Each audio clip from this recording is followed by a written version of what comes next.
And also petition to overturn Waititu's impeachment set for February 27th. We have a tweet on that. And who is footing the BBI rallies? Politicians demand a piece of the BBI billions. We shall be discussing that as well. But let's just get a quick snapshot of the dailies today. We begin with the Daily Nation. This is what is fronting the front page of the Daily Nation today, or headlining the front page of the Daily Nation today. This is the story. What will happen if the virus comes? That is what is on the front page of the Daily Nation. What will happen if the virus comes? Are we prepared for this development? How to play Russian roulette armed with just a thermometer, 16 isolation beds at its busiest hospitals for a population of 50 million and no capacity at the moment to test for the virus. Kenya's best bet is to ensure the bug never gets here. But with the borders still wide open, it's not a matter of it, but when. Matter of if, I should say, but when. The story is well covered for you on page 6 and 7 and 8 of today's Daily Nation.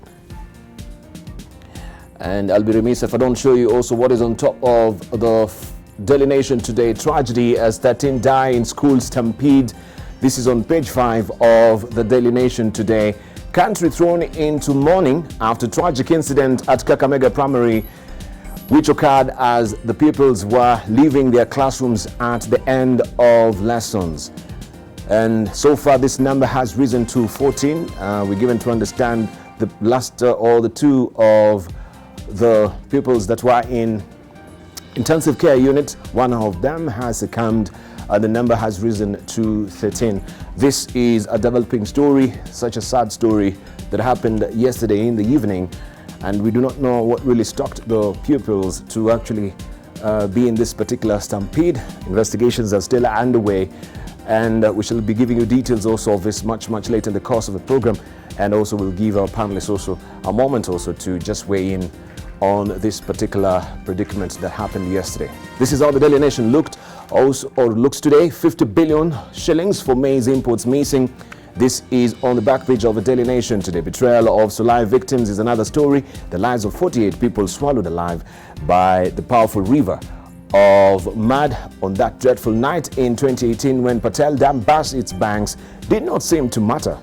As the magistrate terminated the case, you can follow the story on page 10 and 11 of the Daily Nation today. And let's look what is on the front page of the Standard today. School of Death is a splash today. This is horror, pain and sorrow for families after 14 pupils killed and 39 injured in staircase stampede at Kakamega Primary, raising questions about learners' safety. And you can see related pictures here. One of the people here also on a wheelchair, being wheeled into hospital, and also a parent is overcome by emotions after 14 pupils were killed and 39 injured in a staircase stampede at Kakamega Primary School yesterday. The story is tucked away on page 6 and 7 of today's Standard. Also on top here, Kenya's salaried billionaires. This is all about money matters. The men and women whose fortunes show that you don't have to start on business to become super rich. And this is in the Financial Standard, the Pull-Out magazine, inside the paper today. You can grab a copy for the story. Let's move on and see what we have on the front page of the Star. This is your splash today. 2022, Raila targets Ruto's strongholds.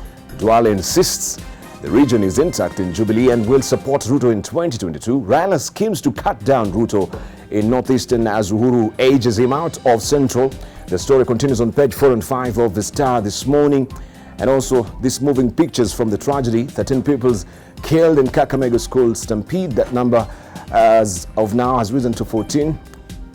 And this is just a situation that, or the grim situation that happened yesterday. You can see different pictures here.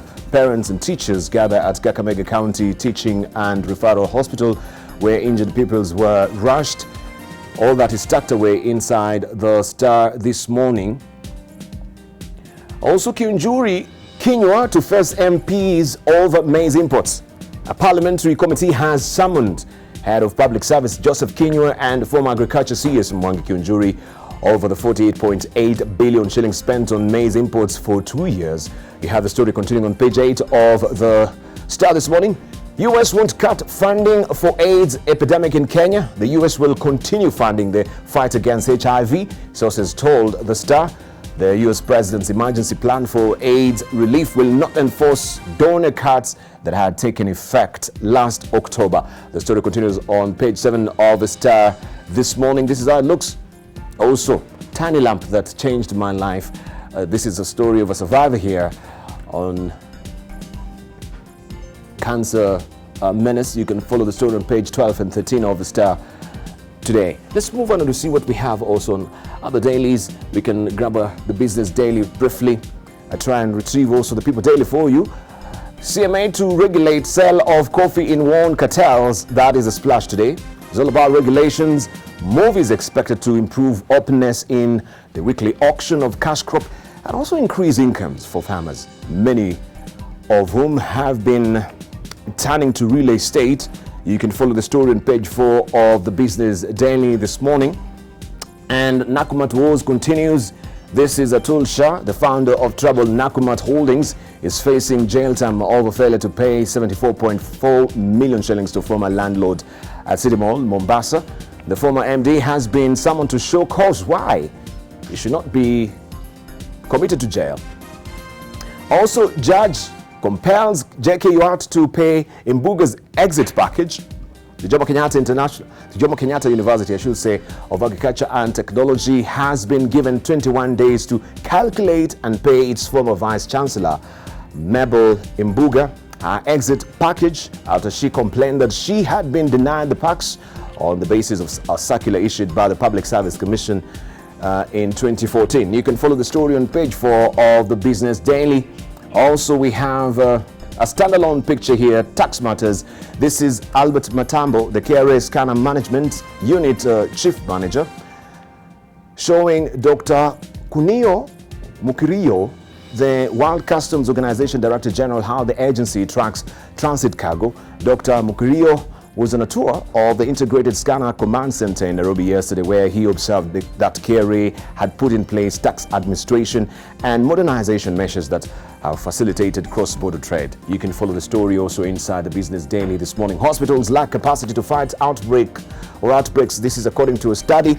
Only 4% of health facilities in Kenya have disease outbreak preparedness plans.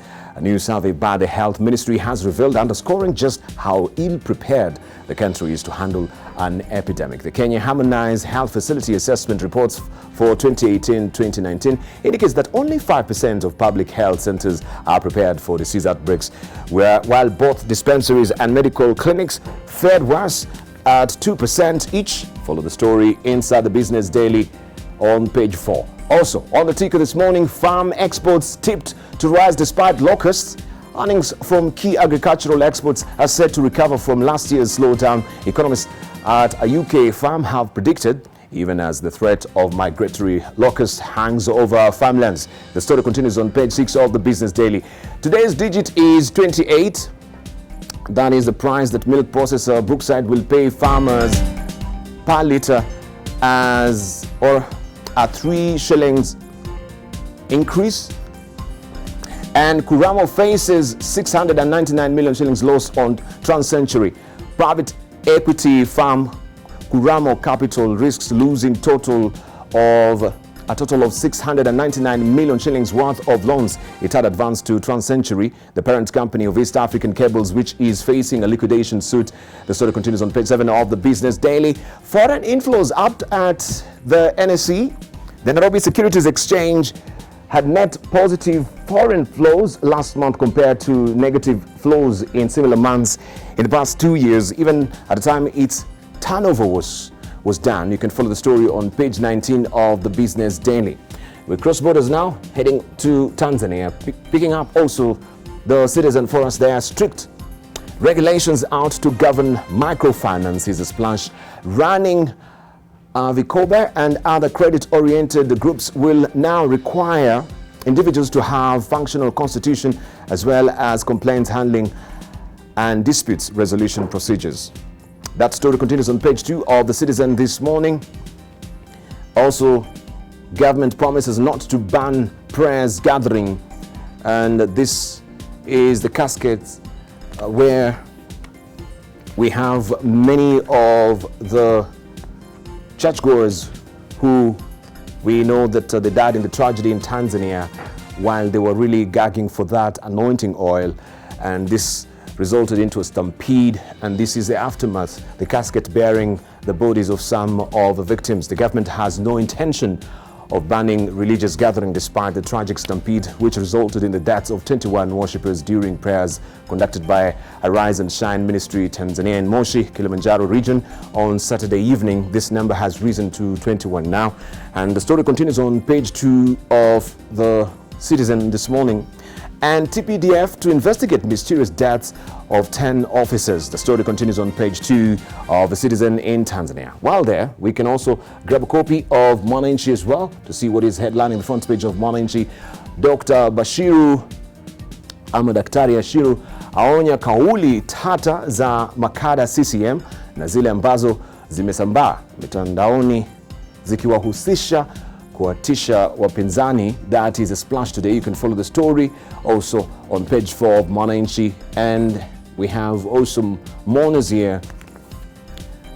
This is a story of the stampede, simulizi ya bibi mjukuu walivyokufa kwa Mombasa. You can follow the story on page 5 of the Mwananchi in Tanzania. Let's move on to see what we have on the front page of the New Times in Rwanda.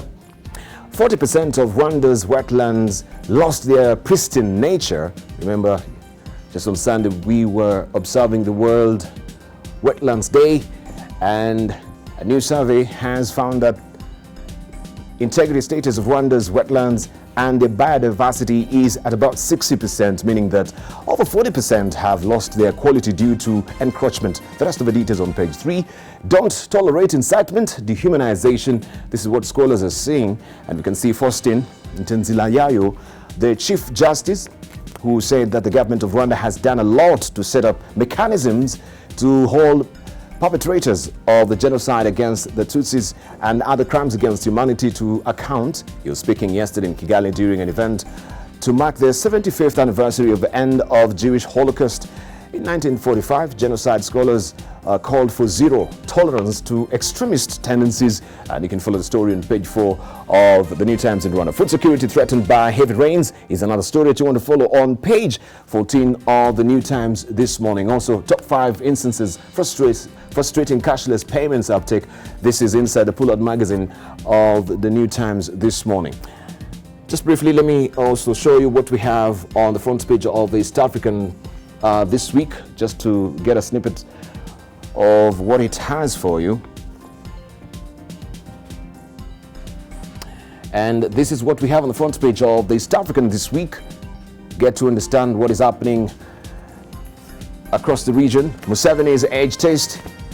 East Africa court set for Friday's ruling. Eyes on the East African Court of Justice in key case on Uganda's presidential age and term limits. The full report on page 4 of the East African this week. Also, locust rains to slash growth. East African economies, I should say, set to feel the heat as unforeseen shocks and elections dim outlook. The story continues on page 10 of the East African this morning, this week. Also, racing against time for coronavirus vaccine pandemic. Now world emergency as World Health Organization worries for poor countries. This is on Outlook. The story continues on page 23, 26, and 27 of the East African. This is how it looks. Also, not a single cargo train at Naivasha. Not a single cargo train at Naivasha. The Nairobi Inland Container Depot, ICD, is yet to receive a single cargo train more than a month after President Uhuru Kenyatta launched freight operations to the Rift Valley town, raising queries on the cause of the delay. President Kenyatta on December the 17th last year presided over the launch of the extended standard gauge railway freight services from Mombasa to Naivasha ICD amid pomp and color, promising faster transportation of cargo to Western Kenya and neighboring countries. The story continues on page 12 of the East African. All right, let's just be summing up quickly, and we can try and also grab a copy of, let me just go back to where I was so that we can continue with today's daily briefly. If you haven't really grabbed a copy also of the Nairobi Law Monthly, this is how it looks, the latest copy. How top judges criminalized our rights to assembly and protest. Right, it's all about the civil society, and you can read all the details inside. Also, special reports inside the recent copy of the Nairobi Law Monthly BBI, Unnecessary Evil, the bridge from Uhuru Ruto to Tinga Huru. That is a story that continues on page 18 of the Nairobi Law Monthly. Let me see if there's anything missing. Also, we have the New Yorker as well, for them that are following international stories as well. This is what is on the front page of the New Yorker this week. This is how it looks. No headline particularly, but this is the recent copy. And also we have the week as well for you. This is the recent copy as well. Keeping the lead on, McConnell's fight to keep new evidence out of the impeachment trial. The story continues on page 4 of the week. And also gender and the 2020 race. All right, talking points here, focusing on Senator Elizabeth Warren as well. You can follow the story. Also, controversy. Do cheaters sometimes prosper? That is another probing question there, tucked away or well fleshed out for you on page 6 of the week. That is a recent copy. And finally, let's see also what we have on the front page of the Wall Street Journal and what it is holding for us. Of course, time zone notwithstanding. Virus closes China to the world and strains global economy is a splash as well here. And also we have a standalone picture. Kansas City Chiefs win their first Super Bowl in 50 years. And Trump Democrats clash as trial end looms. Closing arguments are set as new poll shows impeachment did little to alter voters' views. This story is well fleshed out for you inside the Wall Street Journal. All right, those are your dailies today. We want also to tickle our funny bones this morning by looking at the editorial cartoons today, which is up next.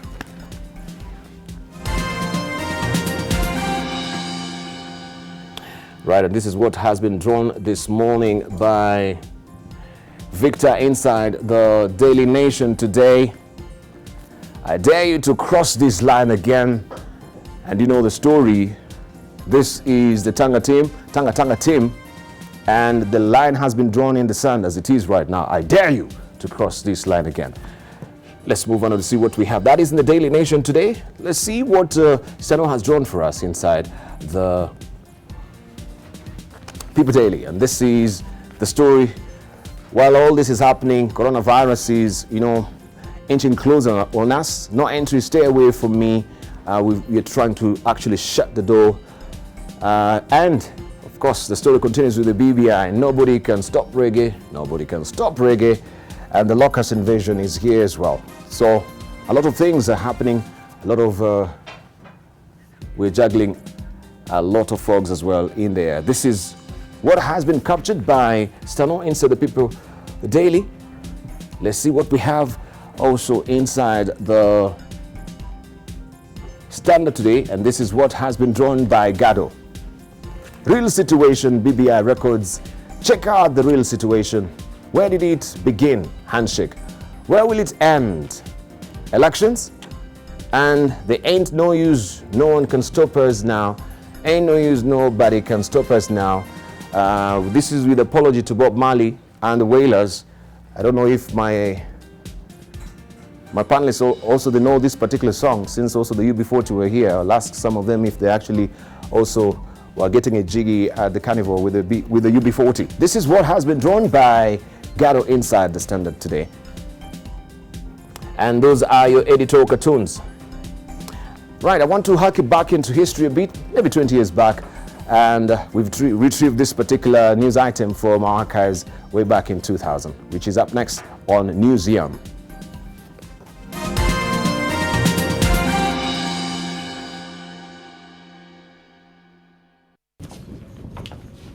There they go.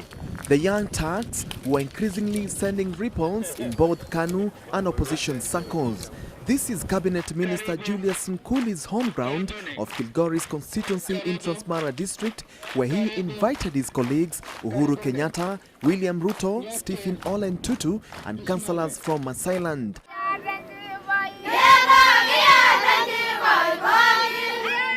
But wait, that was not just it. The issue was succession, and they resolved to have the baton of leadership handed over to them once President Moi is out. Those who think that they can write us off do not know us. And we are not about to give up. In fact, we have only just begun. Ni kwa nini sasa kwa uongozi tukiona vijana wakianza kuingia twashtumiwa ya kwamba twafanya vibaya, twakimbia, twajitafutia makuu. Some councillors in Masailand showed their solidarity, reiterating time was up for the old guard. Others even challenged the young Turks to choose who among them should be the torchbearer, a question which may have made Sunkuli and his colleagues uncomfortable. Sisi tumeamua uongozi ya vijana tuko imara hapo. Kwa hakika tunakubali nyinyi kwa ile inaitwa top seat. Lakini ingine hapa ya bunge na nini, wacha tuchanganyike.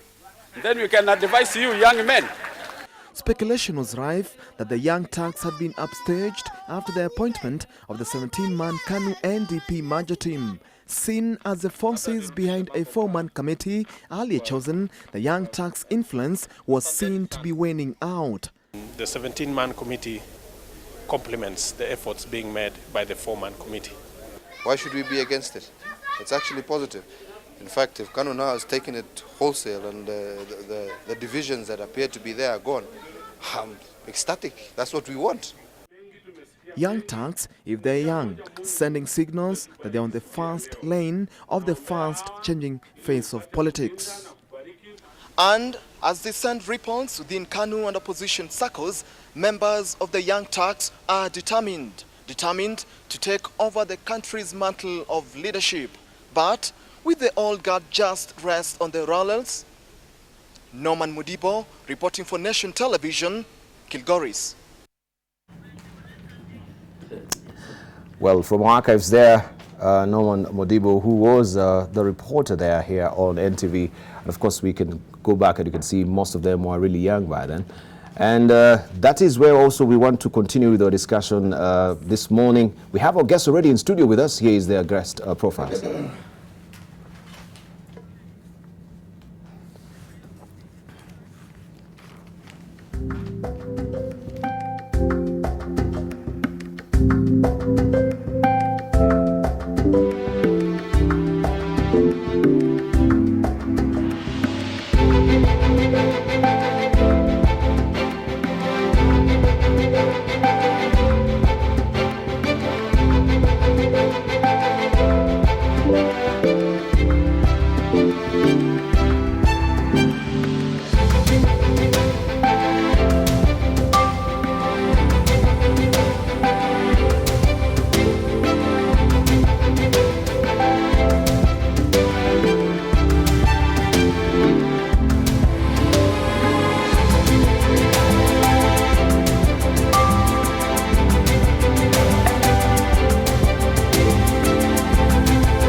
Right, we have our panelists with us this morning. Good morning, gentlemen. Good morning. Good morning, gentlemen. Good morning. Fantastic. Thank you for your availability this morning. And of course, we want just to begin on a very somber note. What really happened yesterday in Kakamega, that number has risen to 14. And said earlier that I'll give you maybe a handy opportunity to also express your sympathy and your deepest condolences for these children. It's unfortunate what really happened. We don't know what really spoke to the children.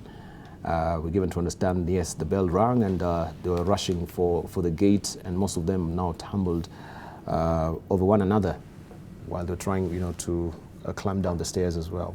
So I'll just give you this opportunity. Maybe we can begin with you, Dr. Iseli. I think this is the wider Western region, and you could be also affected in one way or another. Yeah, I would like to pass my heartfelt condolences to the families of the bereaved, the children that we lost in the Kakamega tragedy. Mm-hmm. I went to that school for about 2 years in my primary school days. Mm-hmm. So it really touches me very closely. Mm-hmm. It's unfortunate that such an incident could happen. I think without going into blame games, it's good to really investigate what transpired before this incident happened. Mm-hmm. We've had very many people giving different opinions as to what caused it. But I think we need to be very sober about this as we go about investigating to find out the cause. Mm-hmm. Yeah. Thank you. Aaron Cheriot? Well, my deepest condolences to the affected families of this tragedy. It's quite an unfortunate incident. You do not want to imagine as a parent what those parents are feeling right now, those who have lost their young ones. It's really painful and tragic. And as a leader in this country, we pray for them that Education Ministry may continue on the exercise of trying to make safer spaces for young children so that such incidences may not become as regular as increasingly. It's barely 4 months ago when we were here. I remember the incident in Dagoretti and all the discussion that went into it. And this is really tragic and unfortunate. Dibal, any parent will tell you, for whatever reason, they always dread a phone call from the school where their kids learn, even though most of the times it's just out of ordinary, just reaching out to you for one reason or the other. It's always not a pleasurable experience. So when such news come to the parents of these kids, it's really unfortunate. Therefore, I want to send my deepest sympathy to these affected families, and quick recovery to the kids that are still in hospital, recuperating after being injured. Right, thank you. Atenda Molo. In the last 20 hours, 3 incidences have caught my attention. One good, one intriguing, and one tragic. The good one is that the Malawi court followed our president and nullified the presidential election. Interesting. And I think it's a very interesting one after 7 months. The intriguing one is the acquittal of the discharge of the Sulai Dam tragedy accused persons. And I hope we'll have time to discuss that. The tragic one is the death of the pupils in Kakamega. Yes. And it's tragic, and we need to say a lot more, and we need to investigate. It is not enough to mourn. It is important to find out what could have happened so that we prevent the possibility of a similar occurrence. Sometimes in Kenya, we always wait for tragedies, then mourn it, and wait for the next to mourn it. I think we should focus on how to investigate and prevent similar occurrences. I am not persuaded so far with the stories that I'm reading, that a bell rang and children were rushing out and they trampled on themselves, and that was capable of causing the death. I think, as when I counted last, it was about 15. That doesn't just make sense. I hope we'll get to the bottom of this. All right. Kimani Mwatangi.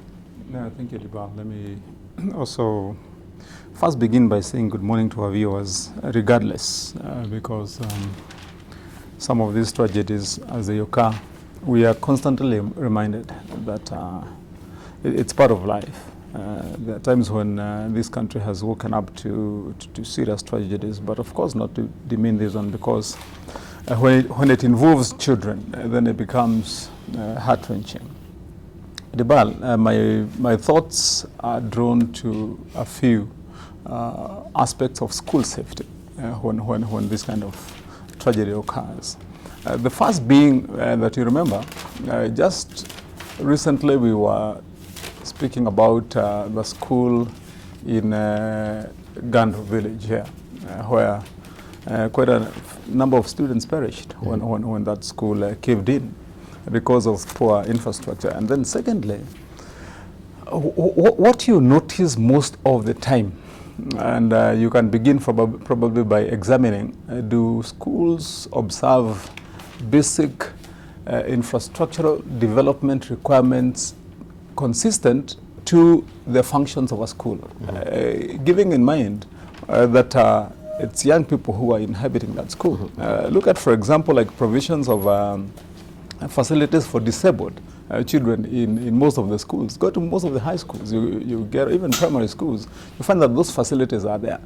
In probably the construction of staircases, the placement of classrooms, those are considerations. I'm saying this because, for example, if you look at when a contractor with a serious entity are told, for example, build a hospital and to accommodate maybe people of this bed, patients of this bed capacity, there's meticulous detail, for example, even to how the staircase will look like, as to where the stretchers will pass. And these are some of the things that I think the Ministry of Transport and especially the Department of Public Works would definitely require to get involved in construction of our schools. You find that nowadays, other than public schools, even private schools, somebody will just go get a surveyor, a contractor, and they can, clearly just build a school anyhow, without having to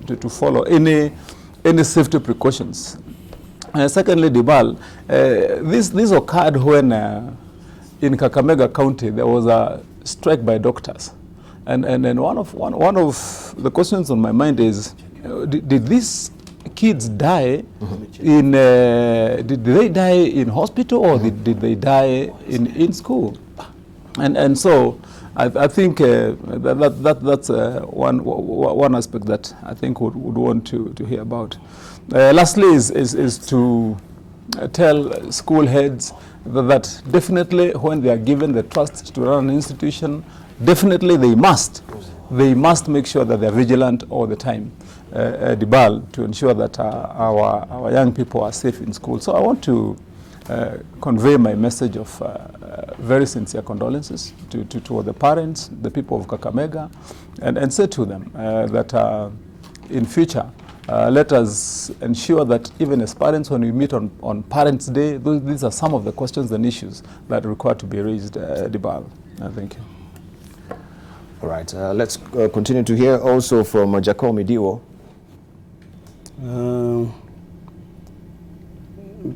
Dibal. No, just comment on what I'm asking. Yes, I'm only commenting on the Kakamega thing. Yes, please. What did you say? No, just continue. I thought I was about to just continue. I will let you break the news. But I'm really saddened. Death of kids. It's not like adults who had reached the end of their careers or the end of their life. What I wanted to say, because I think all has been said, is to say that we pass our deepest condolences, but I want the government to get involved so that the government can do something, not like what Utiende is saying, that we wait for the next. Please just give us standards and let's try to live with standards. Because that's too many kids to die. Too many. I think we would be so wrong to even argue about it. But I think the culprit is the government. The government can do a whole lot more than they have been doing. Let's just hope for the best. All right, we hope for the best. But of course also it brings to the fore the issue of the free primary school education, because we're given to understand also with this particular primary school had a blotted, population of people as it is right now. So in light of safety and the way we are also insisting on a 100% transition as well into secondary schools as well, do we also look and take cognizance of the attendant safety that comes with that as well? Dr. Eseli. Well, I think we apart from that, we need to look at the numbers. because like this school was having over 3,000 pupils. So I think the numbers we are having in some of I know there's also a school in Bungoma town that has around over 3,000 pupils. That kind of congestion in a closed environment, I think is not good for safety. So I think we need to consider what is the maximum number we can allow to be in any school at one time, so that might help, because definitely huge numbers, because these were 300 children in one class. When the time came for going home is when all this happened. And with that sheer numbers and the way children are, it also impacts on safety. So I think we also need to look at those numbers. Yeah. Okay. Aaron Cheriot? The thing that we were asking ourselves with the Sally earlier, which we never got to wrap our heads around, is that if you read the story in the Standard, it says that the school is the building actually is a 5-story building. Whether I thought, I'm not so clear about this, but I am not sure if primary schools are allowed buildings of that size. You know, when you have kids that young and you build a 5-story building, is not an ordinary structure, Dibal, because you understand when kids are that young, the kind of games they participate in and the kind of things that they'll do.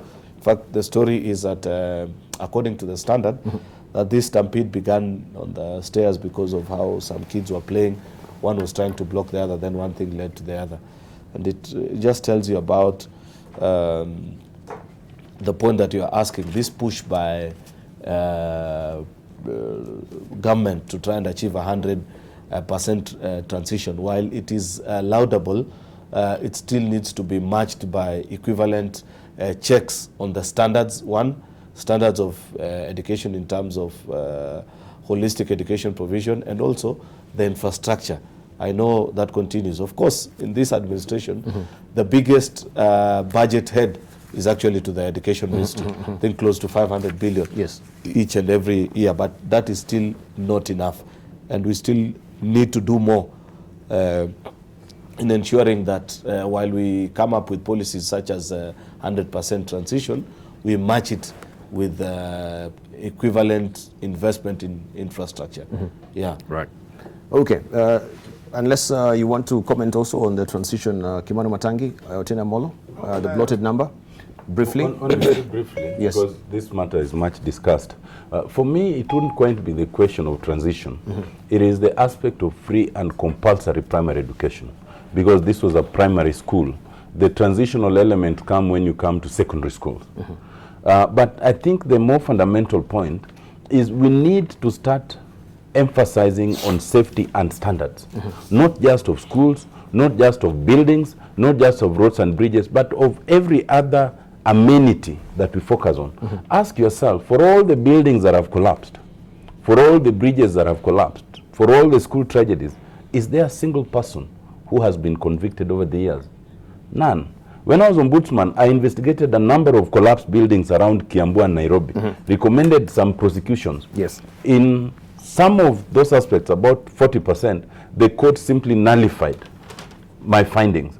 In all the others, even the prosecutors never recommended, never took up any prosecution. So we are in a situation where standards are not observed, people operate with impunity, safely knowing that there will be no grave consequences. And I think that is the tragedy. All right, Kimano Matangi.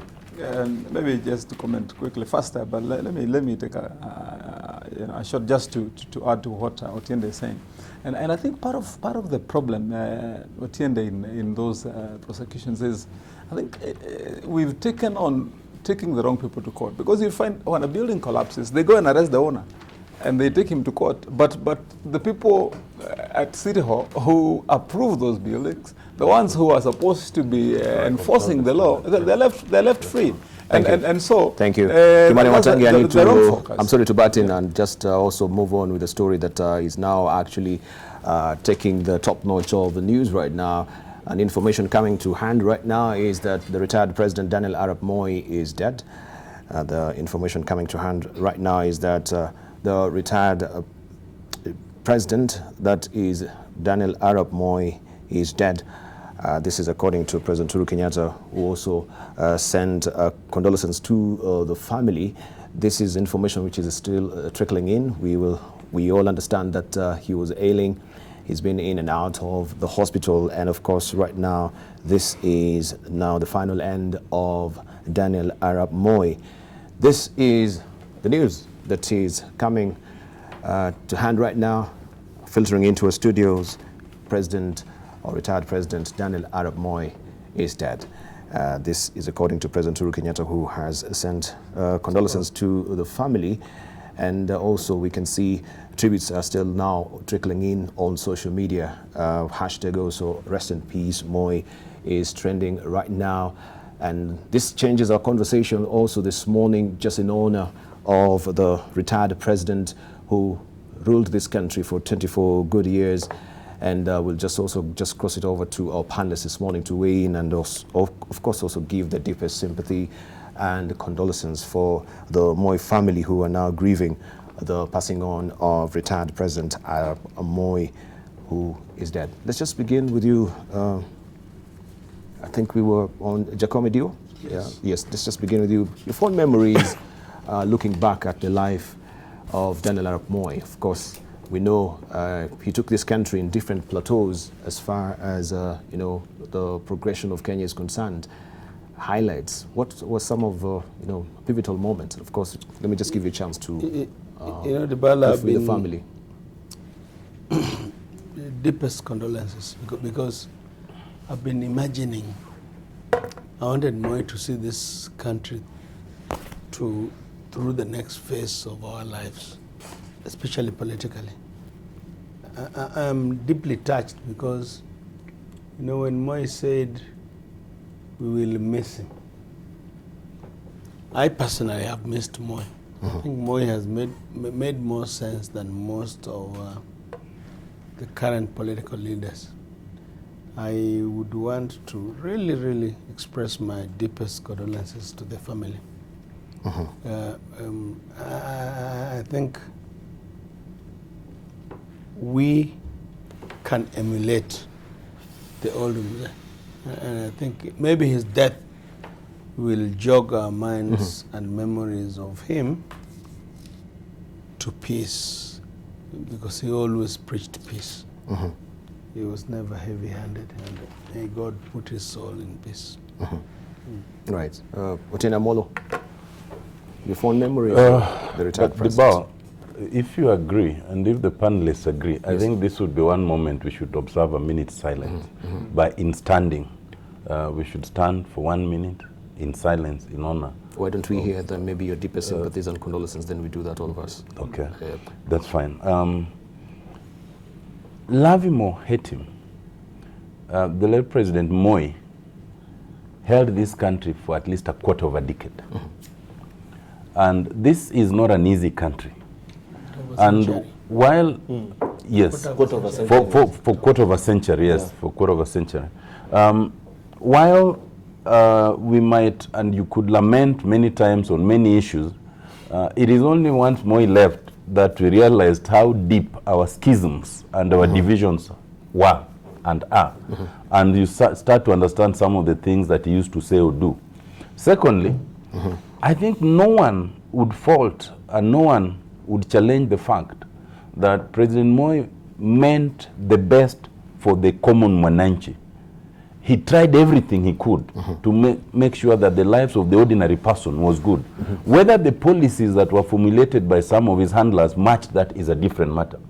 Lastly, I remember no person, no president, no leader who was more proud of being Kenyan and protected the sovereignty of Kenya like Moi did. Including to the point of dismissing virtually every other country, every other institution, every other ambassador. And sometimes that is actually the foundation of statesmanship. I think we owe it to him to emulate him in that respect. Right. Aaron Cheriot. Well, on behalf of the people of Kericho, I want to pass my condolences to the Moi family. This is a very sad moment for them. It's never easy to lose a loved one, for one, and secondly, a loved one who stands so tall as a statesman, that is President Moi. Because of my young age, I never got to interact with Moi as president. I only later met him later in life as a student leader, but that was after he had retired as president. So I do not share the kind of memories that maybe Eseli, Jakoyo, and Matangi may have of him as a president, because for the latter part of his presidency, I was still a school-going kid. But one of the things that I celebrate more about him is that sometimes we make the mistake of comparing the President Moi with latter-day presidents across the region and across the globe, but do little of comparison of him as a president with his peers across Africa and some of the things that they had to do to keep their country together and solid. Kenya is 56 years old, 24 of which he was our president, which is slightly just below half of the time we've been in existence. Therefore, he's been our longest serving president, and his influence will continue for quite a long time. The country, you cannot think of any of our leading political figures, any of the leading, if you go across even the top 5 political parties in the country, each of the party leaders has actually had an interaction with Moi, worked together or been mentored by him, and that kind of an influence. Therefore, I think his influence will still live on with us for quite a number of years, together with the things that he was able to do. Therefore, in the next few days as a country, as we reflect on his influence to our society and the things that he enabled us to achieve as a country, I think it's time we celebrate him. Of course, he's gone at a ripe age. He's close to 100. That is not a young, that's a full life actually, if I may put it that way. So fare thee well, Senior. Thank you. If you're joining us, we're just hearing from our panelists who are pouring also their condolences and their deepest sympathy for the passing on of the retired President Daniel Arap Moi, who has passed on. Of course, we know he had been ailing, and right now he has succumbed, and everyone now is pouring also their tributes for Daniel Arap Moi, quintessentially known for his mantra and the Nyayo philosophy of peace, love, and unity in this country. And we're trying just to reflect back on the lives and the moments of Daniel Arap Moi, the highs and the lows as well, what really happened. In a moment also, we shall be picking pictures from our archives just to play them by you, so that you can actually refresh your memory in some of the moments that we lived through Daniel Arap Moi, if many of you can remember him, especially the millennials who cannot really sometimes also try and connect with the regime of Daniel Arap Moi. But we continue to hear your tributes, and also our phone lines will be up momentarily for you to call in and also pour your condolences for the family as well. But let me also hark you back in 2000 and just pick up some of news items that we had then in 2000 that we played also for you on the newsroom.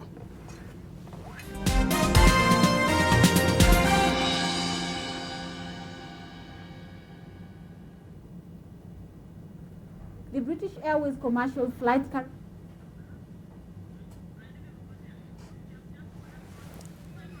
A jovial President Moi, dressed in a beige suit, proceeded to inspect a guard of honor before his address to the multitude of people present at the airport. It was not surprising that the president's speech touched on wrangling within the ruling party, KANU. For the more than 1 week he was away, politics in KANU, and especially the Moi succession issue, generated a lot of debate in the country. Nawaambia chama za KANU, sitaki mtu watu binafsi kusema maneno yao huko na huko na huko. Chama cha KANU ni chama ambacho kiko kila mahali nchini, na ndio mimi nasema mara kwa mara, viongozi wa ungani, haja yangu na furaha kwangu ni kuangalia wananchi wa Kenya katika siku za usoni wakienda kwa umoja, ukabila uzimwe. Na mimi naambieni nyinyi, nimepata sheria za aina mbalimbali ya kuzima ukabila kutoka kule Amerika.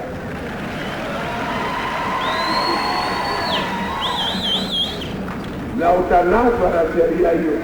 Ukisema kile unasema, Moi described as successful the African summit which took place in Washington. He said his meeting with US President Bill Clinton, the IMF and World Bank officials were fruitful. He expressed Clinton's willingness to help Kenya even after his presidential term expires this year. Mazungumzo haya yamemaliza mambo mengi ambayo pengine watu walikuwa na tashwishi na kadhalika. It has been widely reported and said that relations between Moi's government and the United States had been strained by the mysterious death of former Minister for Foreign Affairs, the late Dr. Robert Ouko, 10 years ago. This was Moi's first official visit to the US in 10 years. Nina wajia maovu za kujadili na watu wa IMF na World Bank, lakini sioni sana ndani mambo gani yanasumbua. Sasa nimegundua yote.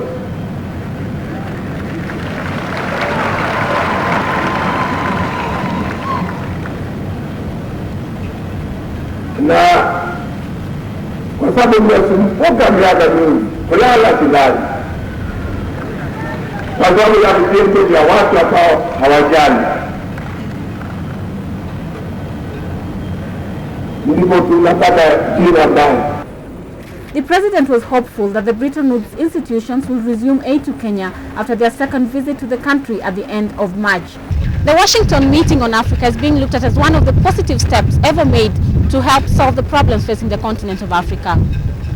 Betty Dindi at Jomo Kenyatta International Airport for The Nation.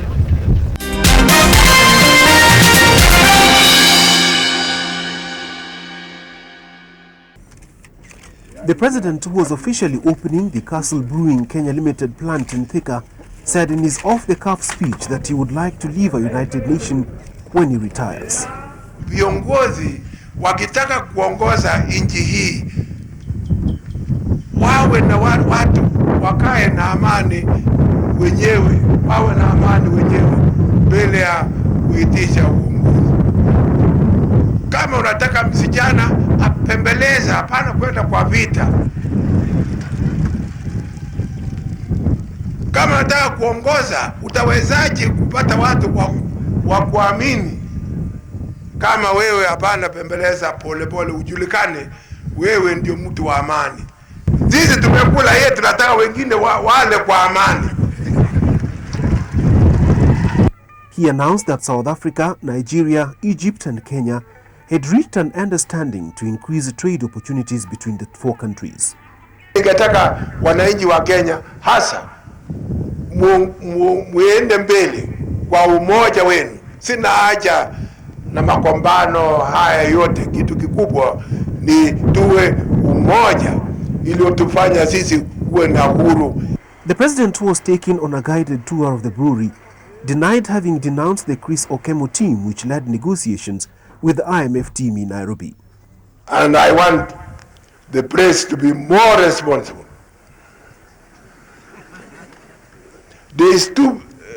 The nation stooped so low to lie by saying I condemned my minister Okemo yesterday. Everybody was there. I didn't condemn anybody. Because of my successful visit to America and Europe, the nation is not happy. The president, who was in high spirits, said he was committed to seeing a thriving private sector in the country.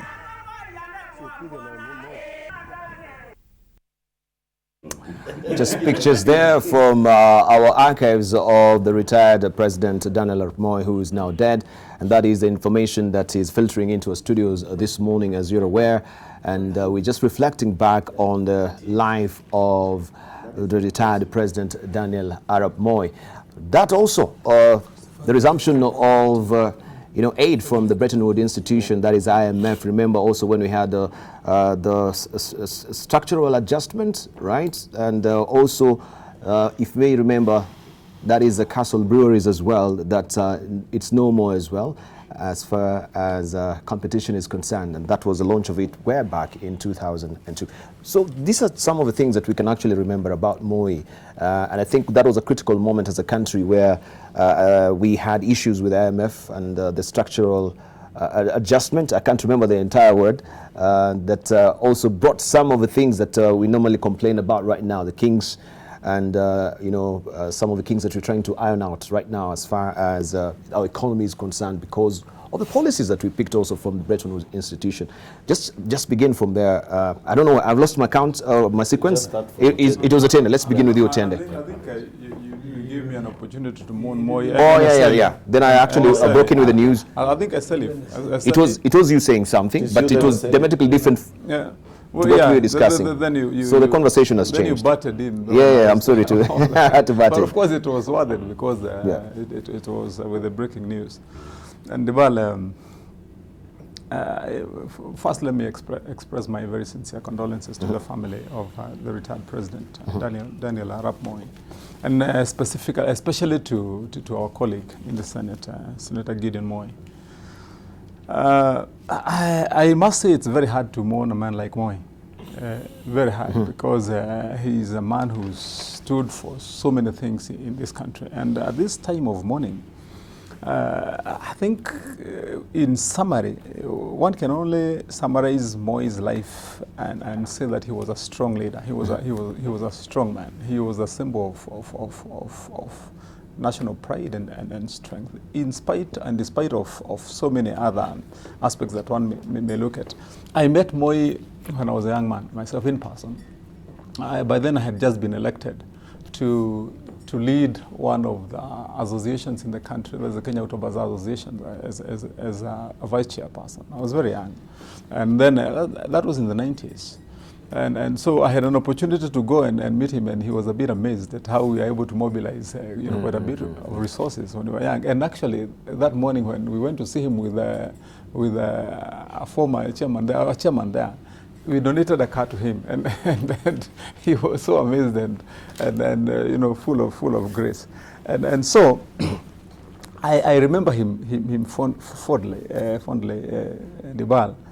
And the image he cast, and those few snippets you played there, yes, are a testimony to what Moi was. I mean, with his larger-than-life image and the confidence he portrayed when he spoke about the issues of the country, I don't think that anyone after Moi will ever get the opportunity to be president like Moi was president, because he had it all. He had the power, he had the control, he had the country in his hands. But summarily, would one say that he was a good president or by president? I think the good that he did for the country would outweigh anything else that what one would say were the downs of his life. He was a strict disciplinarian. One of the things I admired about him is Moi, see him in the morning, in the evening, on a Sunday or Friday or Monday, he was always smart. And I think he had a very good person for his wardrobe for those days. He was always very smart, but of course then full of generosity. I think most of the people will remember that Moi and where he took the Harambee call from and raised it up. Despite the abuse then that was abused by other people who took it up, but in his spirit and I think his leadership, he was an extremely generous man. Ask anyone who has ever gone to see Moi in his home, even when he retired, or even in State House when he was there. The first thing that you have to deal with is the generosity. You get there. It's very, very rare, even today, if you went to State House, because Jacoyo goes there sometimes. But I tell you, nowadays, if you go to State House or maybe even in the recent past, you don't go and find maybe a meal, snacks and bitings. That time you would know you're in State House. There's food. and of course, Dibal, one would remember how he also dealt with the downside of the coup in 1982. And then the president who emerged after the attempt to topple him, probably stronger. Let me summarize by saying what I will remember Moi for mostly and honor him for throughout my life is how he handled his loss in the year 2002. And remember, today, after Moi has passed on, we are speaking about presidents within the East African region. For example, in Rwanda, Uganda, and so on, who at this day and time have schemed and tried to extend their tenure of office and continue to be in office. And remember, that time in 2002, one can argue Moi had it all. He had the power, he had control. In fact, if he had intended to change things and continue, it would have been much more easier for him. And this country should remember that in spite of anything anyone might have against Moi or thought that he did wrongly for this country, he did this country proud.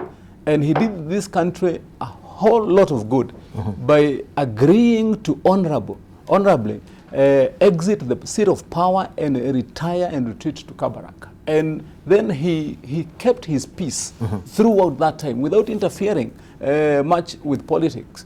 And of course, because of his image and control, we would keep on referring to him even when we are doing our current day politics. But as a person himself, he was content to go and retreat and retire. So I think we owe him the honor and respect of having been one of the signatures of who we are.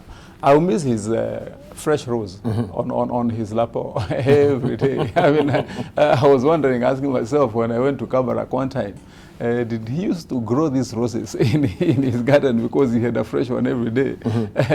Of course, something they have both maintained with his peer, Jonjo. So let me summarize then my morning of him.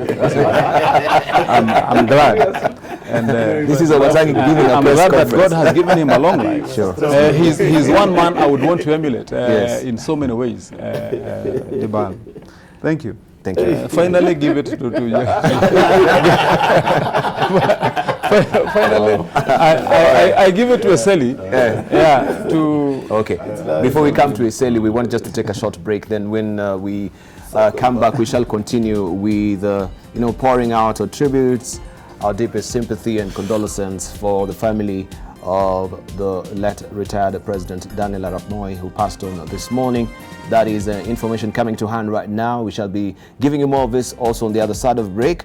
But also, I'll be remiss if I don't show you a tweet from President Uhuru Kenyatta, who is saying my heartfelt condolences to the family of former President Mzee Moi. This is a sad day to the entire Republic of Kenya. Also, we have sports icon David Rudisha as well, sending his condolences as well. Former President of the Republic of Kenya, Mzee Daniel Arap Moi, rest in peace. Those are some of the tributes that are still pouring on social media as well, pouring in on social media, and we shall be relaying them for you. Moving on with the program. We'll take a short break right now, don't go away.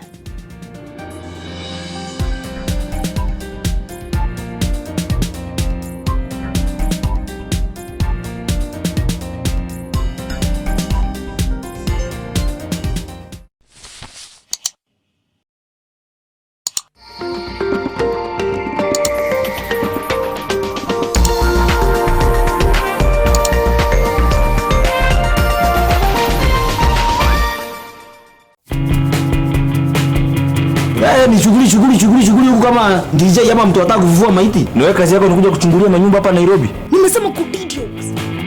Madam, ulitoa pia mbachfala juu detox? Kwani crocus walifanya harusi na Kamila, sasa hivi wako honeymoon. Nini bana? Amekick. Sikio. Sitakuwa footballer. I saw everything.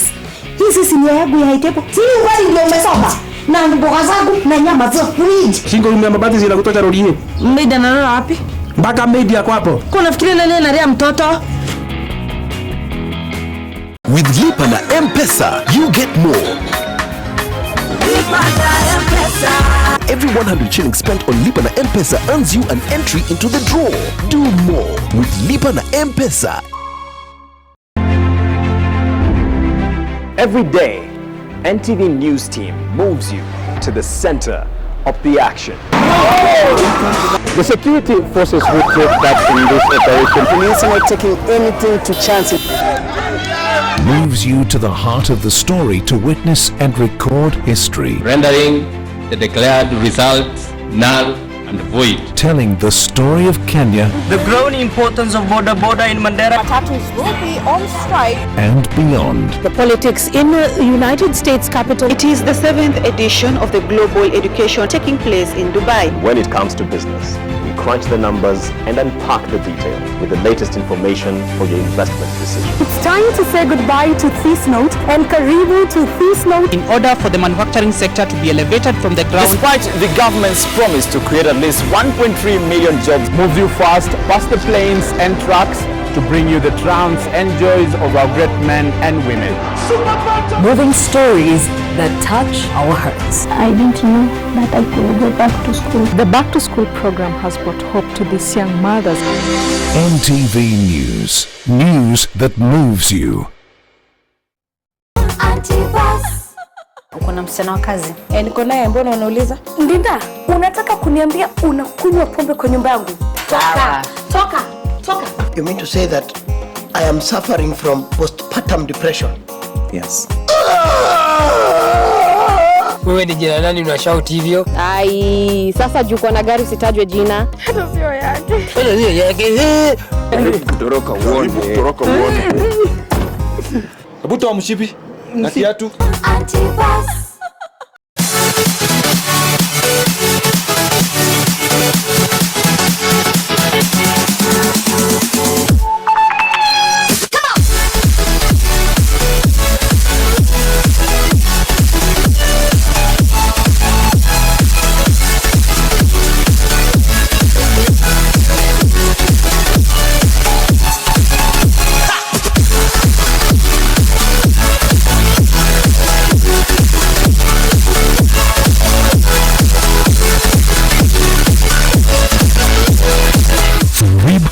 Comedy.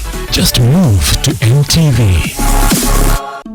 The Lake Victoria is very important. It's a resource to the region. 77 ilikuwa samaki nyingi kabisa kwa maana maji ilikuwa safi na siku hizi hakuna samaki because of dirty water.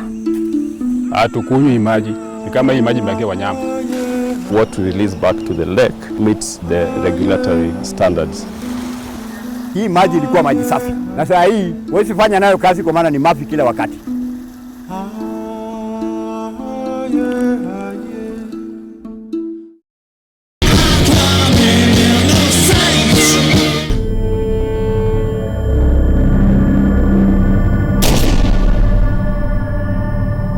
Something's happened. And shepherds we shall be. And for thee, my Lord, for thee, power hath descended forth from thy hand, that our feet may swiftly carry out thy command.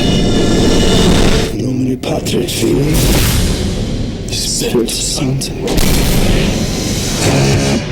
I'll send one right back. Cried to my daddy on the telephone. How long now? Come here, no saints.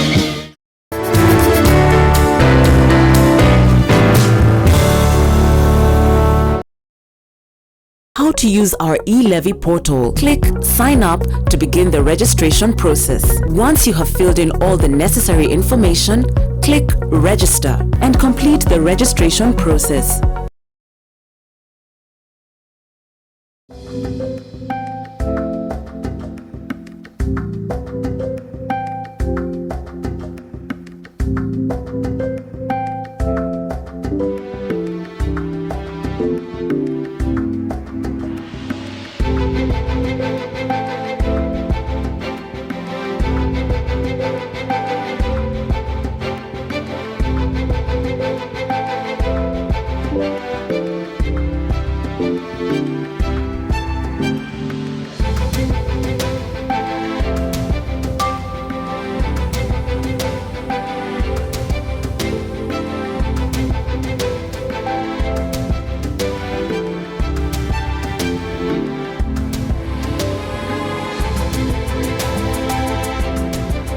Welcome back.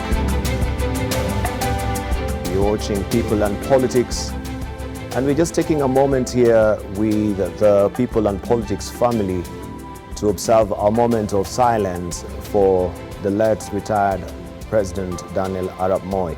A moment of silence. We continue with it.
Entire nation mourns.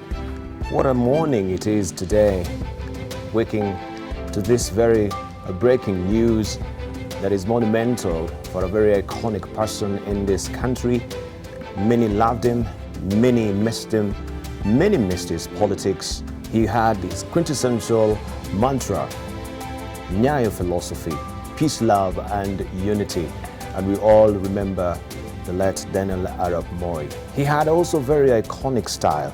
Many things stood out about this particular president. Two things stood out for President Moi: his signature at rungu and his smart attire. He was particular about his look, and the look was sharp. Just examine this, letting Mel Muliando taking a look at the style and substance of former President Daniel Arap Moi.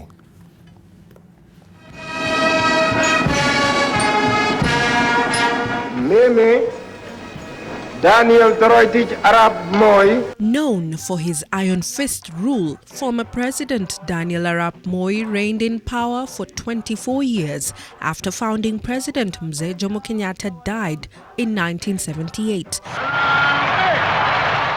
Many compare his leadership style to the strict one exhibited by the likes of the late Libyan Prime Minister Muammar Gaddafi and the late Iraqi President Saddam Hussein. But what was almost undoubted is that during Moi's reign, there was plenty of political stability. In any case, he was a former school teacher, and so he knew how to deal with indiscipline. His cabinet ministers did not have an option. If they went rogue at any point, their boss was prone to sacking them whenever he thought about it. No two ways to go around it. Moi would even fire his cabinet during an impromptu rally by the roadside. This was his style. He was feared by most and kept everyone around him on their toes. Interestingly, Moi's memory was as sharp as his image. He knew the names of almost every DC and PC and would easily summon them whenever he wanted. The dictatorship rule was obviously not welcomed by many. Could you work with President Moi? No, I don't have to work with President. It's not necessary. Moi must go.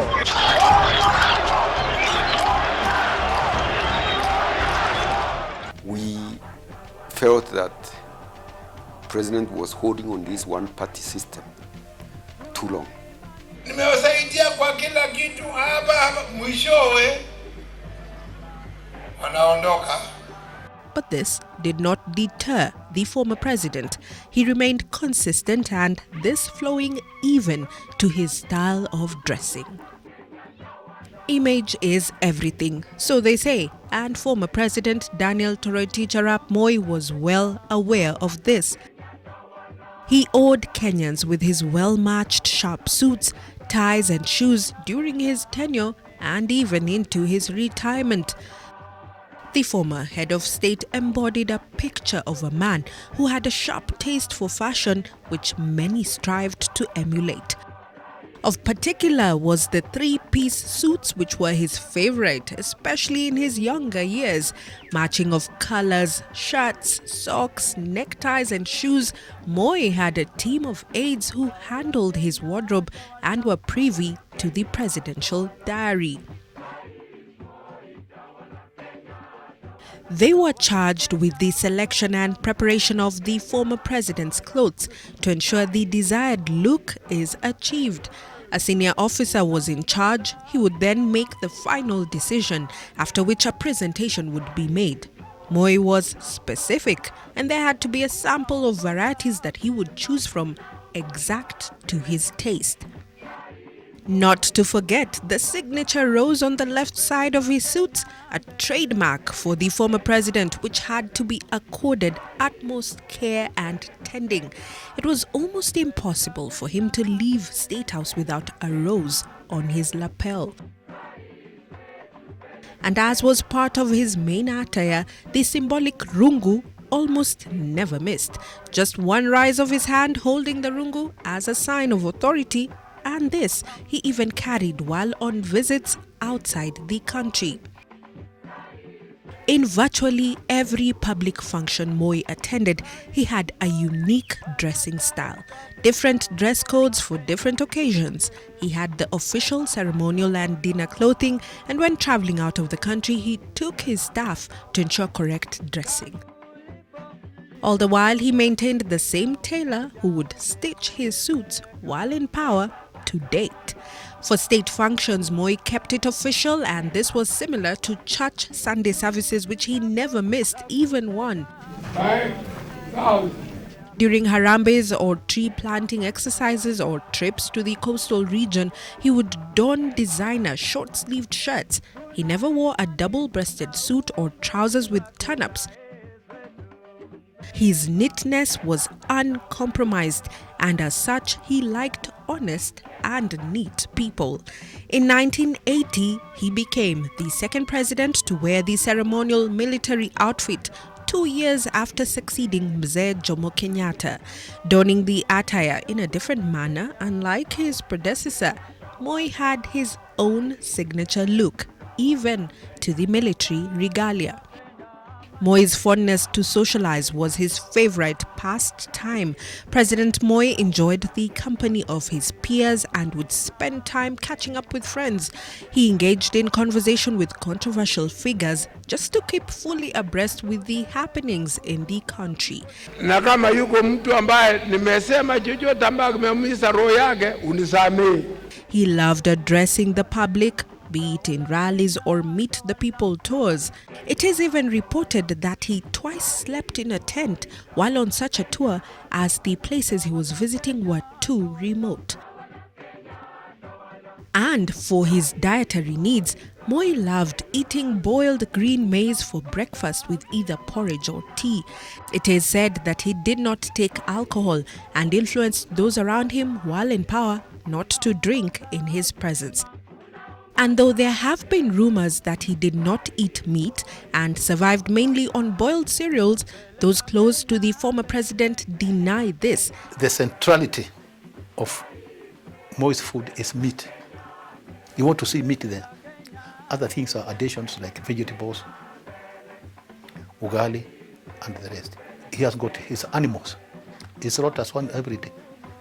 merino sheep. At 95, one would therefore wonder how, at his age, he appeared to be so strong. Many, however, attributed his longevity to genetics and not necessarily food. But laughter too served as his medicine. He laughed very often, even in public. Mel Miendo, NTV. What a hearty laugh there from the retired President Daniel Arap Moi, who has passed on this morning. We continue to pour our tributes, our deepest sympathies and condolences with our panelists here on People and Politics. Just a reflection of some of the highs and the lows of the life and the times of the retired President Daniel Arap Moi. I think before we took a short break and when we were at USL, some fond moments there. Yeah, I would also like to join other Kenyans in sending my heartfelt condolences to the family, relatives, and close associates, and Kenyans in general, for the loss of Mzee Moi. Indeed, we should be grateful that God gave him to us for all these years. It's always good for a country to have retired presidents. They also play a role, even if they're not commenting on anything. But it's good to have them there. It's a symbol of stability of the country. And when you look at the humble beginnings of Daniel Arap Moi, and he never rubbed it in your face about his humble beginnings, but he really came from a humble background, but he never rubbed it on anybody's face. And he was, okay, they say he had limited education, but you can see the intelligence in him. And I always argue that intelligence is what remains when you remove education from a person. And really the intelligence in Moi radiates clearly what he was. That's how he managed to rule this country. And we talk about him ruling for quarter century. We forget that he had also been a long-serving vice president for 12 years. So actually you are talking of 36 years in position of power. It's a very, very long time. And we should also realize that perhaps, given the laws that applied that time as a one-party state, perhaps if Moi had not ruled in that manner, Kenya would not be there now. So we need to appreciate him. And usually for many of us, when somebody is gone, is when we look at the good side of that person. I would hazard to say that Moi loved children. Perhaps the death of the Kakamega children was the last straw that broke the camel's back, if he heard of it, because that would have been very painful for him. He really loved children. When he took over power, I had just gone to university in 1978. And while at university with the Association of Medical Students, Medical Students Union, we went to Kabarak, a place called Camp Yamoto, to do a free medical camp for the residents there. I know that's close to Kabarak. So from there, we went for lunch at his residence in Kabarak. And it was very interesting. He mingled with all of us medical students, greeting everybody, telling us how we had found the people, and so on. I again had a chance to interact with him after I came into Parliament. By then, he had retired. And with the principal then of Friends School Kamusinga, who is now the nominee to be the Principal Secretary, Higher Education, and so on, Simon Nabukwesi. We invited Moi to come and preside over an open day at the school. But really what we were trying to do was trying to get some money from him to complete an educational center, which is called Moi Educational Center. It's still there in Friends School Kamusinga up to now. And indeed, he graced the occasion and promised us money, and we actually went to Kabarak, and he gave us a substantial amount of money to complete that particular part of the school. The only thing I remember that time is when we came to lunchtime, anybody who says Moi didn't eat meat is lying. He ate meat, and he had a good appetite. Maybe he stopped at some point. He had a very good appetite, to the point that I was already full, but because he was still eating, I had to pretend and continue eating so that I don't appear disrespectful to have finished eating before him. But I think he had a very good knowledge of what to do with the education system, to the point that he's the one who expanded education, university education in this country actually started expanding during his time. I think people need to recognize that. And while he might not have been very strong on the economy, but he was very good on stability, to stabilize the country, despite, of course, entrenching the issue of politics of patronage with carrot and stick. But I guess under the circumstances, perhaps that's the best way he could have done it. While many might not have liked his policies, but I think looking back, under the circumstances, perhaps that was the best way he would have run the country, given the circumstances then.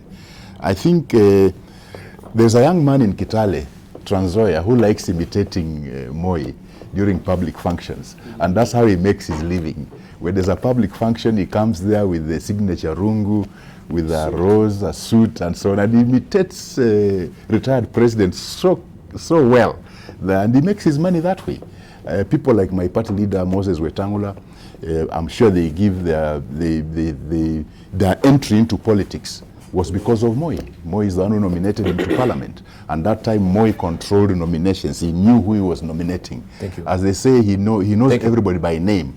I think he's a wonderful old man, and I think for Kenya, we wish him what I would call eternal rest and peaceful rest, and we'll always remember him. Right, thank you. Maybe just to bring to memory as well, we have this very interesting picture, and this will remind you how passionate also the late Daniel Arap Moi was about the environment, momonyoko wa udongo, and you can see there with the retinue of ministers then, him pointing to a wetland there. We can just remember how he really insisted that it is important to preserve the environment, avoid soil erosion because of actually, deforestation and all. Maybe I can see you string at the leash, Jacomidio. We can point at some of our... I can only recognize Gigi Karaoke. Gigi Karaoke there. I'm trying to figure out the lady. This is also the total man? It's a man, actually. That's the what? Yeah, a total man. The total man. I'm saying it's a total man. It's total, eh? Yeah, the total man. Obviously. Yeah. Living our part. Yeah, it's just behind you. On floor 5, you can look over there. I think it's clearer. Yes, it's total man. Yeah, that's total man. You're seeing it. And the other one, I think, is Ndicho. Isn't it? The other Yes, one, yes. the other side. Oh, Ndicho.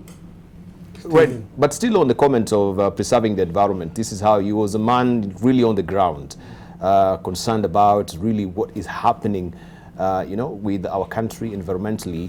That message has it. There was a very good photo of Moi during this Momonyoko Udongo campaign when he was carrying a big rock. Yes. I'm trying to dig into my account. We should get it. That was the major photograph of him, I remember. signifying that campaign. Yes, I'll try and retrieve it. But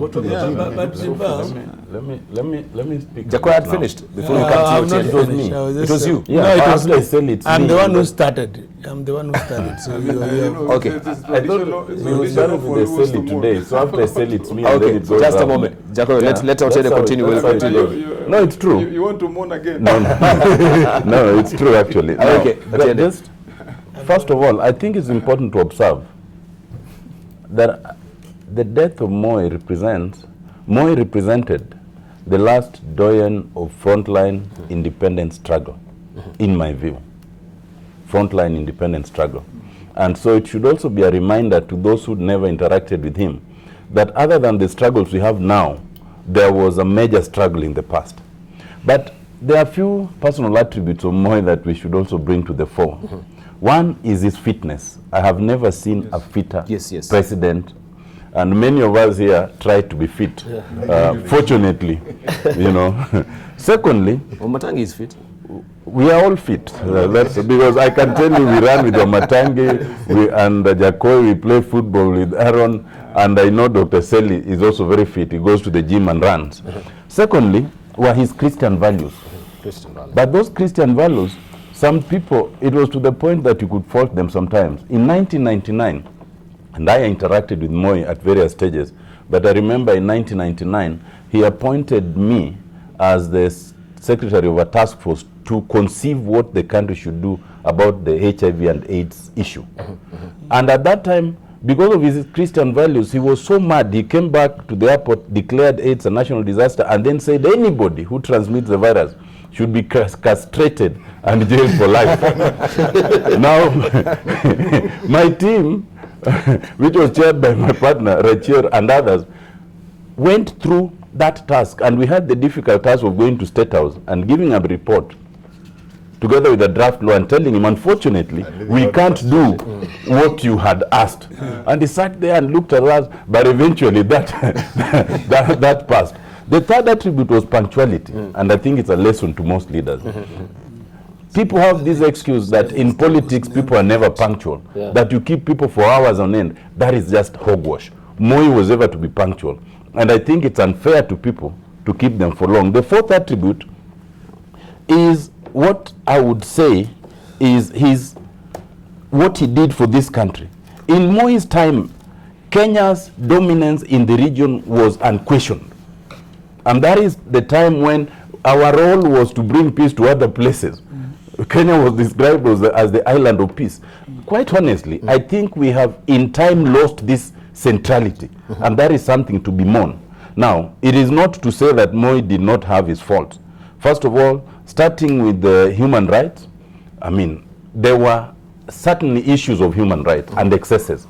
But even then, you had restraint. You've just seen when he was castigating the nation, he did not close the nation.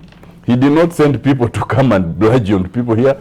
He expressed his view, his disquiet against the nation, but let the nation continue. Secondly, was what Senator Matangi was describing as his generosity. In truth, I don't think Matangi was talking about food and cake in State House, because those ones you can get. I think Matangi was talking about that era, where anybody who wanted to be a politician had to go to State House and you'd carry a briefcase, because it was reputed that you'd go there and it was up to you how much you could carry to come out with. And it is clear. Is that what you did when you went to report on No, I was not a politician. Then I didn't go as a politician. I was not even running for any office, so I didn't even come up with a cent. I think that was a closet for politicians. Then there was some for technocrats. I think that was the seeds of monetarized politics that some people have now learned so much and still invite people and give them money. Thirdly is about the environment. I think Moi was passionate about the environment, especially soil erosion. The slight contradiction is that there are people in his government who may not have been as passionate. And that is why chunks of forest land were also excised during his time. But what's important, Dibang, and I got the picture as well. You can see that is a picture of Matangi was talking about. That is the picture. And I remember that picture, it was always played. And it's a good representation of a down-to-earth leader who does not just direct policy, but participates in the implementation of that policy, because it gives a very positive example. But what I would say is, Moi must be judged in the context of his time. And if you judge him in the context of his time, then you will not judge him too harshly. Yes. Right. Jacob, do you return? Yeah. Then we come to Ero Cherot. Deba, Utinda has said it all. You know, we need elders. And the older leaders get, the wiser they get. And I think Kenya needed Moi. And I would have hoped, I think another time, so Moi's father died at 115. I was really hoping Moi would have lived long enough to guide this nation to greater heights. Because I think all these leaders who are subsisting they listen to Moi. I've seen Raila go there, I've seen Musalia go there, I've seen Uhuru go there. And it would have been much better. Matangi, to redirect you, I don't go to State House. You stopped? No, I don't, because now I'm retired. Yeah, I used to go there to play politics, and I've never been given money like you were given. The other thing, if anybody has ever given me money, they can say. But the other big thing is that I didn't know you started these issues of corruption so early. Oh, myself. That, you know, how can you buy a president bribing car? a president? How can you bribe a president with a car? No, who told you Moi needed a car? This guy is, but he doesn't call everything. You must get it out of their mind. Because I believe I'm next after this, so I can explain. but what imagination would you have get to take a car to somebody who has been president for like 60 years? I mean, he was 36 years controlling politics. Then he's been there for us. He was even there when he was a teacher. He was already a politician. So how do you imagine just giving Daniel Toroitich a car? What kind of car was it, by the way? Are you donating a few minutes? But at least we thank you for giving Baba, our Baba Mzee Moi. You know, Jacoyo, what I said, just to clarify, was immediately then I had just been elected the vice chairman of Kenya Autobazaar Association. And Kenya Autobazaar Association, their work is a conglomeration of all importers of motor vehicles. And so under our control are hundreds of vehicles. And you know, in our African tradition, if you're a farmer of maize, you go to see a friend, you carry maize cobs. Oh, yeah. Yes, because that's you carry maize because this is what you have. If you farm bananas, you go with the banana. Now for us, because we were dealing with vehicles, we said, Your Excellency, this vehicle you can donate to any institution of your choice. In fact, we gave him a van, a small van that he could not donate maybe to a primary school, a nursery school. So it was not a personal vehicle. It's just to. No, but so it was. I was only engaging you on what you had said. Now that you feel you can lie about it. you went to bribe the president with a vehicle. And I am sure the day you were there, you were given money. I am very sure because of TV. You want me to take a few more minutes of your time? Because that's the way the state used to work. And we are judging Moi, not Hashi. I'll be happy to explain. We are judging in the context of his time. And we didn't know that about you. I'm sorry. About what? Sorry, you were corrupt before you were born. By the way, you know, Jacoyo, what you need to realize is that you know the value of a car those days. You're donating too much. The value of a car at that time, my friend, those years, it was high. A car was a precious thing in Kenya. So there is nothing you would go to be given there in State House that is equal to the value of the car. Actually, it was not a donation of myself. It was the entire. How much money? How much money did you walk away with? Indeed, by then we were never given any money. But let's say, but it was my chance also to speak. It was Aaron. Aaron has not spoken. He's not spoken. I don't mistake the time he donated to be my time. Okay. But if it's Aaron, then can take it as well. Matangi and Jacoyo can have their car discussions outside. But actually, Dibal, the reason why Moi is big to us as a country is that Kenya is 56 years. 36 of those, he's been at the heart of the presidency. Exactly. Just at the heart of it, either as vice president for 12 and president for 24. That is a man whose influence to what we've become as a nation cannot be gainsaid. There are three things, Dibal, that I want to really hail or celebrate President Moi for. Number one, Dibal, was the discussion that you were having earlier about his public interactions and how he used to push his public policy.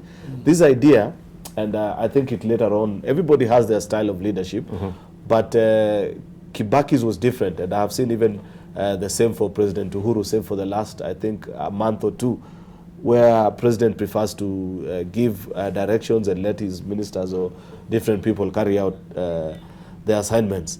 And I think even his latest confessions in Nyandarua, that he was shocked to realize that some of the reports he was getting were not accurate, goes to the heart of the public interaction with citizens that Moi used to enjoy. He's not a man who used to sit in State House. He was always on the road. And I think as a leader, there's nothing more important than that. Otherwise, if you sit in a air-conditioned office just issue directives, it is so easy to be out of touch with reality as a leader. And therefore, that is something we hail Moi about and continue to celebrate him and all the leaders that have taken on that kind of practice. It's something that even our cabinet ministers, especially these ones that are not practicing politicians in this administration, ought to do so many times, that you continue, go and interact with people. If you're minister for sports, we need to see you at sports facilities. If you're minister for devolution, interact, with devolved unit. The second thing, Dibal, was his contribution to sports as a discipline generally. Those were the years that Kenya used to do better in sports than what is happening right now.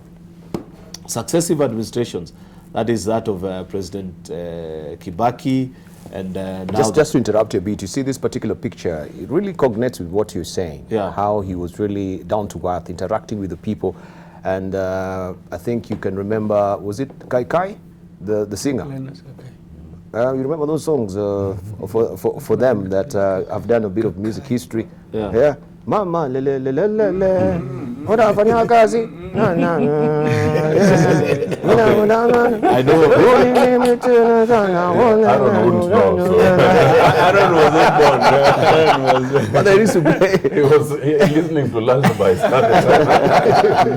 That's President retired Moi there.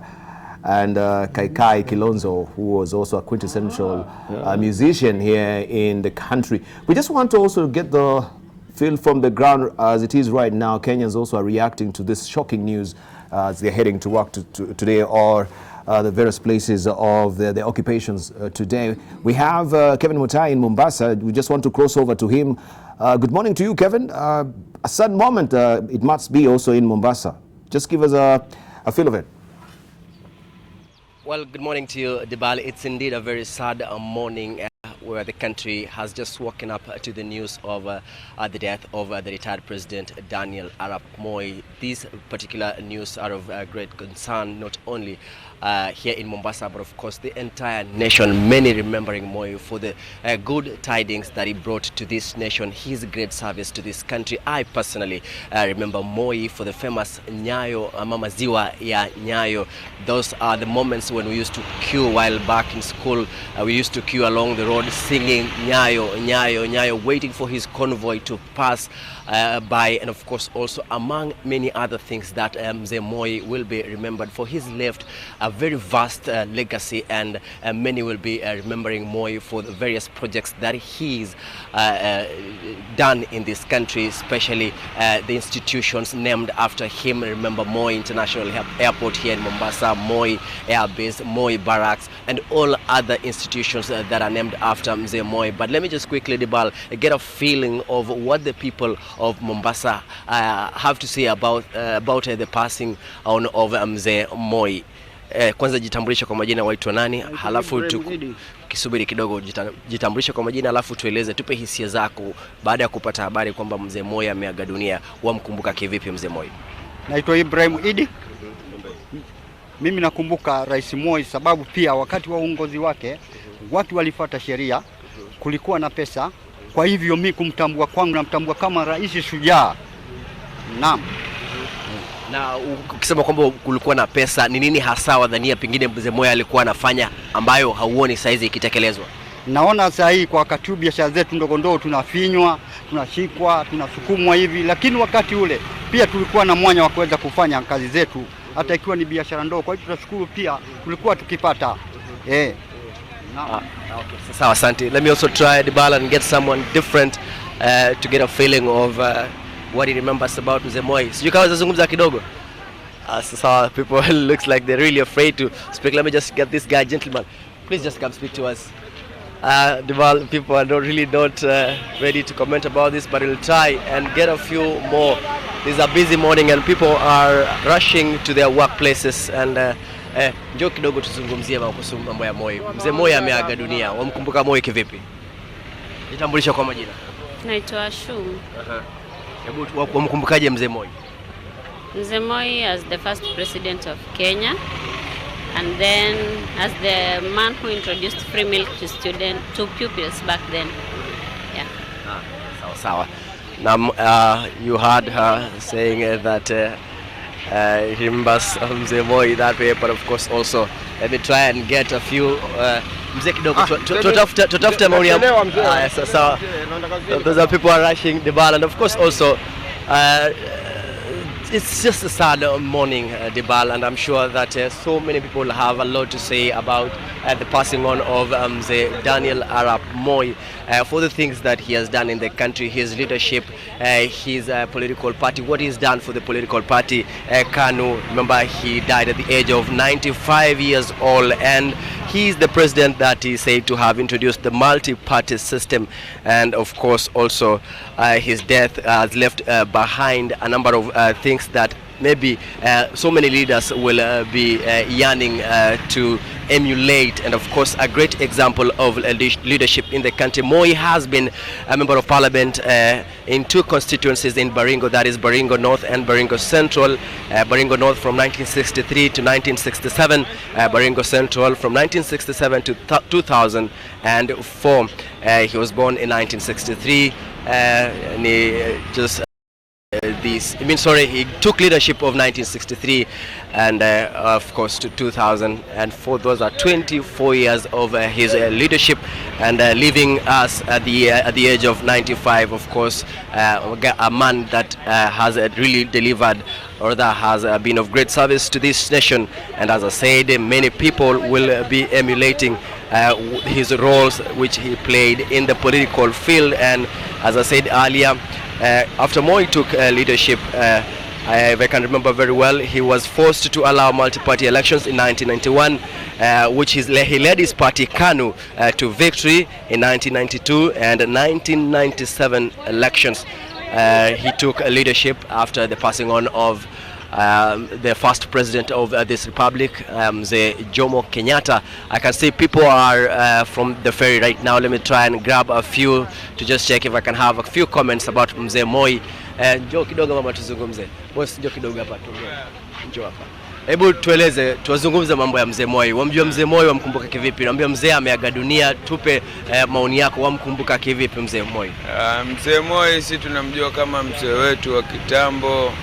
Na Mzee Moi mambo yake yalikuwa mazuri. Mimi nikikumbuka wakati nilikuwa skuli, Moi mwenyewe anajua alilelea watoto wake, mwenyewe anajua watoto wa Moi. Na Moi mwenyewe wakati niko skuli alikuwa akituletea maziwa nini, ushaona sasa. Sawa. Jitambulishe kwa majina, waitwa nani, alafu tueleze wamkumbuka kivipi Mzee Moi, kwa sababu leo asubuhi tumeamkia taarifa kwamba ameaga dunia. Ndio. Na asante sana kwa maelezo hayo ya mheshimiwa rais wetu Moi. Rais wetu Moi tunamkumbuka. Mimi naitwa Hamisi Ali Makunemwa kutoka Kwale.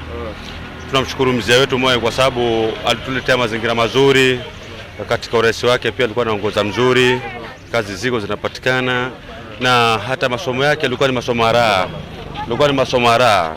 Kwa sababu shule tunasoma maziwa, shule fees ilikuwa ziko chini. Tunamkumbuka na mambo mengi sana Mzee Moi. Bana. Ni maendeleo kama gani unadhania pengine Mzee Moi wakumbuka aleta katika eneo hili, na bado mambo kama hayo bado yamesalia na bado yatazidi kukumbukwa?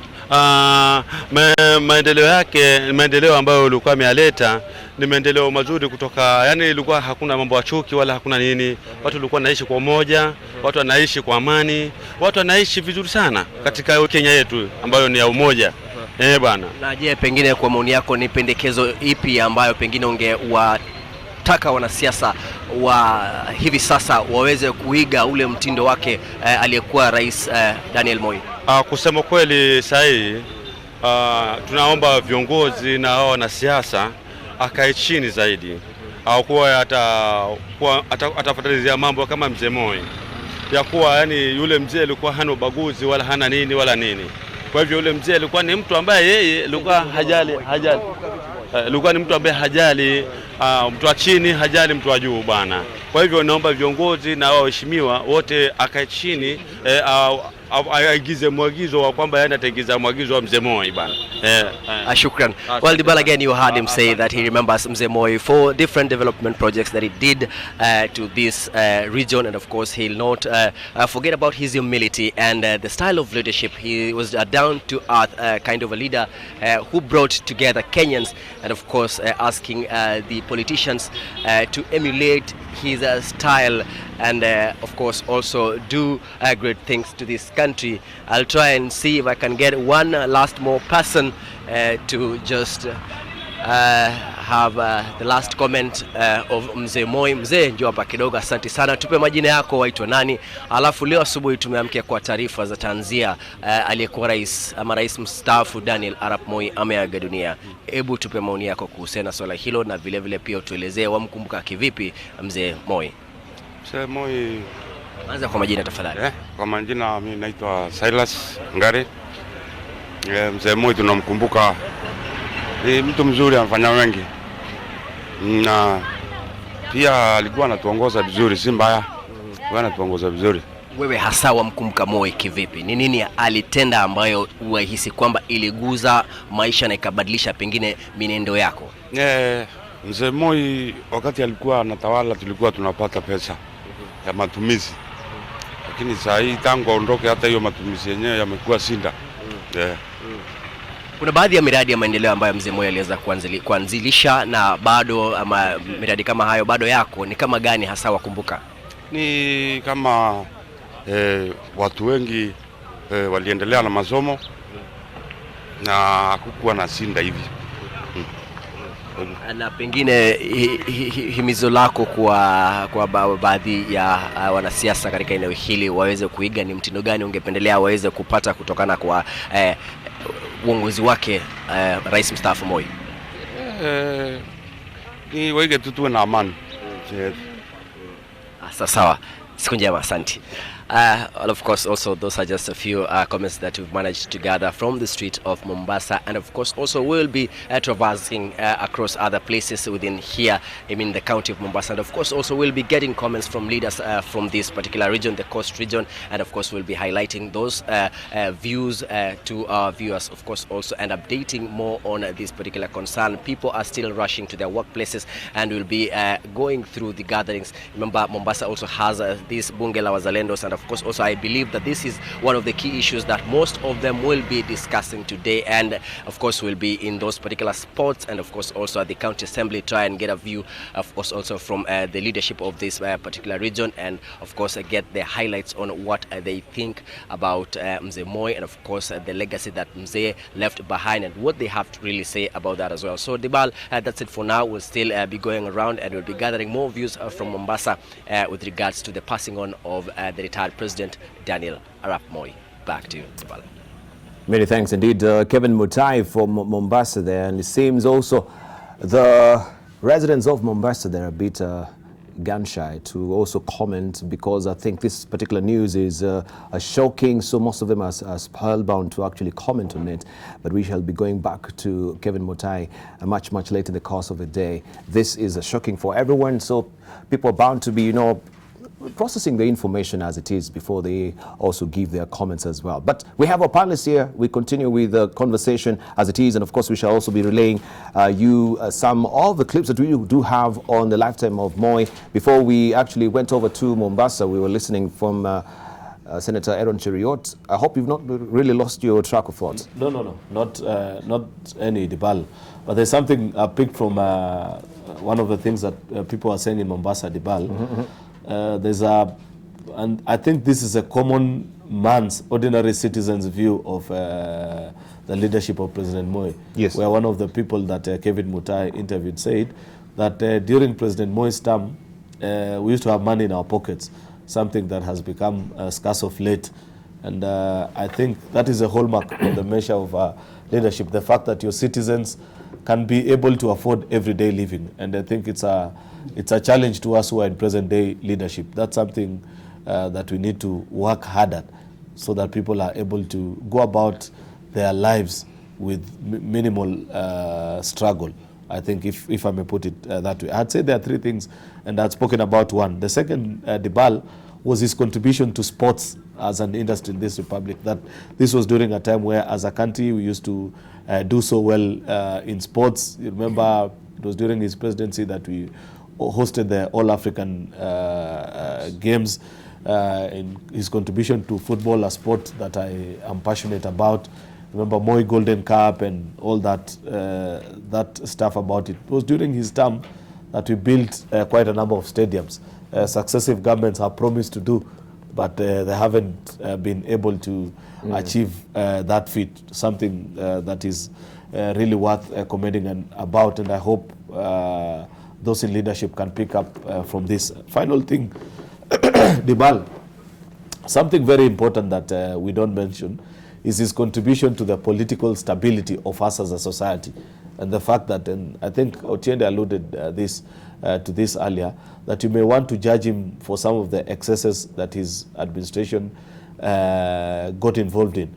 But when you look at it in the weight of what was his contribution to us, making Kenya a stable society politically, given that the fact that today, Dibal, Kenya is one of the most politically stable countries, at least in our continent, and that goes on to give us a competitive advantage over the rest of the countries in the region. The fact that people know that after every 5 years you're able to hold an election, those who win take over. We've had our challenges, but since 1992, actually we've had electoral cycles where whoever is declared the winner takes over and life continues, save for the challenge that we had in 2007. It's something that has been spoken of lightly of late, especially in light of the political environment. You know, you see people trying to drag us back and say, oh, it doesn't matter, we can extend presidential term limits. But there's something so important and fundamental about it, Dibal. If you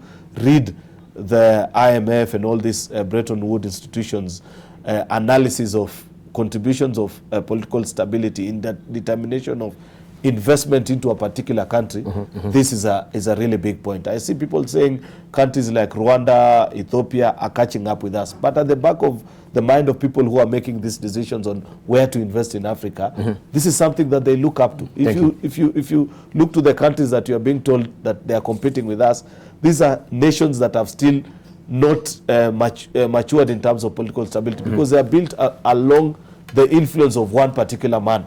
And that is really dangerous. You do not know what will happen if that person is not in the picture. Right, but at least because of this, Kenya continues to stand tall. And this is one of the greatest contributions, that he did his time, he left, Kibaki did his time and left, and that is a culture that we are built on as a society. I hope we continue to maintain it. On that note, I just want to bring up this particular picture also from our archives. This is President, he was then the Minister of Home Affairs. Oh, that's right. Yeah, this was way back, and this is also A.B. Patel. A.B. Patel, if we just put a picture on floor 5, Jackie, so that I can see, we can see also the Minister of State. This is Mbiu Koinange. So they were welcoming back A.B. Patel, who was a member of a legislative council, and he was here as a minister for 33 years. Then he went back to what he said, that he became a world citizen, right? And he is actually the first minister who was the first minister, briefly, a minister without portfolio. I know we normally say that Raphael Tuju is the first minister without portfolio, but he, A.B. Patel, was the first minister without portfolio. This is way back in the day. Kimano, is it your chance now? Yes, it is, I think. Unless you want to... You can begin with lastly, as Otiende was saying. Unless you want to extend. 15 seconds. Remember, we are not given up. No, anyway, Dibal, quickly, because I know Dibal Jacob may want to say a few things after I say finally. But you know, Dibal, I was reliving some moments. Sometimes when I was in Kericho, I used to work there sometimes. And I remember one early morning, we were having breakfast in a hotel that was called Midwest Hotel. And during breakfast, we were all seated there, and I think it was interesting. And now, in hindsight, how Moi had managed to command authority We were just having breakfast. Candidly, everybody is talking and busy, and we were not even, keen on what was happening. Then all of a sudden, I heard everybody burst into Nyayo, Nyayo. So I was on the way. By the time I'm turning, it is Moi who is walking in. I think he had spent the night in Midwest Hotel, and just by his presence appearing at the door, everybody stands up and starts saying Nyayo, Nyayo. So I think he was firm in authority. It would be interesting to remember how he handled the Saitoti, his weight on ascension to power, when he made the determination that it was not going to be Saitoti, and I think despite its other oxymoronic view. You can also look at it as a sign of his firmness, because once he made up his mind that I think this should be the best way forward, he was firm. I mean, he withstood popular, and mass thinking that must be and should have been Saitoti, and he said it should not be. It's also important to remember that Moi throughout his life was a teetotaler. Even in banquets and big ceremonies, when everybody was toasting to champagne, Moi remained true to his glass, toast and give it away, and not even and sip even a bit of that wine. Those are signs of strength. Dibal, allow me to mention some of the things quickly that I think were part of what we would remember. Remember, Moi started what we call, although it failed, the Moi Pioneer Car. Some of those attempts are interesting to remember. Yeah, the Nyayo Pioneer. And of course, again, now the concept when you talked about conservation, although it has been controversial lately, the Nyayo T zones. We can't forget the teacher he was. You can't count the number of schools which are called Moi Girls, Moi Secondary, all over the country. And I think it's a sign of the attention that he paid to the truth of who he was, especially passionate to education. So that Jacoyo may tell us how much he also received when he went to State House those days. Let me allow him to say what he wants to say by concluding that I would want part of my life, you asked me, as a political leader. To a great extent, I would want to borrow a lot from what Moi stood for. Indeed, I bought his book that is out in the bookshelves, and I've been trying to pick bits and pieces of what is one can emulate, and I think there are lots of strong points that one would want to take up, and I believe would make one a better and strong leader, especially towards dedication to cause. So one of these fine days when I'm president, Jacoyo, and I call you to State House, don't come there expecting to receive goodies. I'll be the reformed and the new version of Moi. Thank you. Right. Just a moment. We want also to hear from our callers who are hanging online this morning. It is People and Politics, time for the people as well to express also their sympathies and deepest condolences as well. Right up, we have Daniel, who's hanging on the line from Mombasa. Good morning, Daniel. Good morning, Debal. Morning to you. Yeah, it is indeed at that moment that today you have lost our former president, Daniel Moi. Yes. I'm very much bereaved. You understand what Moi did to this country. The nation was very stable. We had stability the country. The economy was, though not that good, that wide as people could have experienced. But as one of residents of Mombasa, yes, you are saying that your interview is that people have money in their pocket. And if the way Moi put Kenya, it was so instrumental that he loved education, loved sports, loved his people. That's why you go everywhere. They open schools because he loved education, mostly for the culture. Thank you. And with the peace, there was stability. Kenya was great. Today we have moon and moon and moon. We are moon as a nation, and I'm very sad. I'm very sad about this. Very sad. Sad indeed, Daniel. Yes, we are mourning as a nation. We want to hear also from Peter, who's also on the line. Good morning, Peter. We seem to have lost Peter there. We'll circle back to Peter later. We have Sister Jen as well. Sister Jen, good morning. Good morning, Sister Jen. You can hear me? Hello, good morning, Sister Jen. Hello, good morning. Morning to you. I want to give you this handy opportunity also to express your condolences this morning. No, niko hapa sioshi vyombo, niko nje.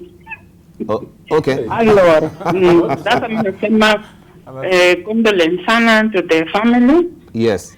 Na Moi kusema ukweli alikuwa baba wa hii nation. Nimeishi wakati wake, nimekunywa maziwa yake na vitu nyingi sana zenye amefanya kwa hii nchi. And then during his government, you know, hatukuwa na vitu nyingi kama hii ukora, ufisadi, these corruptions, they were not there. Maisha, the life was very different from now.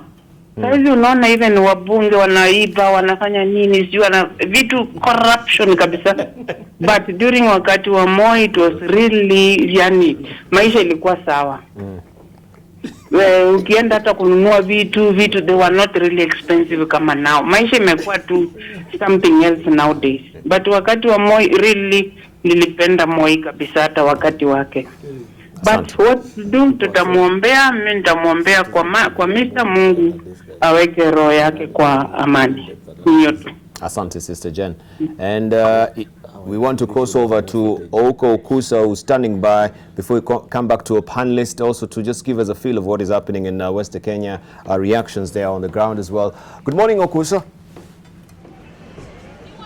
Good morning, Dibal. What is happening here, of course, we are waking up to the sad news of the death of former President, that is Daniel Arap Moi, which is somehow has come as a shock to most of the residents here. But again, remember that last night when you went to bed, 4 pupils of Kakamega Primary School had also perished in a stampede here at the school. We actually at the Kakamega Primary School, and the building right behind me there is where that unfortunate incident happened. 41 of them were admitted at the Kakamega County Referral Hospital, 37 treated and discharged, 2 in ICU. The death toll now as we speak stands at 14, as I've mentioned there. 4 of those pupils were rushed to a private hospital known as Nala. 1 perished there, 3 still undergoing treatment, and another one was taken to Central Primary School. So those are the updates we have now. Police have cordoned off that building behind me there. Security has been intensified here. We've seen personnel from the DCI, forensics actually conducting their investigations behind there, trying to just figure out and collect possible clues that could lead them or enable them to unravel what really transpired, what really caused that stampede. Remember, by last night, the security team here, led by the regional commissioner, that is Madam Agnes Ngetich, were yet to establish what really caused the stampede. But of course, they promised that by this morning they will be in a position to get to know, questioning the school's authority and of course the pupils too who had witnessed that incident. Here we have a huge crowd of distraught and anxious parents who have turned up. Remember, the school was supposed to have been closed indefinitely, but a couple of pupils have showed up this morning, and there are several classes behind me there. In any moment from now, we expect that the parents will be addressed. The anxious, they want to really know what happened. Some of them, I think, are still not very certain whether the children are at the hospitals or not. We met quite a few of them who are still trying to trace their children, but the authorities have promised that they are setting up a disaster management desk here at the school and of course at the hospital too. We also expect, we are made to understand that senior education, the Ministry of Education officials are expected to come here, including local leaders. There are reports and confirmed reports that the CS Magoa himself will be here, but again we also made to understand that could be the PS, that is Belio Kipsang. So all that information will be able to get as it happened. But we are still here keeping tabs on this story. Back to you, the bar. Many thanks indeed, Oko Kusa. And of course, just remember, we are still also putting an eye on that particular story where we had the demise of 14 pupils yesterday. And this is a story that you're keeping an eye on. Also juxtaposing this with the death of retired President Daniel Arap Moi. And also, just to remind you that also CS Magoha had ordered the closure of Kakamega Primary School 4 days after the death of 14 pupils.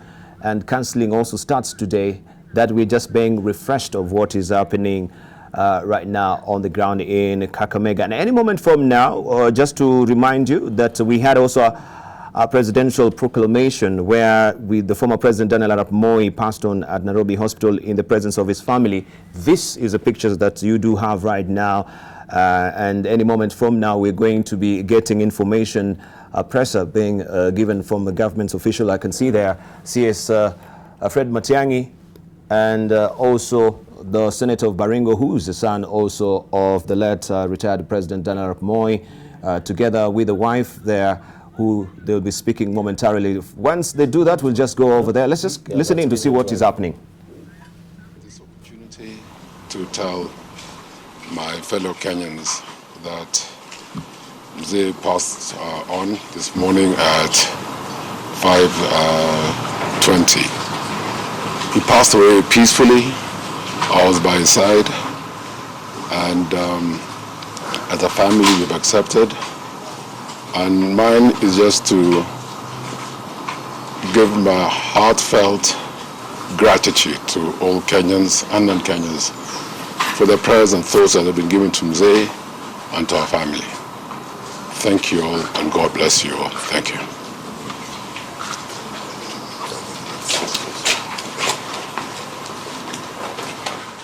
A very brief task statement there from the Senator of Baringo. This is Gideon Moi, together with the family members, just trying to assure us, yes, this is it has happened. It happened at 5 a.m. This morning in the presence of the family, and it passed on peacefully. We're grieving with the family, our deepest condolences, our also sincere sympathies as well. We continue to express this. We've heard from some of the callers as well. We continue with our panelists. And, you know, the whole country is shocked by the news this morning. And we'll be trying to also put tales of what is happening in various counties just to get a feel of how, you know, they can remember President Moi as well. Right, let's just continue, and then we'll take a short break. But I think I had interrupted you, Eseli. I had not started, but yes. Yes, I would say that today, the 4th of February, yes, if Moi were the president of this country, I know exactly where he would have been by 10 a.m. He would be in Kakamega to mourn with those children that have passed away. To mourn with those children. Because his love for children was tremendous. And he had a way of touching everybody's heart. You remember everybody who is being interviewed is remembering Moi because of the milk. Milk. You know, that's a very profound, you know, he had a very profound way of touching everybody. Yeah, so we had sentimental value with, of course, attached to this particular maziwa. Although I was not a beneficiary of, but while we were at the university, when he had just taken over the presidency, he was very good. He used to pass through the university as he went to State House. Until the university became naughty, that's when he stopped. But we would just block him. We would block his motorcade and demand boom, an increase in our allowance. And he would ask Kamodo, what is that? What is boom? Akishaelezwa, he tells ongezea hawa. Ongezea hawa. By the way, I don't regret it, because even after he had left State House, I told you the incident we were doing with Friends School Kamsinga. I visited him here at Cabernet Gardens. I visited him at Kabarak. And every time I visited, I didn't live with less than 50K. And I don't regret it. He was not president then. And I don't, no. When Mzee gives you something, yes, as a young person, who are you to refuse? When Mzee gives you something, and he was a retired president anyway. So me, I don't regret having received something from him. The generosity that really he showcased was, but was really important amazing. thing which Senator Cheriot said, is that he set a very good precedent for this country. A president who was who could be looked at as those strong men in Africa to actually constitutionally get out of office. Yes. You know, that set a very good precedent for this country, because with Tanzania next, then we are the countries in East Africa Interestingly, that have actually followed this. And we need to appreciate that. Because Moi had every reason to refuse. He could have refused to do that, but he did it. So I think it's something that we need to really, and he had a way of changing things, you know, even as we call him Nyayo. Yes. It didn't, the Nyayo term did not come as a friendly whatever. Yes. What happened is when he took over and he said he'll follow the Nyayos of Jomo Kenyatta, and people were using it as a derogatory way, but instead he adopted it, and it became his trademark. You know, it's a very interesting way of doing it. And I remember a few things he said about corruption when he was first talking about. Before we go to the corruption, maybe we can actually linger on the age limit, because also interestingly we have the East African that is headlining this story. This particular case will be picked by the EA court. Museveni's age test set for Friday. Eyes on the East African Court of Justice, EACJ, in key case on Uganda's presidential age and term limits. And I think we can try and take this and compare it with he didn't make much noise about the age limit and the transition, which was very smooth by then. Never agitated. I think somebody should advise Museveni that if he wants to live longer, now is the time to retire. Because the pressure of holding office in old age might just shorten his life. But let me just finish by saying this. Before I come to the corruption, I just wanted to say what he said about corruption. You know, could we handle corruption as a subject? He said he was a bus driver. He was a bus driver, and in the bus, he is carrying all people, including pickpockets. That's what Moi said about it. And I think another thing he said was siasa mbaya, maisha mbaya, which is, I think, is classical, and everybody these days quotes it. That siasa mbaya, maisha mbaya. Now is when they realize what Moi meant. And I think my advice to Museveni, retire early. At least at this age, you might live for another 20 or so years. But if you continue with that pressure of office, because you want to die in office, you might die earlier. Right. Before we come to Jacoy, let's just, for them that have missed this particular statement from the son of the late Daniel Arap Moi, this is Gideon Moi, who's the Senator of Baringo, had to say this, if you missed it.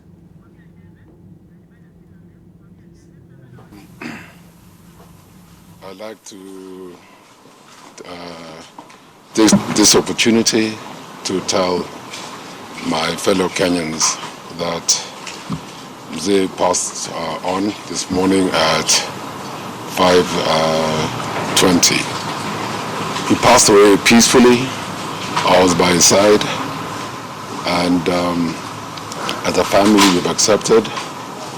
And mine is just to give my heartfelt gratitude to all Kenyans and non-Kenyans for the prayers and thoughts that have been given to Mzee and to our family. Thank you all, and God bless you all. Thank you. All right, let's also hear from Motenda Molo. Just your reactions, bro. Yeah, well, first of all, I think it's good that Senator Moi has come on screen, has confirmed the unfortunate demise of Mzee Moi, for those who may have been in doubt, and he's done it very shortly and very nicely. Yeah. Secondly, the picture that we saw of Kakamega there, I think it is somber, but it also helps us understand, one, perhaps the building is not as tall as we initially thought, because it appears to me it's about it's 3 stories. So perhaps it's not that bad. But I only saw policemen on the ground. And so sometimes it's a conflict for leaders. If I were a leader from Kakamega, I would be debating, do I go or do I not go? Because when elected leaders go there, then you'll also be attacked as celebrating the tragedy. When you don't go there, then even the parents, some of whom are your voters, wonder where you are. So it's a conflict that sometimes as leaders constantly have to deal with. And I think Eseli was speaking to that, but of course, in this case, President Uhuru Kenyatta is out of the country, so he wouldn't possibly go. But coming to the Moi story, the picture you put there of the Nyayo milk, for me, I have a personal testimony on it. I lived through Nyayo milk in the later part of my primary education. And I'm one of those who became who I am because of that Nyayo milk, because I actually survived on it. You know, sometimes when you're from certain backgrounds, you may not always be able to afford lunch or sometimes dinner. But it's unbelievable what that packet of milk can do to you. So quite honestly, I think Moi made he made generations of people to be alive and to be able to speak like us today because of that simple gesture of the Nyayo milk. Today we speak of milk and we can't get it right. KCC is on its knees. We keep going up and down on milk and we don't get it right. Lastly, and I'll beg my leave because I had another engagement. I think there's a lesson in Moi's life. Humility. Humility to bid your time and do whatever you want when your time comes. For 16 years, Moi was vice president, and everybody thought he was lame duck, he could not do anything, he would be overlooked, and he toed the line. As the Seli was saying, he was just following the footstep. He never contradicted his boss until people never thought he could take over. But when he took over, despite saying that he was towing the line, actually, he became his own man. It is a lesson for many people who deputize others. Thank you. Thank you. Jacomedio? Yeah, and Utinde has just taken the words out of my mouth. That Moi had serious sense of humility. He was, remember Paul Ngei saying, all he needed was a day with the presidency. And that Moi wasn't good enough. But Moi kept us together as a country. Nyayo really kept us together as a country. You hear the caller from Mombasa saying, when he was there, at least people had some money in their pockets. The caller from Eldoret has echoed the same things. And I've also heard the lamentations from Senator Cheriot that we need to do. All I want to send Wamatangi and Cheriot to do is to tell the Jubilee ilk to stop stealing too much. You know, you can't lament so much. You just tell them to stop stealing everything so that all of us can have food in our mouth like Nyayo left us. You hear the praise by Otiende. We just a packet of milk, and it was only like once or twice a week. Imagine you guys now with the Arors and the Tuake Dam and all this. You're just stealing everything. You can't just be thieves. You know, you just at least make the economy work so that even if you take 10%, we are okay. And Matangi, today, you know, I'm not on you. I'm just advising Aaron. Eh? Oh, you're advising. Yeah. So even when you go to State House, you can put in a good word for us that we are tired of thieves. I know most of you will want to leave at some point, but I just wanted to comment on this particular picture that we have before we cross over to Bridget Ngana. Also, she's in Kabarak, to just give us a feel of what is happening in Kabarak. And this is a legacy. The baton has been passed from Jomo Kenyatta to, of course, Daniel Toroitich Arap Moi and Mwai Kibaki. Who was missing there is President Uhuru Kenyatta as well. But this was way back when he was, the finance minister, Mwai Kibaki, and we had also Daniel Arap Moi as the deputy president. Can you see it clearly? Yeah? Jaco wanted to say something? Or Matangi? Were you calling this? No, yes, there you go. You can see it now. So this flower thing also... Yeah, it was contagious. It was contagious? Even to Kibaki. But I think at some point he dropped it. Well, you know. He didn't have a flower farm. I mean, the lap was there. I'm saying he didn't have a flower farm. That's why. Right, that is from our archives, and of course we're just showcasing you how this baton has passed on from Jomo Kenyatta right to Mwai Kibaki and now Uhuru Kenyatta. We want to cross over to Bridget Ngana. She is in Kabarak right now. This is maybe the epicenter, so to speak, of somber moment and grief. People are feeling it because they could relate with the letter President Moi, seeing him driving to his home, you know, just seeing an ordinary man who is trying to live out his life. Bridget, it's good to see you. A sad moment there in Kabarak. Good morning. Good morning, Dibal, and we are at Menengai Shopping Center, and this is the nearest shopping center towards the other entrance of the former head of state's residence. And right now, the residents are just coming to terms with the information that their neighbor, somebody whom they had known as their nearest neighbor, and somebody whom they interacted with in his time while he was here in Kabarak, they say that they have been shocked by this news, but they are still coming to terms with this reality. And as you can see, it's just a quiet shopping center, and this is actually the road that heads towards his residence, and this is just one of the gates. But I'm going to speak with some of the oldest residents here in Kabarak or Menengai, because the home is in Menengai in Rongai constituency. Speak with one of the residents. Mzee, karibu sana kwenye NTV. Pole sana, mmepoteza jirani yenu aliyekuwa rais wa nchi hii Daniel Moi. Tuambie tu nyinyi kama jirani hapa mwaka gani na mmeishi vipi na marehemu rais Daniel Moi? Hapa nilikuja 1979 na tumekaa na Moi hapa miaka hiyo yote. Ametusaidia kwa mambo mingi, hatukukuwa na stima, hatukukuwa na maji. Tukaenda kwake tukaomba, tukapewa mara moja. Moi ametusaidia hata huko kwake kwa shamba. Wakati amefuna, mnaingia huko kwa shamba, mnachukua yenye inabaki. Kuna mtu anauliza nyinyi. Pana hospitali tuko nayo hapo. Kila kitu ametusaidia naye. Kwa hivyo tunampenda sana kabisa. Tumeona tumeachwa na mzee rafiki wetu zaidi. Ndio. Kama mwananchi, kando na kujenga hospitali na kuwasaidia na maji na stima, mlikuwa mnamuona baada ya kustaafu kama rais, alikuwa anakuja anakaa na nyinyi kwa wakati mwingine? Alikuwa anapita hapa karibu kila siku. Akienda pande hii ama akienda pande hii. Kila siku, na alikuwa anazungumza na watu hapa. Ndio. Ujumbe wako kwa familia sahi na kwa Wakenya wengine, nyinyi unajua mlikaa naye hata baada alitoka kwa rais wa nchi hii. Tuambie tu ujumbe wako kwa Wakenya wakati huu. Sasa sisi tunawapa jamii yake pole na Wakenya mzima. Tumewachwa na rais mwenye tulikuwa napenda zaidi. Ndio. Asante sana. Acha nizungumze tu na baadhi ya wakazi wengine pia wamekuwa hapa wakati rais mstaafu alikuwa hai. Tuambie tu nyinyi ni majirani wa aliyekuwa rais wa nchi hii marehemu Daniel Moi, mlikaa naye kwa njia gani ama mliona ana deal na nyinyi kwa njia gani? Mzee ni mtu alikuwa mkarimu, mkipita kwa hata atasalimia watu kwa barabara. Mzee amesaidia hata barabara hii yetu amekuwa akitengeneza.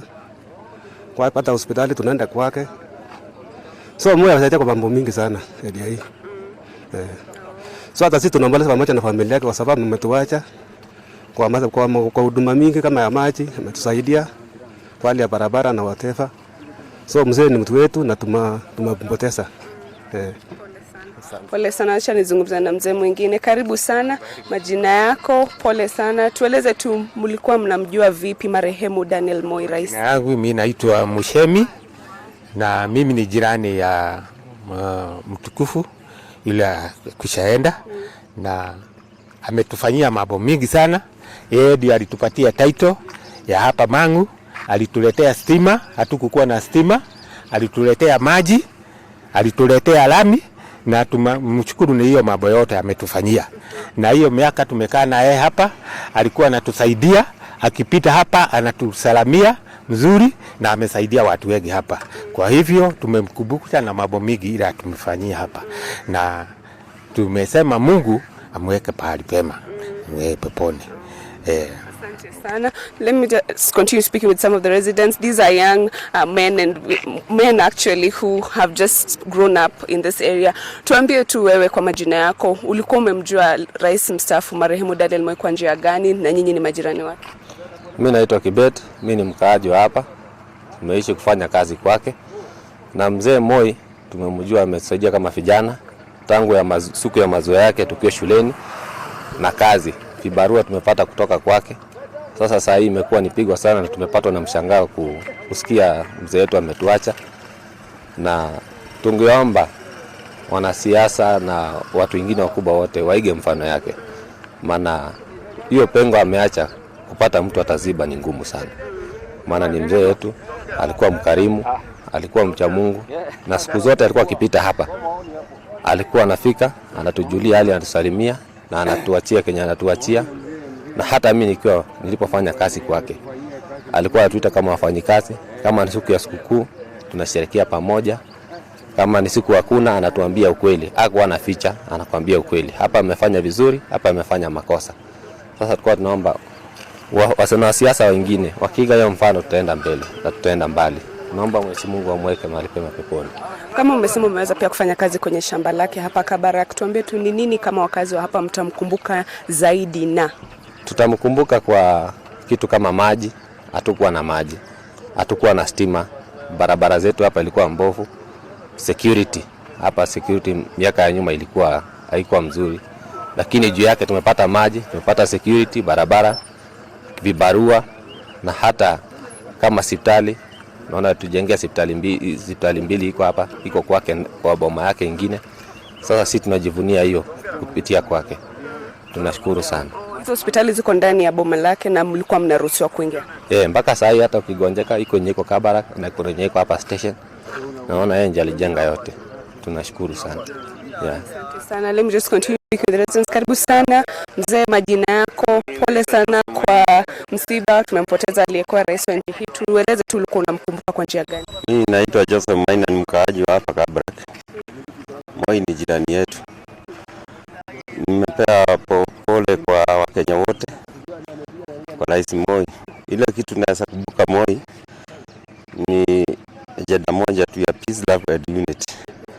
Na hiyo bado tutaendelea nayo hata sasa. Ndio nasema tuendelee na hiyo tu. Asante sana. Well, Dibal, those are some of the feelings of the people here at Menengai in Kabarak, rather. It is Menengai, but because of the name of the former president, the late Daniel Moi, this place is also known as Kabarak, and the residents are really saying that the way they interacted with the former late president was really in a very cordial way. They say that he was really pivotal in ensuring that the road network in this area was good. They had electricity, they had water, and most importantly, he made sure that even the hospitals that are within the vicinity of his residence was accessible to the residents of this area. We're still going to be here just to follow up on the feeling of the people here and any developments from Nakuru, because this was his official residence after he retired from the presidency. Indeed, Bridget Ghana, we shall be keeping in touch with you to just keep us apprised of the developments as far as remarks are concerned. What a heart-wrenching remarks that we can hear from the residents there on the ground, still waking up to this shocking story about the demise of the former retired President Daniel Arap Moi. Reactions from every part of the country. Momentarily also we shall be crossing over to Moranga, but I want just to come back to our studios and just get some closing remarks from our panelists who also they have to move on with the activities of the day. Let's just listen in from Eseli, just your closing remarks finally, as you know, I think it's what is really happening currently. It's a very sad day for Kenya that we lose so many children in the tragedy in Kakamega, and then we lose former President Moi. I think it's a day that we should all take time to reflect on what God means for each of us. Because as a country where we are politically is very, very, I would say, is very dicey, and this is what is going on in the country. Thank you. Right. Continued heartfelt condolences to the parents of the kids that we lost in Kakamega. It's extremely painful to imagine the death of your child as a parent, and you do not want to imagine what those parents are feeling this morning. It's my sincere most hope that as a society we'll reflect on making our education institutions the safest places for our kids. It used to be that way, but that is a tradition we appear to be losing, where increasingly there are so many dangers that lurk on the way within the institutions of learning for young people. I hope that Ministry of Education gets to come up with a more rapid plan than what they already have in existence on how to secure our institutions from any kind of danger, so that we do not end up losing kids as we have done in Kakamega. My sincere condolences to the people of Kakamega, the parents, the kids in hospital, wishing them a quick recovery. To the family of President Moi, led by my colleague, Senator Gideon Moi, most sincere condolences as well. It's never easy to lose a loved one in the family, more so an icon like the retired president was to our nation. We thank God for the time that he gave us and the contribution of President Moi. If I was asked, what's the greatest gift that Moi gave? Apart, I think I've already spoken about political stability, but that act of 2002, an African strongman losing an election, but peacefully handing over power to those who have won. That is a tradition that Kenya cannot afford to lose. Thank you. Thank you. Jacob Medio. Moi never lost an election. It was who lost in 2002. But Moi was so magnanimous to try to keep us together, and I'm so grateful to him personally. I was hoping he could live longer than he has lived, but it has happened. Right. Condolences to the Kakamega tragedy families, and may God bless all of us. Let's just pray over it. You know, Dibala, when we were conversing, and it was Otiende Amolo, so his left was speaking about how he was the beneficiary of the milk. And remember, this milk was being given to all primary schools nationwide, not in select places, in the whole country. And I was just thinking backwards, and I was asking myself, the state did not have cows. The cattle did not belong to the country that they would be milking. And so it must have been an ingenious way to ensure that even farmers themselves, because I believe that milk was being paid for by government. If it is taken from KCC, it was an indirect but very ingenious way of ensuring that farmers get to benefit, because it's a way of providing a market while adding value or giving value, health value to the children. And I was just thinking backwards, why sometimes don't we also, when you look at it at the face of it, you might not understand or see it that way. Why don't we sometimes, even in present day, think in that manner? For example, look at the crisis that is there with our farmers, and saying, you remember the images you're showing here of farmers in Nyandarua pouring milk. I think those are good lessons that we would need to learn. I want to say to Kenyans this morning, as we mourn the death of former President Daniel Arap Moi, that there is an awful lot that we can pick from the lessons he taught this country for those 36 years. He was not all glamour all the time, because leadership is a tough call.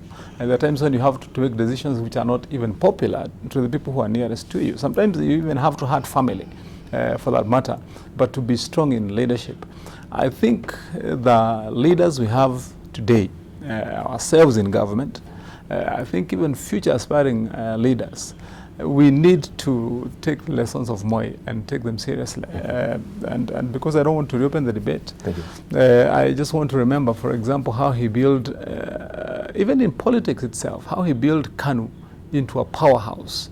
And there is no other political party, for your information, Dibala, and for information of our viewers, even today, after you've heard of all these parties of NASA and WHO and ODM and Jubilee and whatever, there is no other party, even today, that is more strong, that's more structured, that is spread out throughout the whole country than KANU. So what I'm saying is this, that sometimes, we have this saying, I think, I hope it is in all languages, but in my mother tongue, we have a saying that says that you remember a cow had milk, or you praise it for its milk when it is dead. I hope that's not how we continue, that we can take these lessons. Let me finalize by saying to the people of Kakamega, our very sincere condolences to the loss of those children, and what my colleagues here have said rings true all the time. As long as we have this mentality that you wait for a tragedy to occur, then you rush to, for example, to Gado School and order it is closed, and they have to chase away everybody and now start looking for solutions when the tragedy has happened. What happened? Remember when we had the terror attacks in institutions like hotels? That's when you start seeing people being told that you must have a policy where you teach people about drills. You know, what happens to our institutions? Why can't we have clear policy, especially from a ministry like education, to ensure that there are drills that teach children maybe on this kind of things on how to escape. My condolences to those parents and the people of Kakamega. Thank you. Thank you. Indeed, we share the condolences also with the people of Kakamega and the children as well. We're winding up, but also I dug this from the archives as well. 10 things or 10 interesting things about Moi that maybe you didn't know. This was done way back. He loves, or now it's past, he loved eating boiled green maize for breakfast with either porridge or tea. He did not take alcohol and influenced those around him while in power not to drink in his presence. Also, he had a photographic memory, and during his rule will call any DC or PC without referring to any phone book. That's how he was, sharp memory. And also he spends close to 10 million shillings every year on philanthropy. He had never worn a double-breasted suit or trousers with turn-ups, right? He maintained the same tailor who used to make his suits while he was in power. He liked fast driving, and while on his Meet the People tour, he will enjoy it when his driver floored the accelerator. Also, he twice slept in a tent while on his Meet the People tour, as the places he was visiting were too remote. This was a man. His name Torotich means welcome home, the cattle. He was denied a chance to join Alliance High School in 1945 by the colonial administration and was instead sent to a teacher college. Those were some of the memories that we can also, these are some of the memories we can remember about Daniel Torotich Arap Moi. Right, allow me to leave you with this particular pictorial that we've prepared for you, just to remember this quintessential man that really affected our lives in one way or the other. And I thank you so much also for your valued company. We'll cross over momentarily to Lee Finrol, and I will hand over now to Zainab, who will be here in a moment to just take us through also with the rest of the programming and following these particular stories, or this particular story that we do have for you this morning. Thank you for your valued company. Raisi wa Kenya, mkono kwa mkono, sukumana mbele, heri ya wale wanaoamini, uongozi bora ni baraka yake Mwenyezi Mungu, uongozi bora ni baraka yake Mwenyezi Mungu. Homa na tucheze, ina na tupige, filimbi na zeze, pongezi kwa Moi, sauti nyikani, ndege wanaimba, wanyama wacheza, ni mshangilio. Harambee na Nyayo, wito unavuma, mdogo kwa mkubwa, pembe zote Kenya, heko kwa raisi kwa kuanzisha mwito wa Nyayo, heko kwa raisi kwa kuanzisha mwito wa Nyayo. Nyingine ni kipi? Kupita amani, yota na ing'are, kokote nchini, hongera raisi kwa uongozi wako timamu, hongera raisi kwa uongozi wako timamu. Homa na tucheze, ina na tupige, filimbi na zeze, pongezi kwa Moi, sauti nyikani, ndege wanaimba, wanyama wacheza, ni mshangilio. Uliyesimama juu ya senyenge, hati wasubiri, wingu linapita, jongea upande gari la Nyayo, lango wananga, jongea upande gari la Nyayo, lango wananga. Nayo ngoja ngoja, yaumiza matumbo, utamu wa Nyayo, washibisha roho, usiku mchana ni upendo, amani umoja, usiku mchana ni upendo, amani umoja. Homa na tucheze, ina na tupige, filimbi na zeze, pongezi kwa Moi, sauti nyikani, ndege wanaimba, wanyama wacheza, ni mshangilio.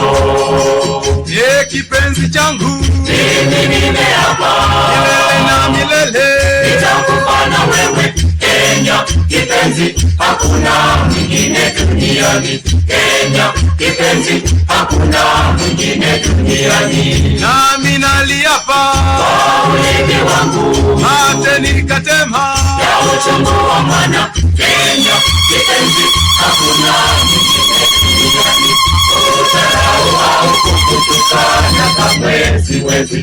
Kenya kipenzi, hakuna mwingine duniani. Ngoma na tucheze, na tupige, ili na zeze, pongezi kwa Moi. Sauti nyikani, ndege wanaimba, wanyama wacheza, ni mshangilio. Ngoma na tucheze, na tupige, ili na zeze, pongezi kwa Moi.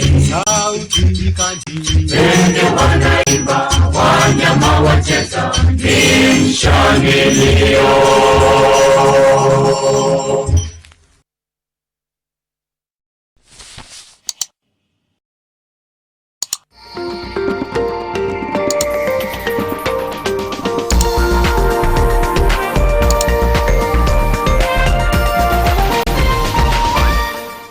How to use our e-levy portal. Click sign up to begin the registration process.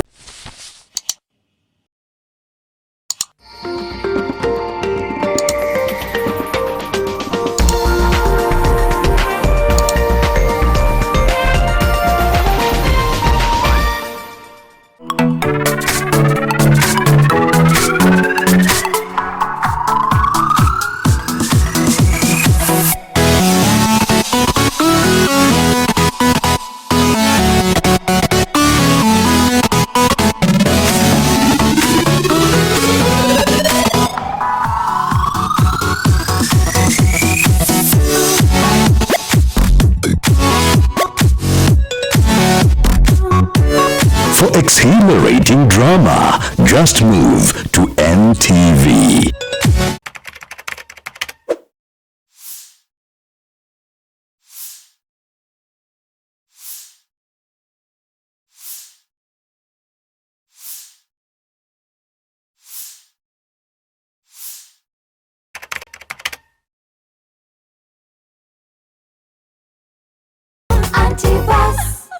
Uko na msichana wa kazi? Niko naye, mbona unauliza? Ndinda, unataka kuniambia unakunywa pombe kwa nyumba yangu? Toka, toka, toka. You mean to say that I am suffering from postpartum depression? Yes. Wewe ni jina nani unashout hivyo? Ai, sasa juko na gari sitajwe jina. Hata sio yake. Hata sio yake. Toroka uone. Toroka uone. Hebu toa mshipi na kiatu. Every day, NTV News Team moves you to the center of the action. The security forces will take that in this operation. Police are not taking anything to chance it.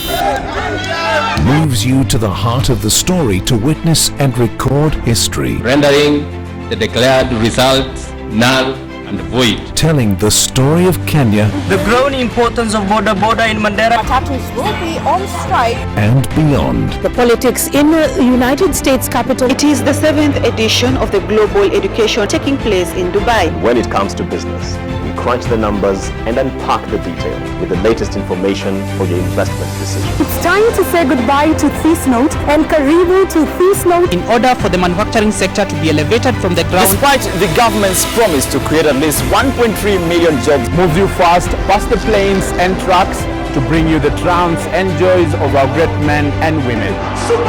Moving stories that touch our hearts. I didn't know that I could go back to school. The Back to School program has brought hope to these young mothers.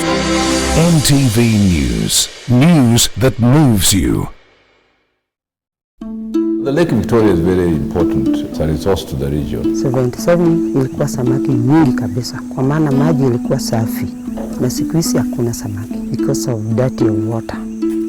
Hatukunywi maji, ni kama hii maji imebakia wanyama. What we release back to the lake meets the regulatory standards. Hii maji ilikuwa maji safi, na sasa hii huwezi fanya nayo kazi kwa maana ni mafi kila wakati.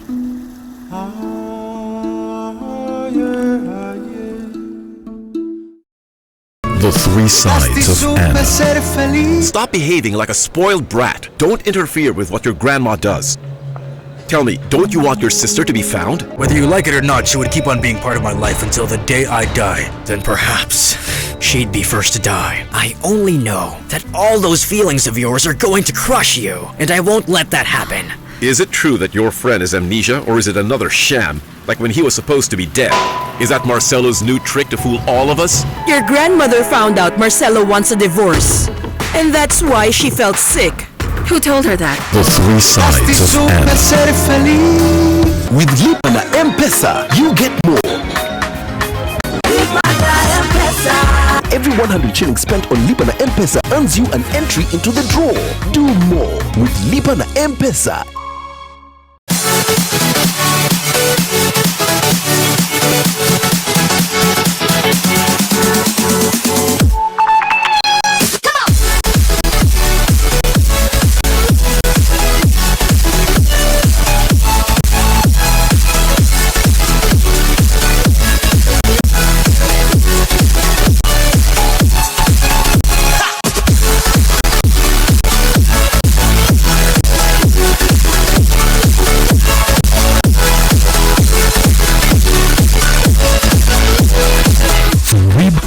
Comedy.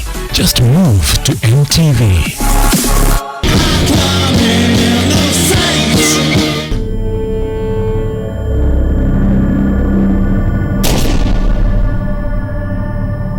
Something's happened.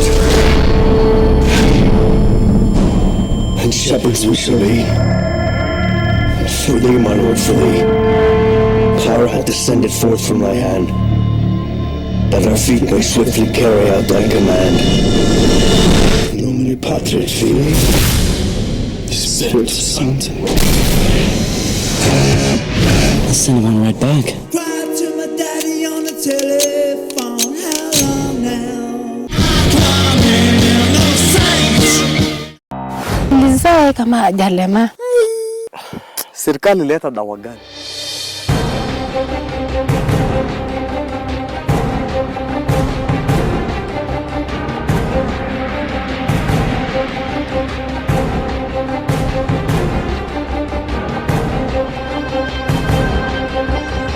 It's almost a year, nothing has been done. I just need some form of information.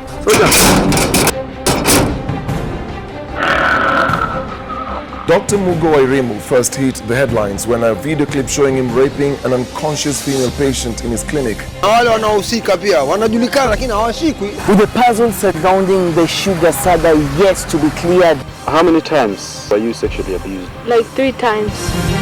How was a convicted child molester allowed to set up a children's home in the country?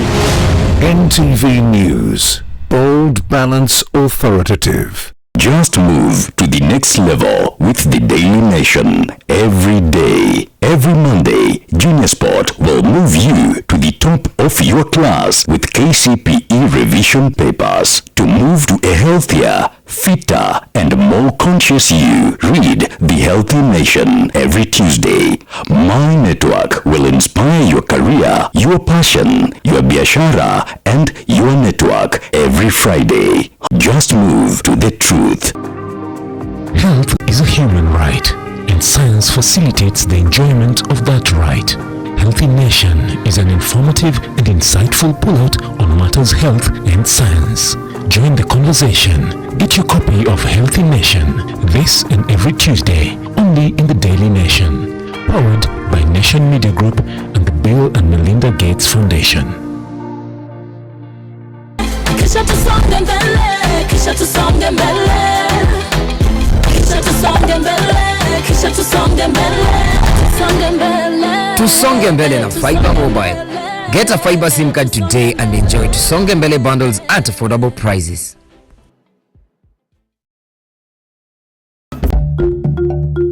Betika community is a movement.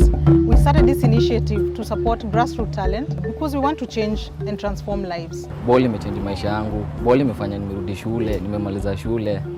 Hope sana ball itanisaidia. At Betika we saw the amazing talent that our youth have in football. around Kenya. And we said, what are the challenges that these teams and these young people are facing? And the most immediate need for them was football kits. Tumepata uniform safi, tutakuwa tunatumia kwa tournament. So tuko ready kupiga shughuli. Every winning team will take home a cash prize of 200,000. They get to nominate a community project in their area. Our dream is to see our boys playing in those grand soccer stadiums across the world, and we'll be very proud when we see some of our Betikana community players in such tournaments.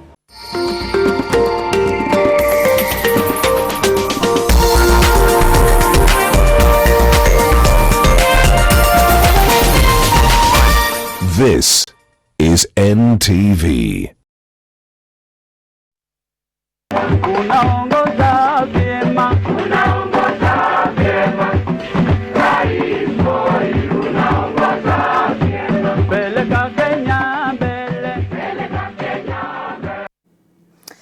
All right, well, it is the 4th of February 2020 and Kenya is mourning. Retired President Daniel Toroitich Arap Moi is dead.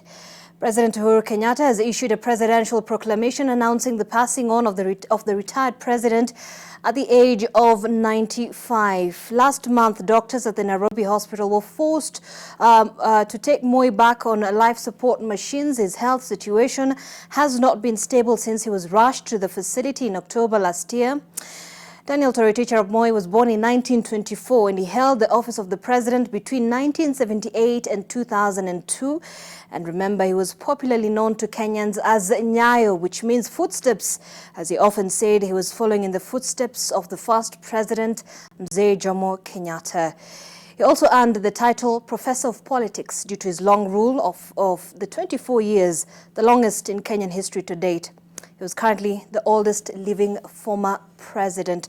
And of course, just to mention some of the things, and of course, a lot of tributes flowing in at this particular point, the presidential proclamation has announced and the President Kenyatta has ordered the national flag to be flown at half-mast countrywide and in Kenyan embassies abroad in honor of Mzee Moi. We have our reporters on the ground to bring us to speed and of course speak to residents across the country on this breaking news this morning. Of course, a very sad morning for the country. And just to mention and of course just state on that presidential proclamation announced by President Uhuru Kenyatta, says, "It is with profound sadness and sorrow that I announce the passing of a great African statesman, His Excellency Daniel Toroitich Arap Moi, the second President of the Republic of Kenya. His Excellency, the former President, passed on at the Nairobi Hospital early morning of the 4th of February in presence of his family." And of course, we'll be bringing you more details of this proclamation and what it states. Our reporter, Kennedy Mureithi, is currently at the Lee Funeral Home where the body of the late retired president is expected to arrive. A very not good morning to you, Mureithi. What can you tell us from Lee? Has the body arrived yet? Well, a very sad morning, as you say, Zainab, there in studio. And here at the Lee Funeral Home, a few minutes ago, actually, a while ago, the body was brought at the Lee Funeral Home just a few meters from Nairobi Hospital, where he passed on this morning. And already we have seen family members, former security heads, and also friends of President Moi who have just actually come in, and each of them are going into the Lee Funeral Home just to view the body and make sure that yes, it is true that the Mzee is no more. At the age of 95, he has actually gone, and we have seen most of them cabinet secretaries who have even come. We have seen Energy CES Ketera has already come. We have seen CS Chelugui who has also come, and you know that CS Chelugui hails from Baringo County, and he is one of the people who was early to arrive here, and he arrived a few minutes just after a statement had been issued by Senator Gideon Moi, who is the son of the former president, and he issued a statement that lasted less than a minute, saying that yes, it is true that Mzee has rested and they would want the family to be given an opportunity to mourn. We have seen most of the people who have actually come here at the Lee Funeral Home, and they're conversing in low tones and in small groups as they try to remember the life and times of Mzee Moi, who served this country for a period of 24 years. We have seen so many people come in, and immediately this news broke, and as people were making their way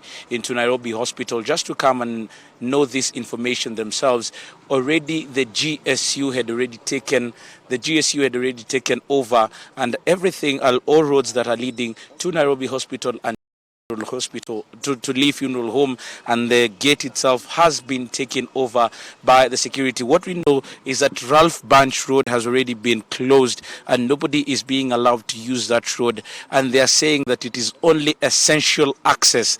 On the other side, Agwin's Kodek Road has already also been taken. This is at the roundabout of Silver Springs Hotel, and anybody who is being allowed there has to have essential access to this particular area. So that is what is happening at this particular point, and we do expect probably later on, because we have seen the presidential guard, there is a probability that he might be coming here. We are not certain of that particular fact, but I also saw some outriders, probably an indication that Deputy President William Ruto will be coming to this particular place if he is not in the mortuary already. But we do know that it is a somber mood, and he has been here at the Nairobi Hospital on life support, as they say.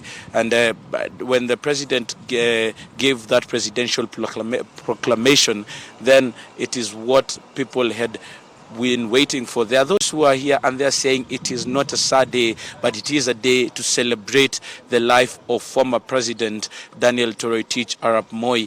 At 95, there are so many people who would have wanted to live that long and actually experience what he has been able to experience in his lifetime, because not so many people we do know have gotten to that age. Just the other day, we were celebrating when former Attorney General Charles Njonjo clocked 100 years, and this time we are celebrating the life of President Moi, who has lived up to 95 years. So these are some of the sentiments that we'll probably be looking forward to hearing from those people who will be coming out of the Lee Funeral Home, probably to talk to us. But there is so much security, and everything is happening meticulously as people are trying to manage the people who are going in, the people who are coming out of that particular the Lee Funeral Home. And also the information that is coming out is actually very guarded at this particular time, because they do expect that there is going to be one center of information. We have seen there's some people who are even talking to the media and telling them what to talk about and what not to talk about, because everything is being done in planning mode, and this is something probably that had been arranged all along since that time the proclamation had been made. And everything that is happening is actually we are walking into it as the security officers are here. They are also managing the people who are coming here, but most of the people that we have seen coming into this particular Lee Funeral Home are people who worked very closely with President Moi in his days. We have seen those people, those politicians that he did mentor in those days. I have seen a few minutes ago Dalmas Otieno, who is now at the SRC, just walking. I have seen some members of parliament from Rift Valley come in. I have seen the senator of Nairobi, that is Johnson Sakaja, come in. And yesterday I was just having a conversation in parliament with Ngonjiri, Bahati member of parliament, Kimani Ngonjiri, and we were talking about President Moi, and there he was talking to me with regards to he owes his life to President Moi, and this is and he said that whatever he has at this particular time is something that has been born out of the relationship that he had with President Moi. Most of them actually would credit those people who are in senior positions, either in government or in politics at this particular time, would actually credit their life with President Moi, who was touted as the professor of politics. And most of them say that when he held their hand and walked with them, it is something that they were looking forward to, and it is something that has shaped their political careers until now. You will also remember that President Uhuru Kenyatta, the current president of Kenya, is a protege of President Moi, as he brought him out, gave him and actually even brought him to parliament and declared that in 2002, when he was leaving office, he was his successor or his preferred successor. It did not come to happen, but in 2013 it came to pass after the era of President Moi Kibaki. So we are capturing the somber mood, we are capturing the mood here at the Lee Funeral Home as leaders walk in, family members walk in, and probably they will be giving a detailed statement with regards to what steps are going to follow. President Uhuru Kenyatta, as Zainab has already said, has announced mourning from now until when the president is going to be buried. And also another thing that we saw before we go is that the military also came in and took over from there, because President Uhuru Kenyatta has already declared that it is going to be a state funeral. So everything that is going to be accorded to President Moi is going to be stately. So this is just what we are gathering at this particular time. There is that statement that was given by his son, Senator Gideon Moi, which was less than a minute, saying that yes, it is true that it has happened. So it will be very interesting to see what are the events that will follow, what date is going to be announced for that burial, and what other things are going to take over from this particular moment, as we do wait for that all-important statement that is going to come from family members who are already here at the Lee Funeral Home. I can see also the Secretary General of the KANU party, that is his party, which he said KANU ni ya baba na mama, that is Nick Salat already there. But also, Zainab, there are some statements that you will never forget associated with President Moi. Just before he left power, he had said that anybody who had wronged him, he was requesting for their forgiveness, and those whom he had wronged, he is requesting for them, and those who had wronged him, he had forgiven them. So these are some of the statements that we'll be looking forward to as we wait for what is going to happen next. As of now, Zainab, I'll let you go to other people who are in other different parts of the country. All right, Kennedy Muridi there at the Lee Funeral Home. Of course, a lot of people and politicians, specifically and family members and relatives allied to the former president, already thronging at the Lee Funeral Home. We'll be getting more details from Kennedy Muridi as that continues and, of course, develops. We also have Kevin Mutai, who's in Mombasa County. Kevin, what is the environment looking at following the announcement of the death of the former president, Daniel Toroitich arap Moi? Well, the coast region is also reeling from this sad news concerning the passing on of the retired President Daniel arap Moi. And earlier on this morning, I was in the streets of Mombasa here, and Kenyans still remember the legacy that retired President Daniel Moi did while he was in power, and leaders from across the region are continuously sending their messages of condolences.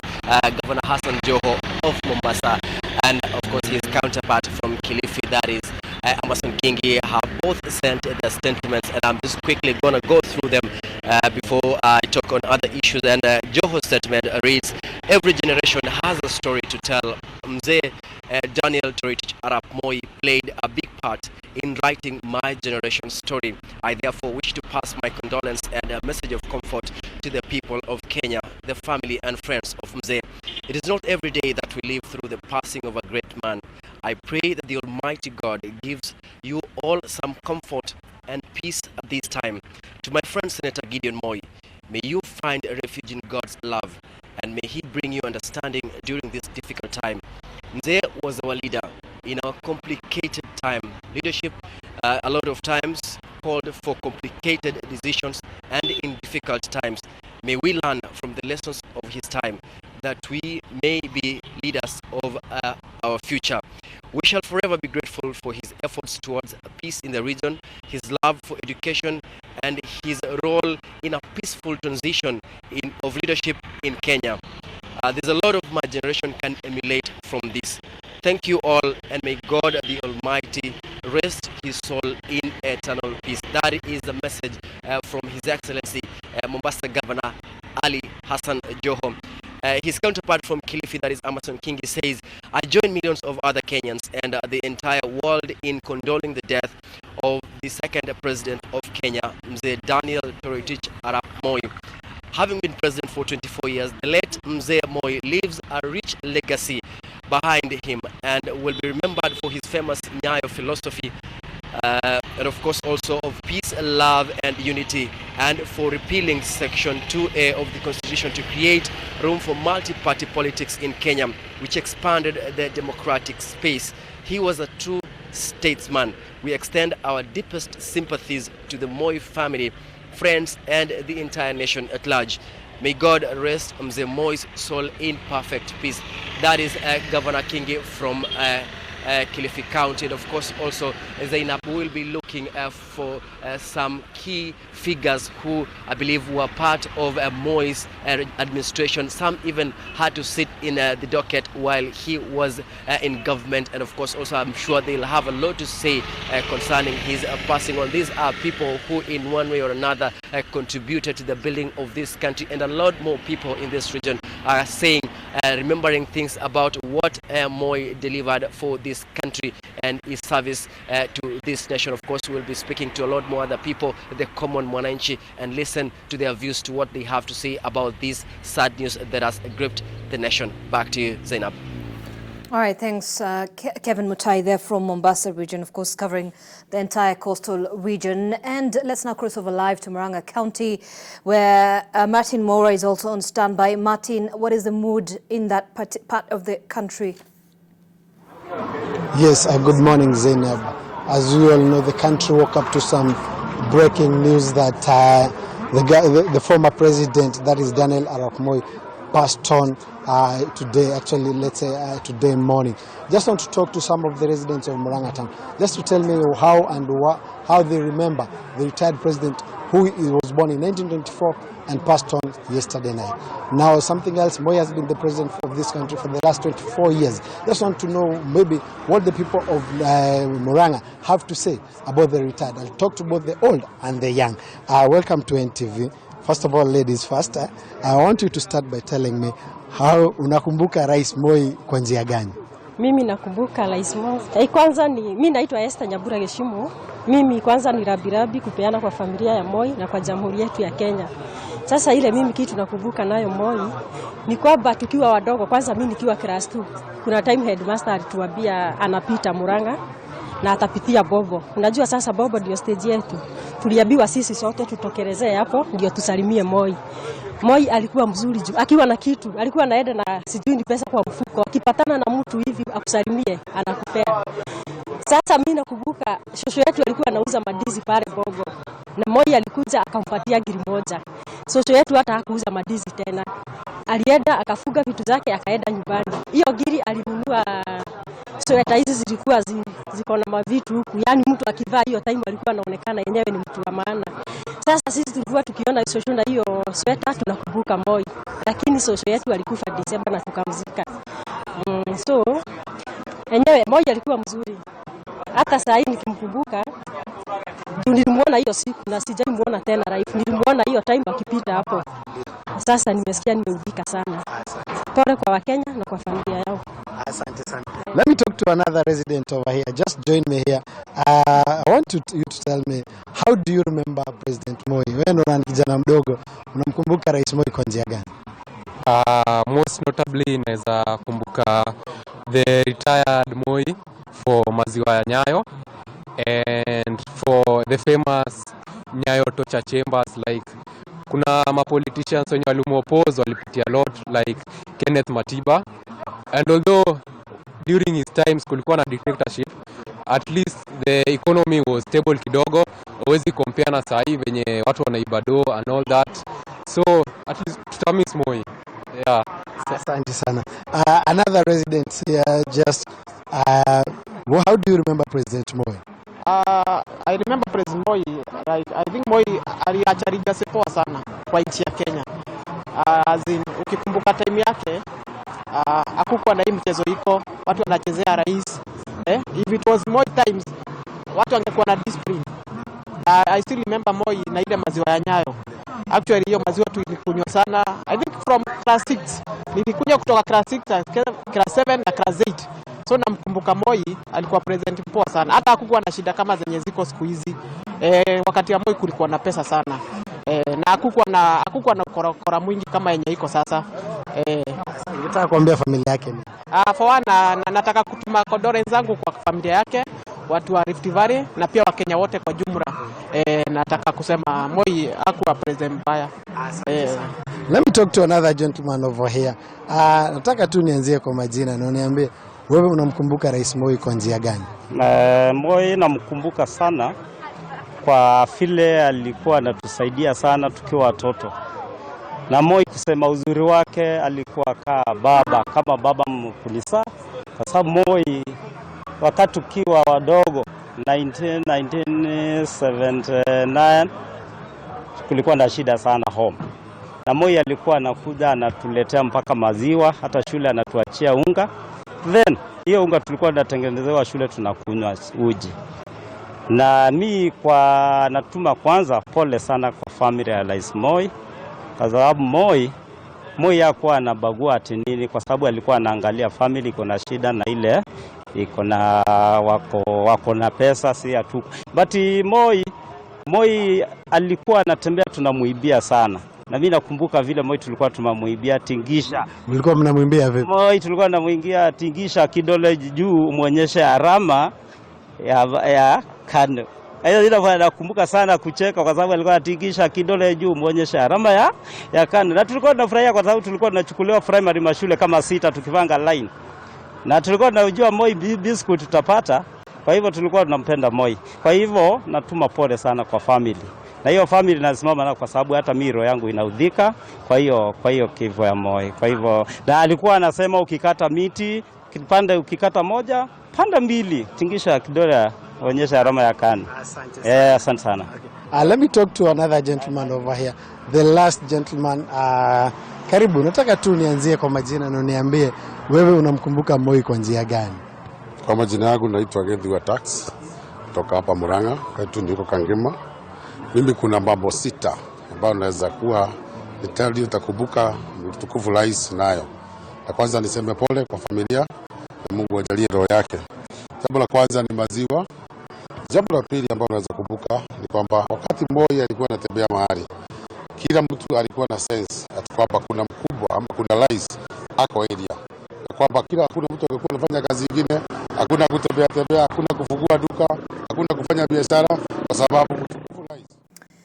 All right, there you have it. Martin Moore in Murang'a County, of course, speaking to some of the residents on the situation, of course, the mood allied of the death of retired President Daniel Toroitich arap Moi, and of course, something that would Daniel with the president, of course, is like you can see behind me is the rungu. They would call it rungu ya mzee and or rungu ya nyayo. That's what he was profoundly known and remembered for, as well as a lot of people talking about the maziwa ya nyayo, which a lot of people enjoyed during their tenure in school. But let's now just cross over live to now Seth Olale, who is at the Kabarak Gardens here in Nairobi. Seth, what is the mood in that part of the county?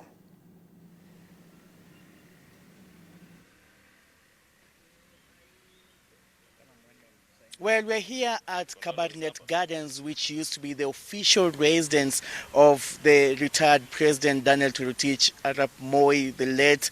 And it is here where he used to, get up each and every morning and go to State House. And according to residents here, he used to leave this particular place as early as 5 a.m. Some of them had an encounter with the presidential motorcade aid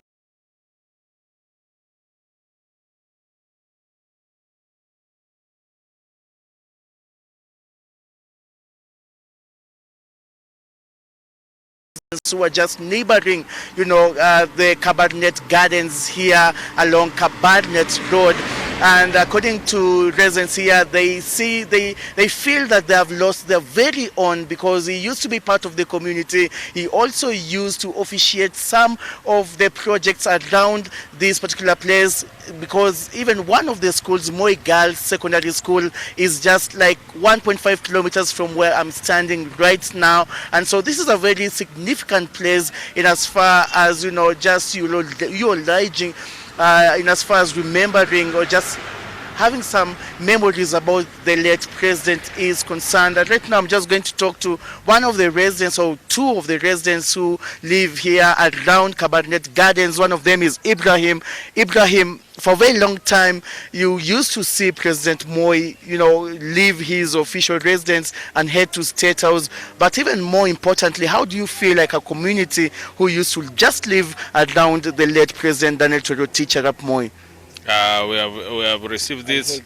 We have received this. It is news in very deep sorrow about the death of our neighbor here. Yeah. Na unasema kwamba kila mara ulikuwa unaweza kumuona akija hapa kwake na akiondoka. Hebu tueleze tu wakati huo aliweza saa zingine kusimama na kuweza kusalimia wakazi ama tu kujumuika na wakazi wa Kibra na hasa majirani hapa katika eneo la Kabarak Gardens? Wakati huo akitoka kule kwake akipata mtu hapa, kama kulikuwa na mama mwenye anachoma mahindi hapa, atasimama, ataongea naye, na mwachie kile anamwachia. Nini kama wakazi ama majirani wa mwenda zake Moi, mtamkumbuka vipi? Tutamkumbuka kwa wakati ule akitoka akienda hizo moto gate zake, lazima tuweke magari kando ndio apite, vitu kama hizo. Okay. Yeah. Before I bring in another resident who is now Vincent, just to remind you that we are at Kabarak Gardens, where the late used to live. He used to reside here, and he used to leave this place very early in the morning and head towards State House and then come back later on. And this particular place where I'm standing right now, it was a no-go zone. You are not allowed to stand here maybe for about 2 or 3 minutes because you will be apprehended or just confronted by curious security personnel. And just to brief you, before I came here, we went down actually at the very gate where the then official residence of the late President Moi, and there is heavy security over there. We have GSU manning the gate and manning the perimeter fence, and they told us that there is little activity there, and they told us that the family, as far as they know, has not even converged around that particular place. And so we just came over here to speak to residents who are taking this very sadly and saying that they have lost their very own. And just to inform you what used to happen here at Kabarak Gardens, we had just one shoe shiner at this particular place located just next to the kiosk behind me, and there used to be rumors that was not just an ordinary cobbler, but he was also a security officer. And so this particular place was heavily guarded then when President Moi was in power. But right now it is a time for residents just to remember fond memories of President Moi the late. And Vincent, you're just one of the residents of Kibra, but also a neighbor to the late former president. Just tell us about how he inspired your life. My name is Vincent Ayako, resident of Kibra constituency. So today is a very sad day because we've lost one of our own member, a community member, our former president, His Excellency Daniel Arap Moi. Our president was a good neighbor because despite of being the president, he resides within Kibera slums. And for all those years, this is where he was. So that meant that he was a very humble person. And Moi, full of wisdom, he has inspired many. He was born in 1924. I learned in geography, in history and government about Moi in 1924, and he's died at 96 years old. So I can say Moi has impacted his generation. For God to give him all those years, then he had a purpose to fulfill. And that's why when we look at the legacy of our president, the late president now, Daniel Arap Moi, he told us to live in harmony. We avoid issues to do with tribalism. because these are things that were going to break down our social fabric. And I believe now we are realizing that when he was talking about when creating multi-party democracy was going to bring tribalism, and indeed it brought tribalism. And right now we are going back to the drawing board, having BBI to go back to the roots. Moi had foreseen this. That's why Jaramogi said Moi ni kama twiga. Ile kitu Moi anaona kama ameketi, yeye anaona kama amesimama. So today we are very sad, and it's very unfortunate he has passed on. And as a young man growing up in the village, my grandfather was polygamous of 3 wives. And within one homestead tulikuwa watoto kama 25. Tunaenda kwa shule moja pale Lela Primary School. So tulikuwa napewa maziwa. So shosho yangu alikuwa anafurahia sana tukienda nyumbani. Tulikuwa na maziwa 20. Maziwa ya Nyayo. Maziwa ya Nyayo ilikuwa inaitwa UHT. Inaweka kwa maziwa, inapika. So my granddie used to really love me for that. So today we are very sad. We've lost our president. Sad atmosphere here at the Kabarak Gardens, and one of the legacies the retired and the late President Moi set up here in Kabarak or around Kabarak Gardens is the establishment of the Moi Girls Secondary School, which I told you is just about 1 kilometer from where I'm standing, and that particular school is just one of the iconic institutions here in Kibra and around Kabarak Gardens. But as far as activity at his residential home, at his official residence here in Nairobi is concerned, at Kabarak Gardens there is no much activity, according to the security officers who assured us that they haven't seen even a single family member over there. But we are staying here to keep watch of any activity, and of course we shall update our viewers even as this particular breaking news continue to spread around the nation and across the continent. Zainab. Seth Olale there at the Kabarak Gardens here in Nairobi. And allow me to just, of course, read out part of the statement that was released earlier on by President Uhuru Kenyatta. And it says, in honor of the life and times of the late great Mzee Daniel Toroitich Arap Moi, and on behalf of a grateful nation forever indebted to our deceased second president for all his many years of steadfast public service, I, Uhuru Kenyatta, under the authority vested in me as the President of the Republic of Kenya and the Commander-in-Chief of the Kenya Defence Forces, do hereby order and direct that, in testimony of the respect in which the memory of the late Daniel Toroitich Arap Moi is held, the nation will observe a period of national mourning from today until the day of his funeral. Secondly, that the late President Daniel Toroitich Arap Moi shall be accorded a state funeral with all appropriate civilian and full military honors being rendered and observed.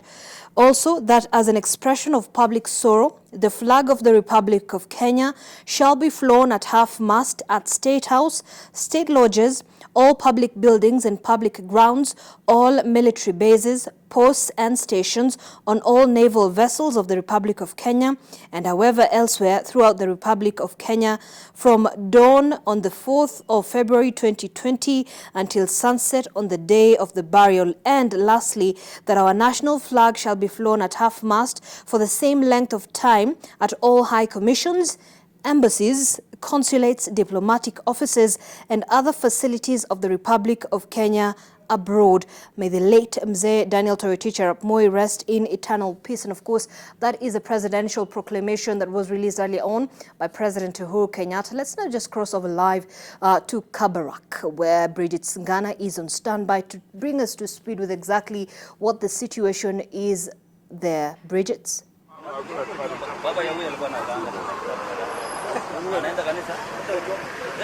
Well, we're still at Kabarak and just next to the Kabarak University, and this is the official residence of the retired late President Daniel Moi.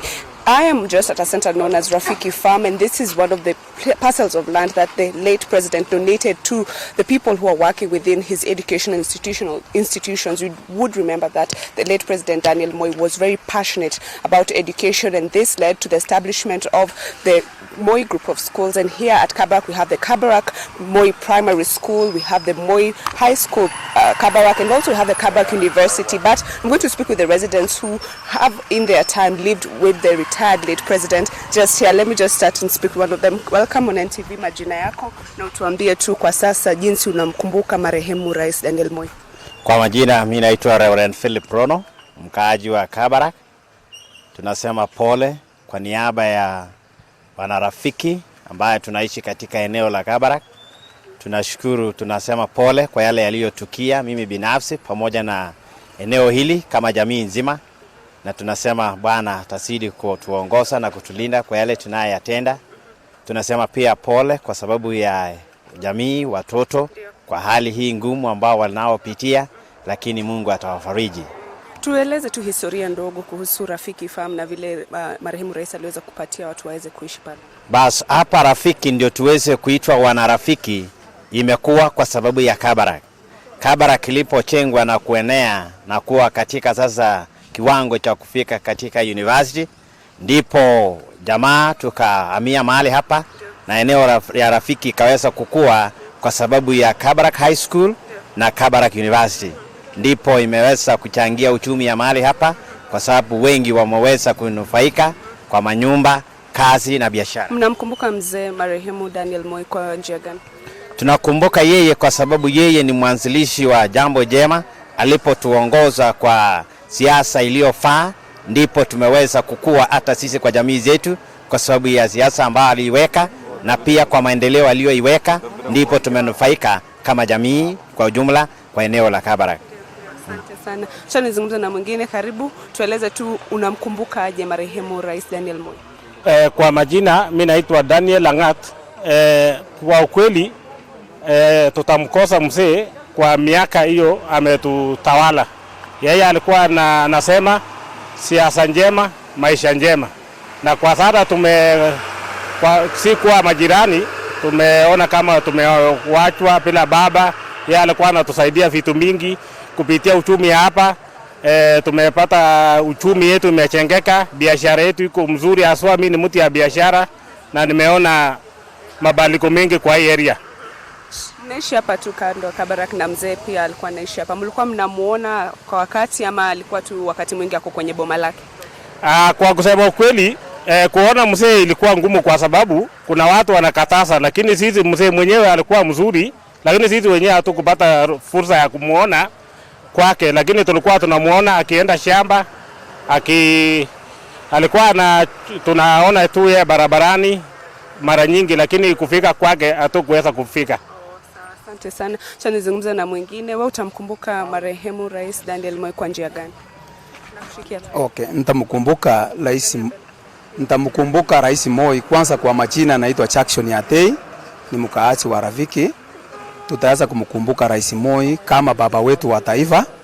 Sana sana tukikumbuka nyuma wakati tulikuwa primary, alituletea masiwa na tukakunywa. Kuna wengine ambao hatungeenda shule, lakini tuliposikia masiwa tukaingia shule, tukaanza kusoma mpaka saa hii. Na mimi kama mkaaji wa Rafiki ninamkumbukia Moi ni kwamba hapa Rafiki haingekuwa kama sio yeye, na bila yeye hatungekuwa hapa Rafiki. Na sana sana tukitaka maji tunaenda huko, tukitaka kila kitu tunaenda huko.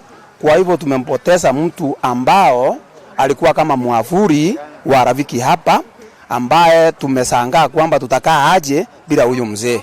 Mungu amsaidie na Mungu ambariki. Na sana sana ako na watoto, tunajua ya kwamba kuna mtoto atakuwa na roho kama yake, ili tusipoteze roho wa Moi. Tuambie tu pia kwa ufupi utamkumbuka mzee aje? Mimi naitwa Robinson Rioba. Nilikuja hapa 2001, sikukuwa napata maji hapa, lakini nilikuwa natoa kwa mzee.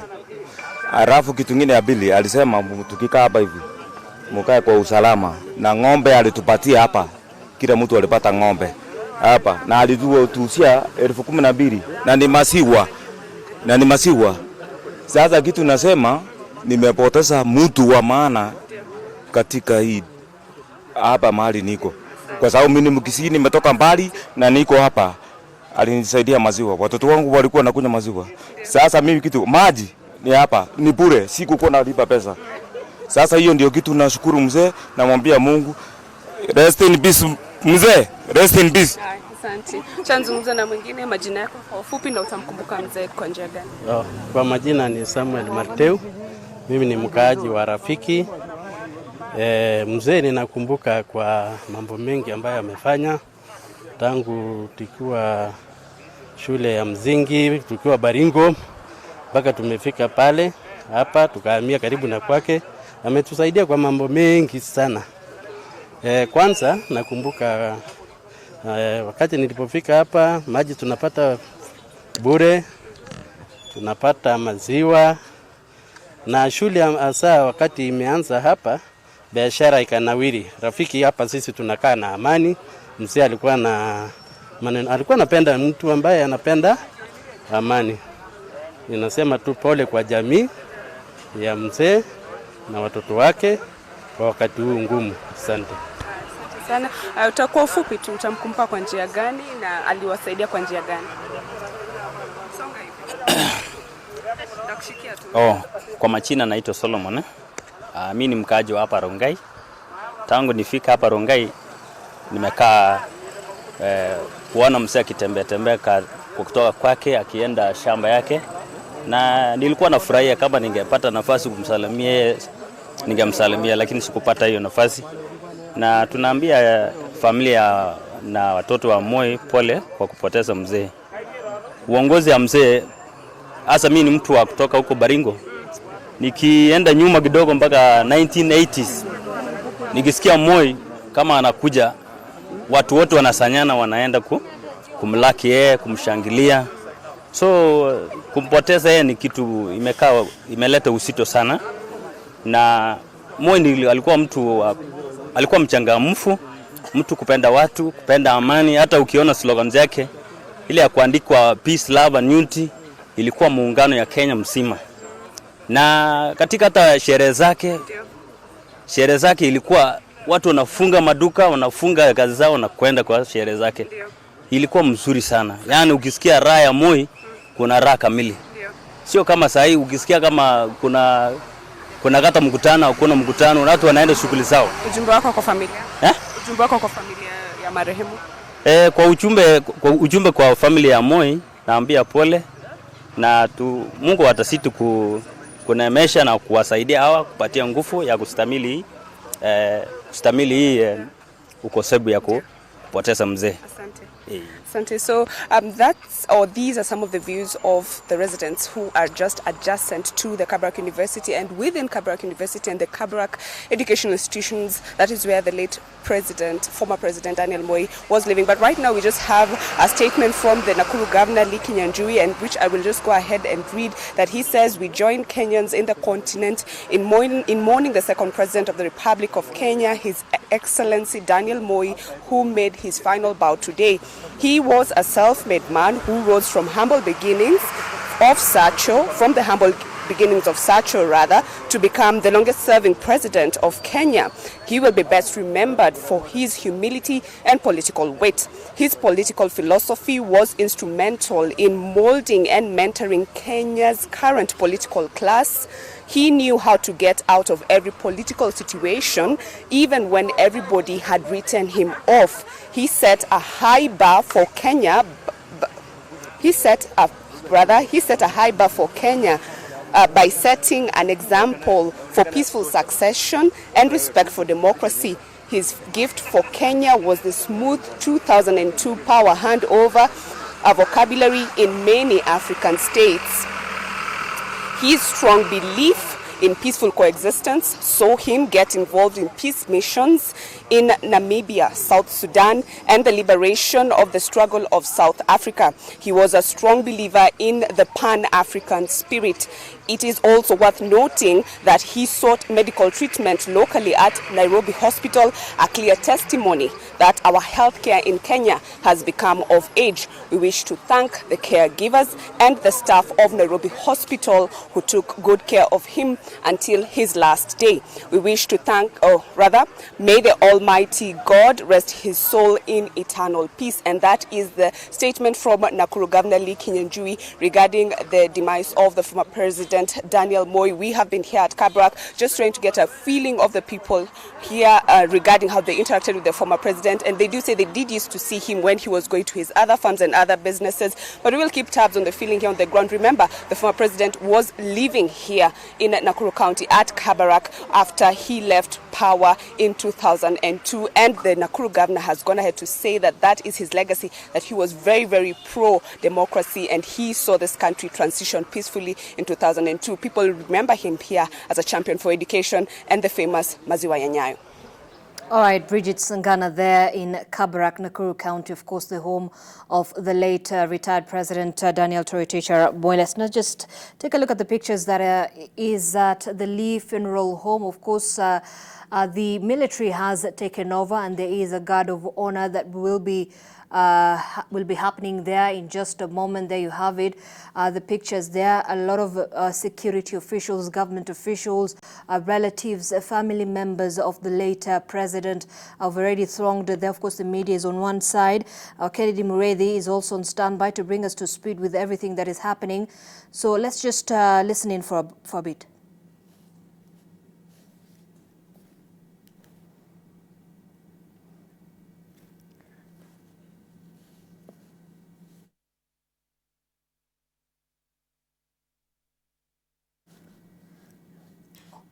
All right, there you have it. And of course, like I said, Kennedy Mureithi is on standby. He'll be bringing us all with what is happening at the Lee Funeral Home, where the body of the late President Daniel Toroitich arap Moi has been taken. And we're going to cross over live to Meru County, where Melita Oletenges is also on standby to bring us the mood of the residents of that area. Melita?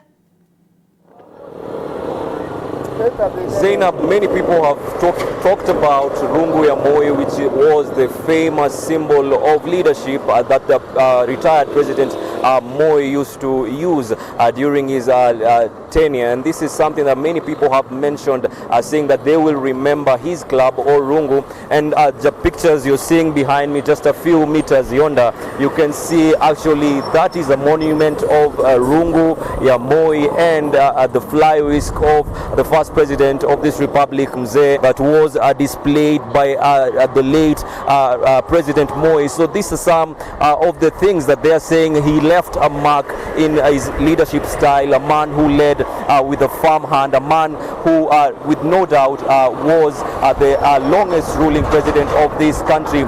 These are some of the things that the residents here remember about Mzee Moi, but just to get it from the horse's mouth, I'm going to be speaking to a number of them. Thank you so much Mzee for joining us on NTV. Ukianza na jina lako, pengine utuambie kumbukumbu yako kuhusu rais ambaye mwenda zake sasa, rais Mzee Daniel Toroitich arap Moi, ni yapi? Nashukuru sana. Mimi naitwa Mwenda kutoka wilaya ya Igembe Central, na nikiwa mwana shaman peacemaker in Igembe Central, na nikiwa mwana kamati katika Meru County wa amani. Nashukuru sana sababu wakati wa Mzee Moi alikuwa kila wakati katika uongozi wake, wimbo wake alikuwa kiimba amani amani amani kila wakati. Nashukuru Mungu kwa huo muda wote ambaye amemweka, amekaa muda yule ambaye anaonyesha kwamba katika vizazi vijavyo vitakuwa vikimkumbuka. Na zaidi ya yote alikuwa anapenda taifa lake. Alikuwa ni kiongozi anapenda uongozi na kufanya watu kuwa kitu kimoja. Ndiposa mimi naomba viongozi walioko siku ya leo waunganishe jamii za Wakenya, wawe kitu kimoja. Mtu asiwe anashtakia mema peke yake, ili taifa letu liwe na umoja, liwe na upendo. Na nakumbuka sana wakati aliona Kenya watoto wako wamesoma, akachukua watoto kwa wingi, na njia ya kuwafutia akawapa maziwa, akatolea watoto wanywe maziwa ili wapate kuelimika. Na hivyo ni jambo moja ambaye alitegea ili vizazi vya Kenya vipate kuelimika. Na viongozi tulio na wao leo ni wale ambaye walisoma wakati wa enzi za Moi. Kwa hivyo natuma rambirambi zangu kwa familia yake, nikiwaambia kwamba hiyo ndio njia tunaelekea. Hakuna ambaye mtu atakaishi dunia pasipo kufa. Na kufa kwa Mzee Moi sio kufa, ni kulala. Na ningeliomba taifa la Kenya, ningeliomba serikali ya Kenya ikumbuke Mzee Moi, wamweke, wamulaze alivyo mulaza Mzee Kenyatta. Sababu huyu ni kiongozi aliyekuwa na upendo mwingi. Mimi nikifikiria, ukiona ishara zile ambaye ameweka hapa, aliweka yake na ya Moi, na ya Kenyatta. Kwa hivyo yeye hakupagua, hakusema ni wakati wa enzi yake aweke yake peke yake. Aliweka mpaka ya kiongozi alianzisha taifa la Kenya. Nakumbuka ya kwamba upendo ukiweko, watu wakose kupigania uongozi, wakose kulaumiana, waunganishe jamii na upendo. Unaona kama vile mimi nafikiria katika uongozi tulio nao siku ya leo, unaona kama taifa la Kenya limeleta kitu inaitwa nzige. Hizi nzige Mungu tunaomba asimalishe, sisingie wakati huu wakati wa enzi wa viongozi walioko sasa, na vita ninaomba biise, tusipigwe na nzige, tusie tukapatwa na njaa, uongozi wa Moi upate kukumbukwa. Mungu ambariki na mweke mahali pema peponi. Asante. Naam, shukran sana mzee. Allow me to speak to one more resident here. Thank you so much. Ukianza na jina lako, pengine tuambie kumbukumbu yako kuhusu mwenda zake Rais Daniel Toroitich arap Moi ni ipi? Okay, kwanza naitwa Dan, nikiwa hapa Meru. Vile mimi namjua Meru, kwanza kabisa hapo zamani mambo yalikuwa rahisi, pesa zilikuwa na value wakati ule. Mikate ilikuwa pesa kidogo, tena maziwa yake ndio hayo. Kwa hivyo mimi vile ningependa kusema Moi wakati wake ulikuwa mzuri, wakati alikuwa uongozini, na sana sana mambo yale alikuwa akizungumzia, alikuwa anasema at least watu wao na amani na upendo. Na yeye alikuwa akisema ingali kuna mtu alikuwa akikosea amsamee, na watu wana amani na upendo, kupendana. So tumeruhusu mtu ambaye alikuwa nguvu sana na alikuwa yani kielelezo chema kwa nchi yetu ya Kenya. So tutasema Mungu amweke mahali pema peponi, na walaisi wengine hata wale ambao watakuja kutangulia hapo na higa mfano huo wa rais mwenda zake mzee Moi. Yeah, nashukuru sana. Thank you so much. Those are very nice sentiments about the late Mzee Moi. Allow me to speak to the last person here. Thank you so much for joining us. Pengine ukianza na jina lako kisha tuambie unakumbuka nini, utaenzi nini kuhusu mwenda zake Rais Daniel Toroitich arap Moi? Okay, thank you. My name is Karen McKenna. I'm from Meru County. All I can recall about Moi ni maziwa ya Nyayo. Hiyo maziwa, it was nice. Okay, sisi like venye tulikuwa watoto tulikuwa nasari na tulikuwa tunaenjoy hiyo maziwa Nyayo. Ingine venye nataka kusema about Moi was a good president na rest in peace. Thank you so much. You've heard it, Zainab, from a number of residents of Meru County here. Something that has really caught my ears. They're saying that during Moi's tenure, the economic times was a bit friendly. They're saying that there was money then. They're saying that this is something that they are missing about the retired President Moi. They're saying that the economy was stable, and they're saying compared to now, they're feeling that Moi held the economy together. And remember also we've had the first speaker here saying that he wishes that other leaders would emulate the style of leadership that Mzee Moi led this country for the 24 years that he was in power. And of course also something that I would like to mention was also the patronage of Mzee Moi for institutions across the country, schools that were named after him. Remember, there are also hospitals that were named, and also hospitals that he inaugurated himself, and this is something that of course contributed to the growth. Meru County, of course, people continue to speak well of Mzee Moi, sending their condolences to the family. We've had a number of leaders from the region, Meru County, Nyeri County, Embu County, Tharaka Nithi, and of course Kirinyaga County, sending messages of condolences to the family and friends of the late Mzee Moi. So we will be camping here, of course, bringing you up to speed with what people think and feel about the departure of Mzee Moi. But for now, over to you in studio. All right, Melita Oletenges. Then, of course, just to mention, since he was a professor of politics, there have been a lot of tributes and message of condolences from leaders across the country. Just to mention a few, this is a message from National Assembly Speaker Justin Muturi saying, "It is indeed the sad end of an era. On behalf of myself, my family, and the National Assembly, I send my heartfelt condolences to President Moi's family. Our colleagues in Parliament leaves a huge gap among our African elderly statesmen, whom ourselves as younger leaders look up to from time to time for wise counsel or leadership." We also have a message from former Vice President Kalonzo Musyoka saying, "I have learned with a deep sense of loss of the passing of retired President Daniel arap Moi. He was a devout Christian, father figure, an African icon, and an astute politician. At Ekuru Aukot saying, I drank Nyayo milk, planted trees, and participated in the Momonyoko wa Udongo activities. In his own right, former President Moi was present. He was dressed well. We also have Anne Waiguru saying, my heartfelt condolences to the family and loved ones of his ex. Love and unity truly be ingrained in each one of us. And of course, we'll be bringing you more of those condolence messages from leaders across the political divide, and as well as just leaders from different sectors in the country. Let's just take a look at this point at some of the most memorable speeches by the late retired President Daniel Moi.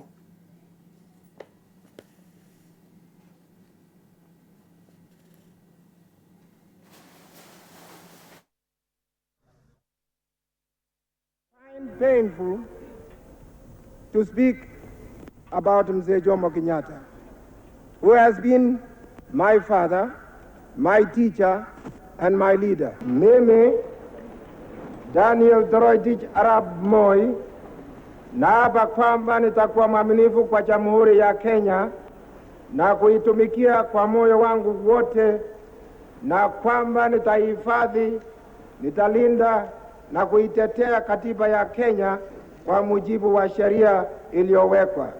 Ewe Mwenyezi Mungu nisaidie.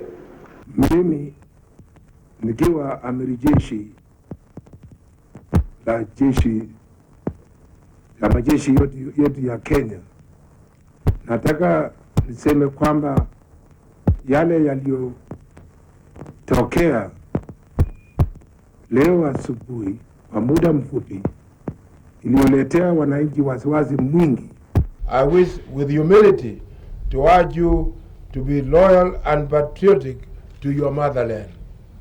This is my wish and prayer for Kenyans and the country I love most.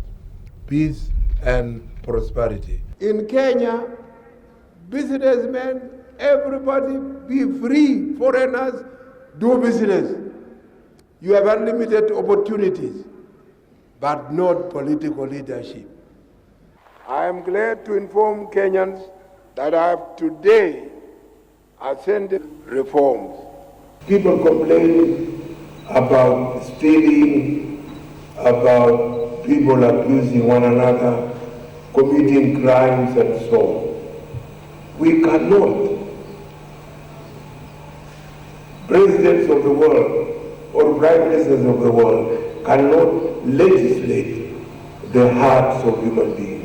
Watu wengine wana incite watu wengine kupigana. Nimetoa amri kwa polisi, akiwa nani mtu kuumiza mwingine ashikwe, asimwogope mtu wengine. Tulipokuwa tunapigania uhuru, tulikuwa tunapigania tuwe kitu kimoja. Ikiwa ni ujinga, ikiwa kwa maradhi, hayo tulipanga, na ndipo tuliponyakua serikali mwaka wa 63, tukaona kwamba kujenga Kenya tukiwa tumekawanyana haiwezi kujengeka. The international news media will indeed be waiting to report chaos in Kenya. It will give us great pleasure once again to prove them wrong. Lakini nimeona mpaka nikaona kwamba na huyu mzee Uhuru Kenyatta. Kwa nini mimi nasema mzee Uhuru Kenyatta? Atakuwa mzee wa mji hata kama ni kijana hivi. Nilisema mwaka wa 98 kwamba nitajiuzulu kipindi hiki cha miaka 5 ikisha. Wengine hawakuamini kwa sababu wanaamini power katika kontinenti la Afrika, kwamba kuna mtu anaweza kuwacha power ya urais. Kama yuko mtu ametukana mimi namsamehe,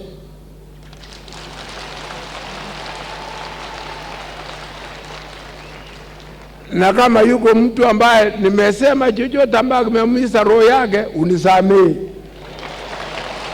Kila mtu atajitetea, si kujitetea, maana ni mwisho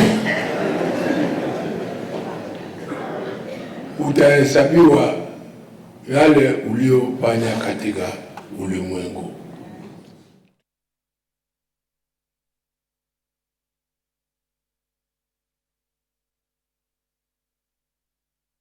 Well, all right, some of the most profound statements that the late President Daniel Moi made during his tenure and even after his tenure as the president. Look, they say that music is the food of the soul. Well, for former President Moi, music was also the food of the mind. Public events involving the president could hardly start before choirs or teams of dancers had soothed the mind of the head of state with sweet melody and words of praise for his wise leadership. The Moi era was marked by patriotic songs modeled around Moi's Nyayo philosophy.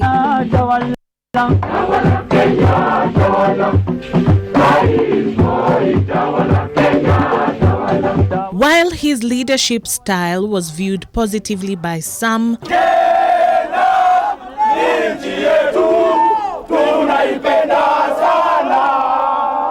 and negatively by others,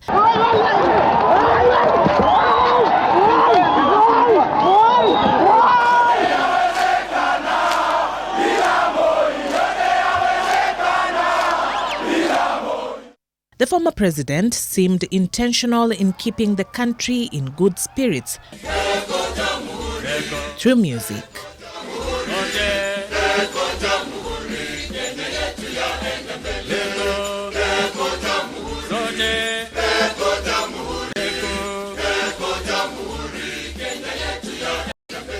Patriotic songs that characterized his era were praise to the man and patriotic to the country.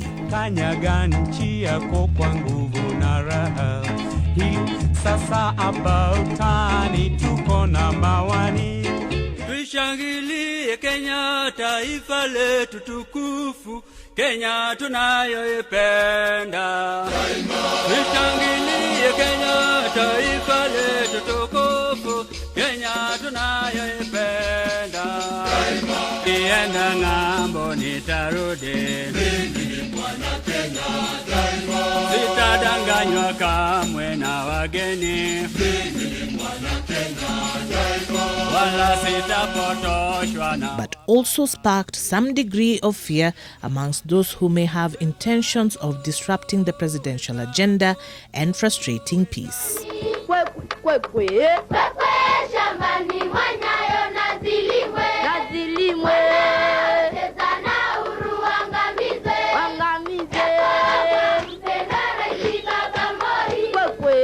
The party of the day, KANU, was not just the vehicle that facilitated the journey to power for the late president. It was so much more, and this was communicated in song.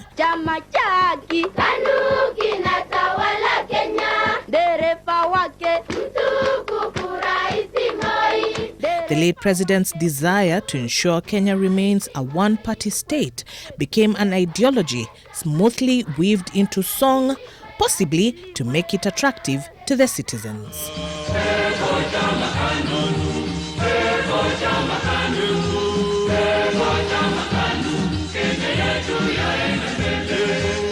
From a young age, children will sing the songs during national celebrations and other presidential events. The songs were catchy and easy to remember.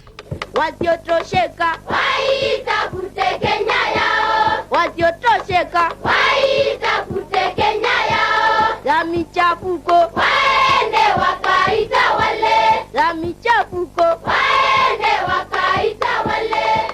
Later in life, they will give the feeling of nostalgia.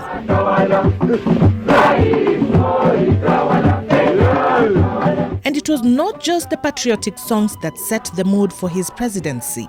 His love for music provided a platform to showcase the cultural diversity of the country. The songs may have outlived the man who inspired them, but they will always cause those who sang them to reflect on the times of the late President Daniel Toroitich Arap Moi.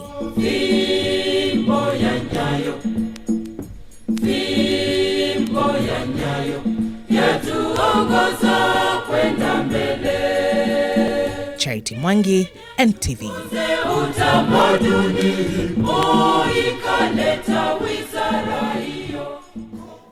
All right, so I think one of the most memorable music for me was the same one that actually began that particular report. Tawala Kenya, Tawala, Tawala Kenya, Tawala. Rais Moi, Tawala Kenya, Tawala. And I'd like to introduce my colleagues now joining me live in studio. Of course, Jen Goiri and Salim Swale will be handing over the mantle to you as you take now us through the ascendancy of the late president to power, and it was quite fascinating. What do you remember when it comes to the most memorable music for you? For the most memorable music, I think it's Tawala Kenya. Right. But the most memorable thing I remember is kama kuna mtu nimekosea, naomba unisamehe, and that's what many Kenyans remember about Mzee Moi. Right. But from our generation, we remember maziwa ya Nyayo. Right. I don't know. Salim, did you? Yes. Yes. I remember very well Kongoni Primary School in South Sea. Ikileta kwa ile carton. Na ilikuwa ile ya plastic. I can't remember. When were you born? Then nakumbuka kulikuwa na vile vinani vikatoni. We used to cut them and make them like playing cards. Right. Yeah, those days we used to The cards, you actually make, wow. Out of those the cartons of the milk cartons. Exactly. Wow. We can tell you when quite he was born. What do you remember about Mzee Moi? Well, you just read him. No, I remember my father really following up everything that would happen. You know, sit down and watch the news. Remember, I think it was VOK, Voice of Kenya. Yes. Sasa Rais Mtukufu amefika hapa amefanya hivi. I remember that, and it was quite interesting. And I think he's left quite a huge legacy politically, economically for our country, and socially as well. So I think this is where we're going to take a break. But before that, Jen, Kennedy Mureithi is on standby at the Lee Funeral Home. Let's just cross over live to him and let's get more details of what is happening at the Lee Funeral Home.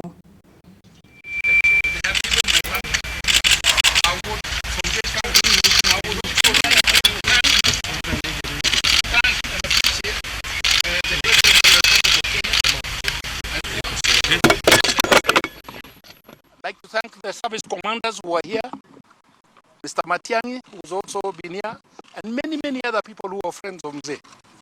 So at this juncture, at this moment, a full statement will not be issued, but we will issue one because we will be going to Kabarak Gardens in the next few minutes, and after that then we will issue a comprehensive statement so that Kenyans can also appreciate and understand what has been going on for the last 2-3 months since Mzee has been admitted in this hospital.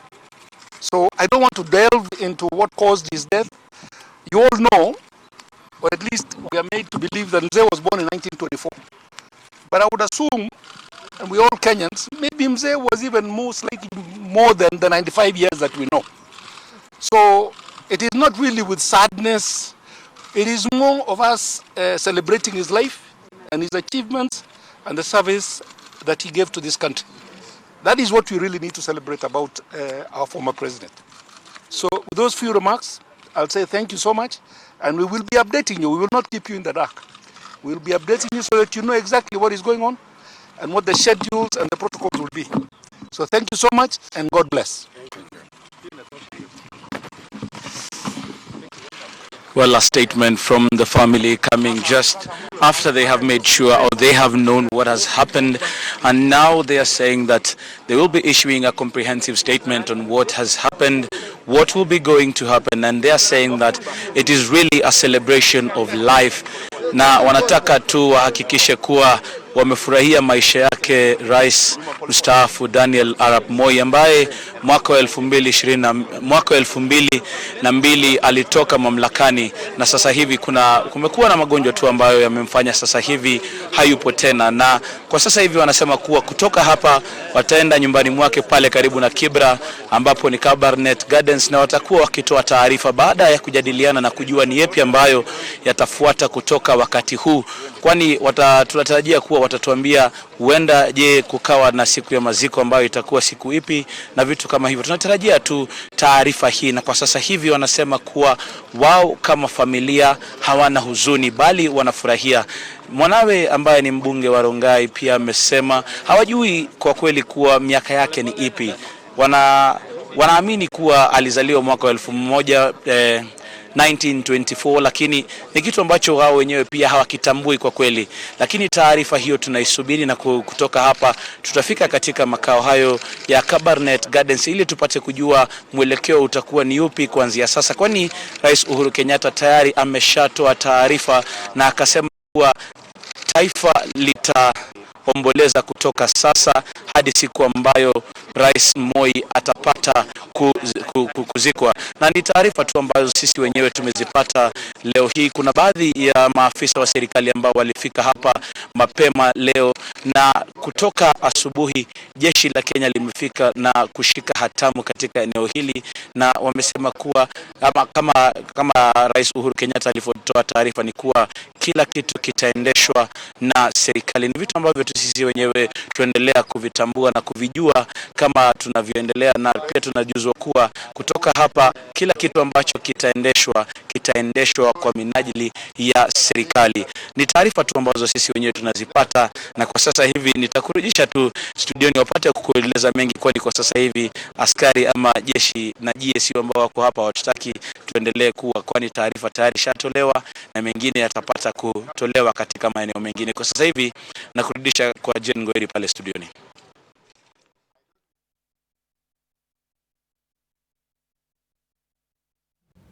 Na shukrani sana Kennedy Mureithi. Huyu ni mwanahabari wetu ambaye yuko katika chumba cha kuhifadhi maiti Chali. Bila shaka ni taarifa ambayo tumekuwa tukifuatilia kuanzia asubuhi na tutaendelea, na kama ulivyoona tumebadilisha lugha kidogo kutoka Kiingereza na sasa tunaingia katika lugha ya Kiswahili. Mimi ni Jen Ngoiri. Jina langu mimi ni Salim Salim. Mpenzi mtazamaji, kituo chako cha NTV kitaendelea kukuletea matangazo haya moja kwa moja kufuatilia kila pembe ya nchi, kuhakikisha kwamba unapata yote unayopaswa kujua kuhusiana na msiba ambao umekumba taifa asubuhi ya leo, msiba kumpoteza rais wa pili wa Jamhuri ya Kenya Mzee Daniel Toroitich Arap Moi, ambaye amefariki mwendo wa saa 11:20 alfajiri ya leo katika hospitali ya Nairobi katika chumba cha wagonjwa mahututi, akiwa kando ya familia yake, wakiwa pamoja na mwanae ambaye ni seneta wa Baringo Gideon Moi. Na mtazamaji, kwa sasa tunapumzika, lakini tutarejea baada ya muda usio mrefu tukiendelea na matangazo yetu ya kifo cha Mzee Daniel Toroitich Arap Moi.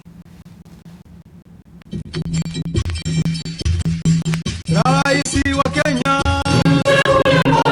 mkono kwa mkono ya wale wanaoamini uongozi bora ni baraka yake Mwenyezi Mungu. Uongozi bora ni baraka yake Mwenyezi Mungu. Ngoma na tucheze, na tupige filimbi na zeze, pongezi kwa Moi.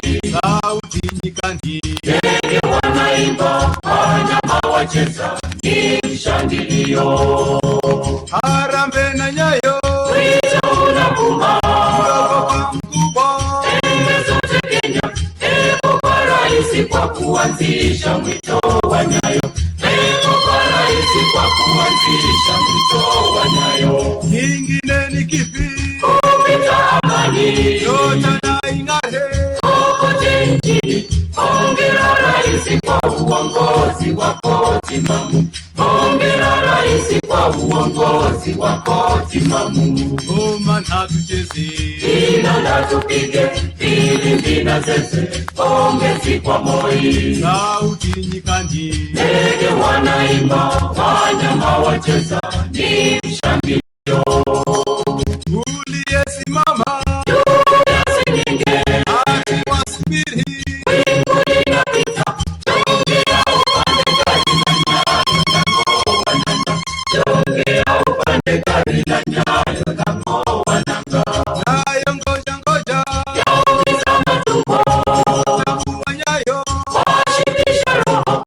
Usiku mchana ni upendo, amani, umoja.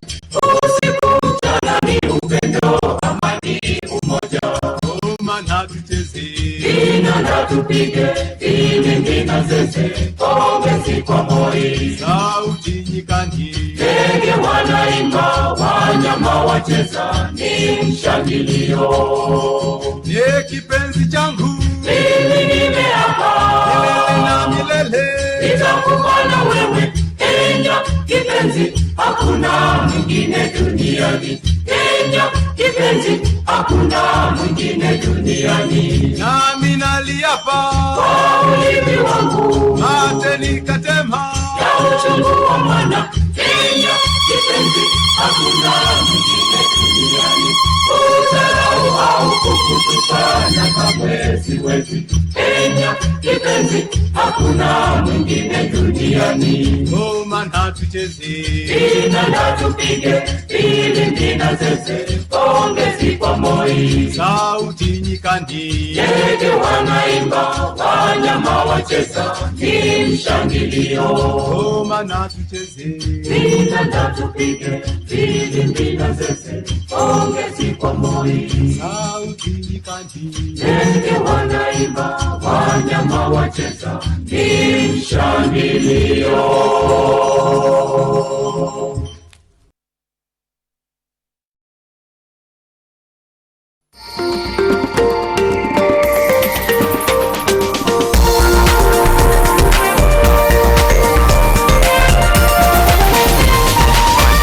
This is NTV. Kisha tusonge mbele, kisha tusonge mbele. Kisha tusonge mbele, kisha tusonge mbele. Tusonge mbele. Tusonge mbele na Fiber Mobile. Get a Fiber SIM card today and enjoy Tusonge mbele bundles at affordable prices.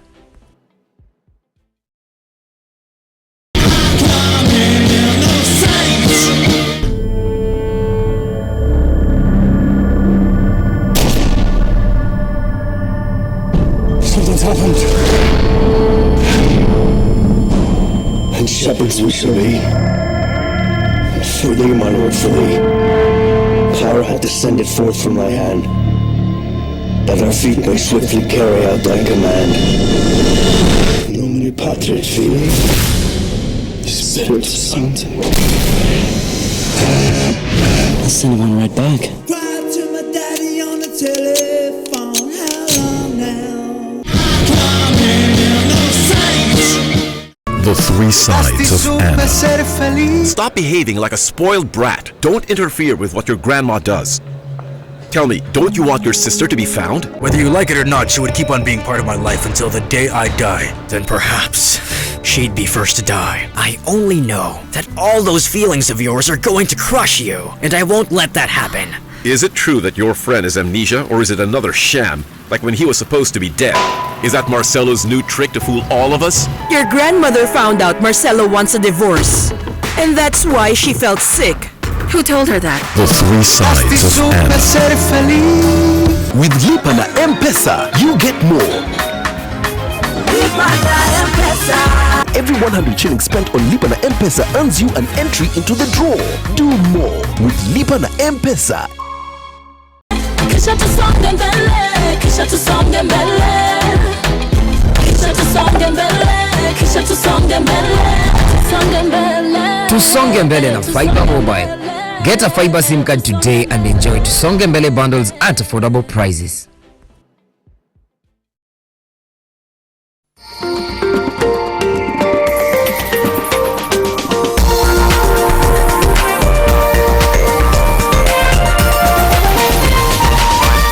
This is NTV. Unaongoza vyema, unaongoza vyema. Rais Moi unaongoza vyema. Peleka Kenya mbele, peleka Kenya. He used to sympathize with many, and particularly the ones who are not able. He assisted many people. He educated many people. He paid school fees for many. He was a very kind person. President Moi would share whatever he has or whatever he had with anybody. I don't remember for the long time we were together, particularly when I was a minister and an MP. when he had lunch alone. Because anytime he invited me to State House for lunch, I would get 20 other people having lunch with him. And we'd talk to them freely. He welcomed anybody. Whenever he invited you to his office, he would open the door for you, and when you leave, he opens the door for you to go out as a president. There are those who say he was a dictator, he ruled the country with an iron fist, he detained a lot of people without trial.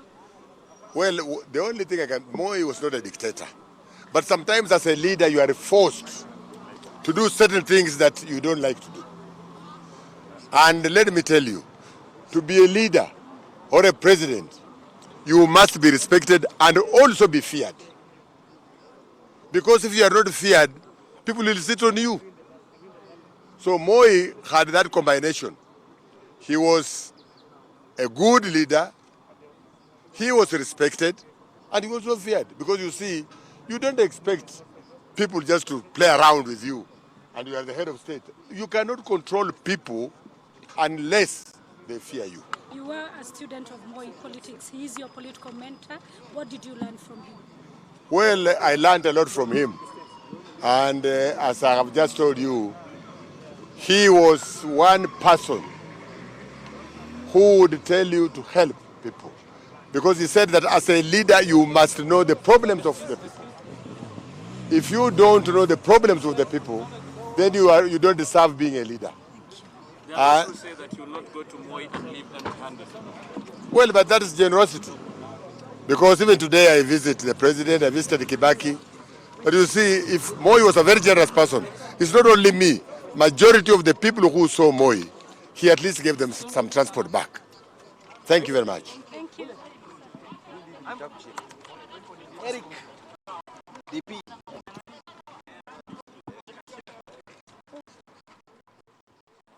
Na Fred Gumo huyo hapa ambaye amekuwa mwanasiasa wa muda mrefu, alifanya kazi kwa karibu na mzee Moi katika serikali ya mzee Moi na vile vile katika serikali ya rais mstaafu Mwai Kibaki, akizungumzia kile ambacho anakumbuka kutoka kwa rais mstaafu Daniel Arap Moi ambaye ameaga dunia mapema leo alfajiri katika hospitali ya Nairobi hapa jijini Nairobi, akiwa pamoja na familia yake katika hospitali hiyo. Ni baada ya kuugua kwa muda mrefu. Jane, mzee Moi atakumbukwa kwa mengi sana ambayo Wakenya tayari katika mitandao ya kijamii na majukwaa mbalimbali wanamzungumzia, kubwa zaidi likiwa ni lile jina lake la mkulima namba moja, mwanasiasa namba moja. Alikuwa katika kila kitu, alitaka kuhakikisha kwamba taifa linakwenda katika mwelekeo ambao unawafaa wananchi wasiojiweza. Na kama tulivyotangulia kusema hapo awali, tunaendelea na matangazo yetu. Tuko na wanahabari kutoka maeneo mbalimbali wakiangazia jinsi wananchi wanavyosema wanamkumbuka mzee Moi, na pia kuangazia wanasiasa ambao walitangamana kwa karibu sana na mzee Daniel Toroitich Arap Moi. Na mmoja wa wale ambao walifanya kazi kwa karibu sana ni Linjiru ambaye alikuwa msemaji kwa muda mrefu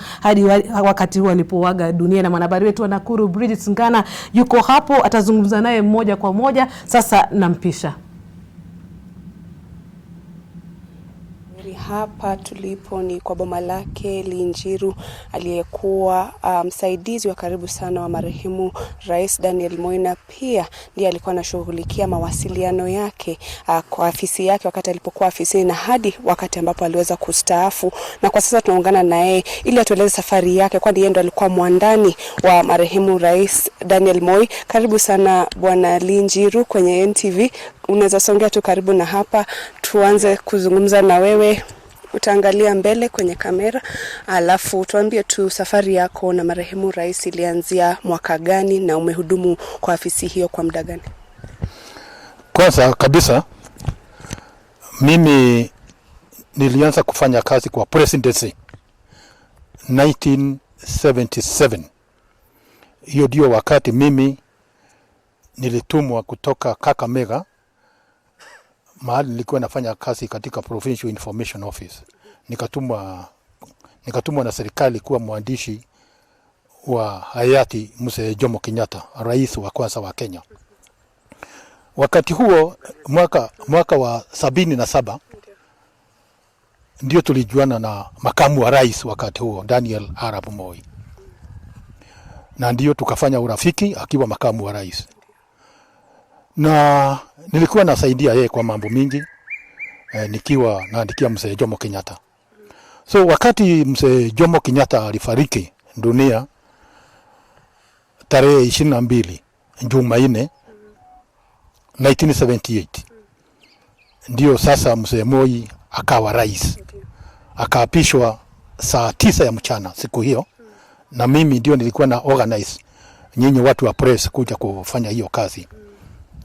Kutoka wakati huo tukafanya kazi na yeye. Sasa tumefanya kazi na yeye miaka 42. Kwangu alikuwa kama baba mlezi. Amekuwa mwalimu wangu. Amekuwa kiongozi wangu. Kutoka manake tulikutana na yeye 77, nilikuwa na miaka 28. Nikaanza kuwa mwandishi wake wa karibu sana, yani press officer wake mwaka wa 78. Nilikuwa na miaka 29 years. Sasa mimi niko na miaka 70. Na kifo chake ni kama mwili yangu nilijua iko kitu, manake for the last week yote sikuweza kusoma, nilikuwa silali vizuri, niko vitu vyangu naandika kwa ofisi yangu, mikono ikikataa kuandika. Nilikuwa kind of paralysis, nilikuwa nimeshindwa na kufanya chochote. Nilipopata hiyo habari asubuhi ya leo, nilikuwa nataka kwenda Nairobi, lakini nikashindwa. Najaribu kupaka nguo zangu, siwezi. Kupaka vitabu vyangu, siwezi. Na ngojea sasa nitafuta driver aje anipeleke Nairobi. Sio hivyo tu atakuwa mwandishi wake. Amekuwa kama baba. Amekuwa protector wangu. Iko watu fulani wamejaribu kunimaliza, kuniangamiza kikabila. Lakini mzee Moi mpaka jana amekataa na mimi. Utatueleza tu tangu anza kufanya kazi naye, mlikuwa mmezoeana kwa njia gani, na alikuwa anapenda mawasiliano yake yafanywe kwa njia gani kwa ile wakati umekuwa kwa ofisi yake? Tuseme hivi. Hakuna kiongozi mbaya. Hakuna mwajiri mbaya. Bora tu umuelewe. Mzee Moi alikuwa anataka mambo yake iandikwe kwa usawa, kwa njia ambayo ni poignant, mambo ambayo inaingia raia wanamuelewa haraka bila kusoma mambo mingi na kuna kichwa alikuwa anasema nini. Mimi hiyo ndio ilikuwa kazi yangu, na mimi wakati mwingine nilikuwa siandiki ile maneno Mzee Moi amesema. I was not writing what Mzee Moi said. That was not my job. My job was to write what he meant. Now, sio manake, besides being his press officer, I was also his public relations officer. For example, akienda mahali tuseme kama Mangu High School, aseme nyinyi watoto wa Mangu High School, namutakia kila laheri katika mitihani yenu. Siwezi kuandika hiyo. Naandika ametakia wanafunzi wote wake, naandika vile maana ya matamshi yake, sio matamshi yenyewe. Ndio. Lakini kama nikiwa mtu ya press, sisi tulikuwa na wakati mgumu sana.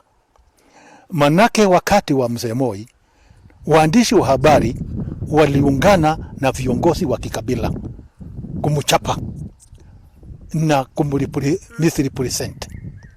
For example, niseme kitu kimoja. Kama nakumbuka mwaka wa 1979, ndio akiwa Nyahururu akatangaza watoto wa Kenya wote wapate maziwa. Tueleze kwa ile kazi mlifanya naye kwa nchi hii, ni nini ambao utamkumbuka, yani kama rais wa aina gani kiongozi? Mambo ya press sasa. Unajua mambo ya press. Wakati watu wakaanza kuandika kwamba hii maziwa iko na birth control substances, kupunguza population ya Gema. Watu wa press waliandika hiyo maneno sana.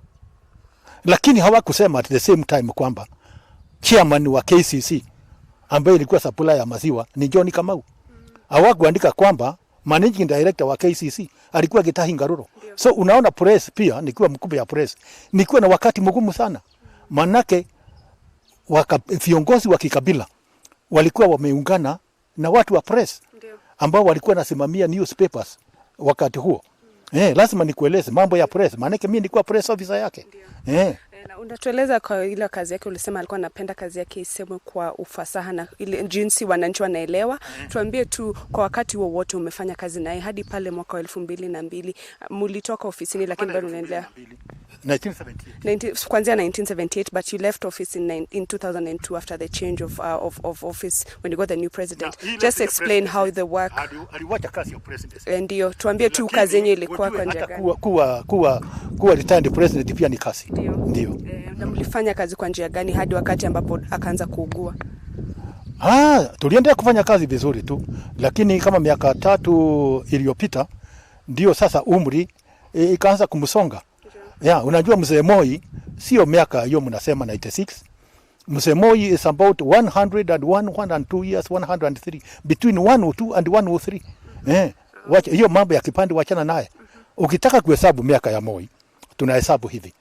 1936. Na hiyo imeandikwa in ink kule upande wa Kapsabet. Alitumwa na wazungu apeleke ng'ombe ya kike ilikuwa na mimba mpaka Kapsoa. Kapsoa ndio headquarters ya Elgeyo Marakwet. Apelekee wazungu huko ng'ombe ya maziwa.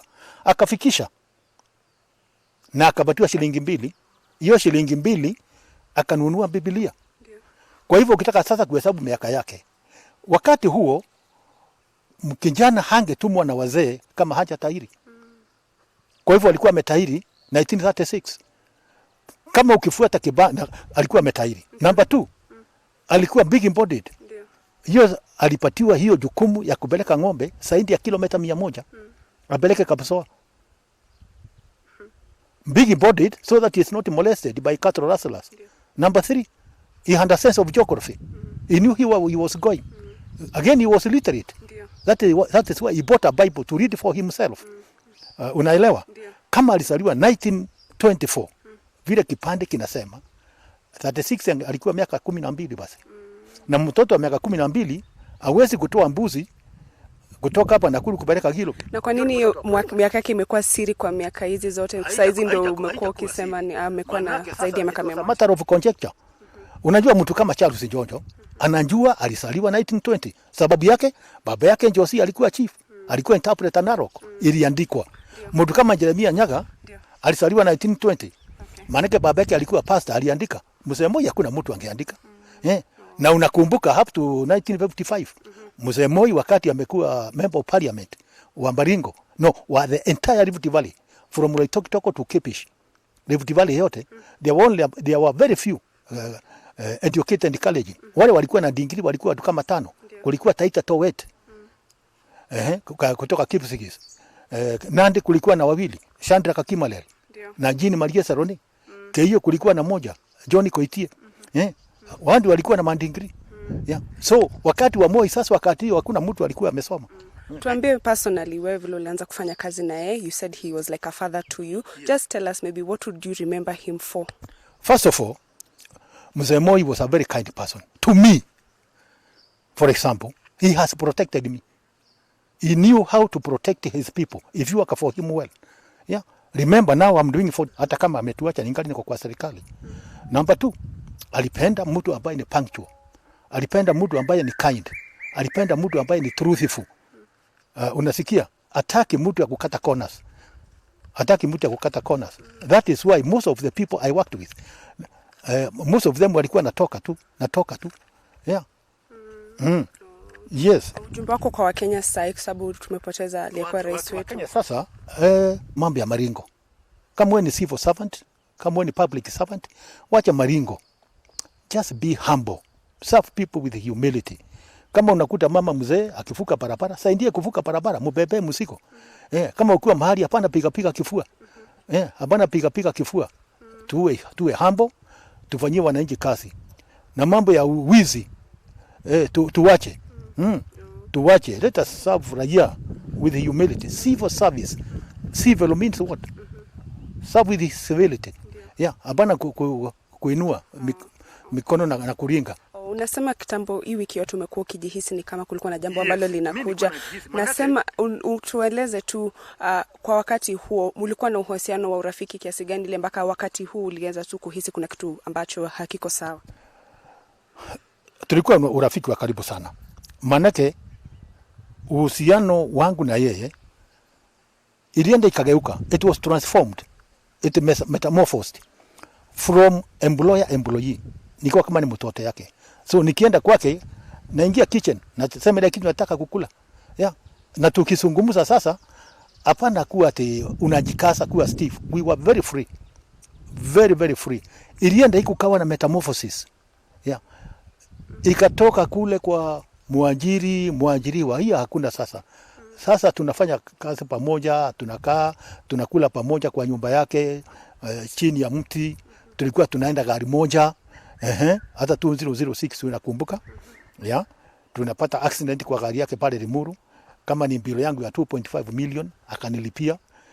Kama ni mtoto yangu anasaidia mimi kusomesha Amerika. Kama ni kujenga nyumba yangu Kileleshwa 1982-83 akanisaidia kujenga nyumba Kileleshwa. Akaniinua kutoka kijana ruro, kutoka Runyenjes yuko. Akanifanya nikawa mtu. Nini ambayo ungependa viongozi wa sasa waweze kuiga kwa marehemu Rais Daniel Moi? Maringo nimeona. Unajua mimi sasa niko na miaka 70. Remember, sote ni watoto ya Mungu. There is strength in humility. You remember Mother Teresa? She was a very humble lady. Was she weak? She was a strong woman, a woman of international stature, ambaye alisalimia kila kiongozi katika dunia kama angependa. Na yeye alikuwa anavaa the cheapest clothes, analala chini, analala na masikini. Nataka kuambia wa viongozi wa sasa, there is strength in humility. Ukiwa na kiburi, ukiwa unajionyesha sana na moto kedi mingi sana, na kuvaa nguo za maua, na ukiingia mahali ati unanjiinua sana, wananchi kwa kona tunakuchekelea. Ukiwa humble, wananchi hata wakuinua katika nyoyo zao na wanakusifu. Kiburi wacha, be humble, serve people. Yeah. I think hiyo hata ukilala, your conscience will not break you.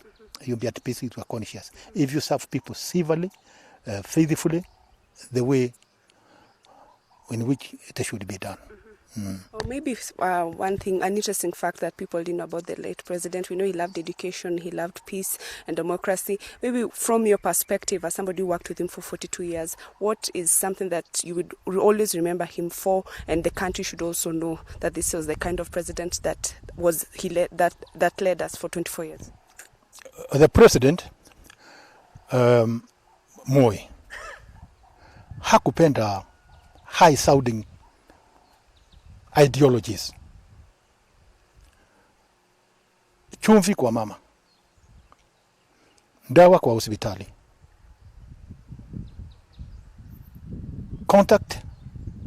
physical contact between the leader and the land, barabara, kwenda Kipish, kwenda Siongiroi, kwenda Kamwangi ni Kiambu, kwenda Tharaka Nithi, zungumza na wananchi hapo. He made the people feel that the presidency was theirs. He made the people feel that they had taken the presidency. He took it to them. Mzee traveled, and I traveled with him in every constituency in this country. Laisamis, North Hall, Injala, uko upande wa Kwasi, Siaya yote uko Mbondo, Ukambani kila mahali, Ganze, Taveta, every constituency, and more. But at least every constituency alikanyaga. And he knew people by name. Akienda mahali anajua jina ya hiyo mwalimu, anajua chairman ya maendeleo ya wanawake, anajua community leader, anajua wao. Na akienda kwa mtu, wakati mwingine analala, anaenda kwa Francis Nyenza MP huko, analala kwake, South Nyanza. Anaenda kwa Usikia Uyugi, analala kwa nyumba yake. Akienda mahali, tukienda Tipish, tukienda huko Ginyang 1979, tunabeba 79 pia. Tunaweka hema mahali Kampanete hotelo iko. Tulienda hapo nje na hema. Hiyo ni mtu practical, unaenda mpaka chini kwa wananchi. Barabara. Na ujumbe wako sahi kwa familia pia na nchi nzima wakati. Sasa familia mimi sijui niwaambie nini. Kuambia familia kitu ni kama kujiambia. Manake nimekaa kwa mguu yake 42 years. I was transformed kama mtoto yake. So familia ni kuambia zote tunalia pamoja. Manake mimi practically I was a member of the family. Manake najua kitchen ni mahali iko, sisi tunakula huko kila siku. Najua kitchen. Tunakula pamoja chini ya mti, chini ya nyumba yake, tunakunywa chai ya asubuhi kila mahali. Kama umekaa na mtu kwa miaka 42, sio ni saidi ya familia? Sio ni saidi ya familia? Kama ni watoto yake, we have grown up together. Kina Gideon we grown up together. Kina huyu Raymond, mjumbe wa huyu Senator Gideon. So mimi nawaambia pole sana. We are together in it. Tunalia pamoja. In fact, after 1 day, 2 days, when it kicks in, I'll be devastated. So pole sana kwa Wakenya.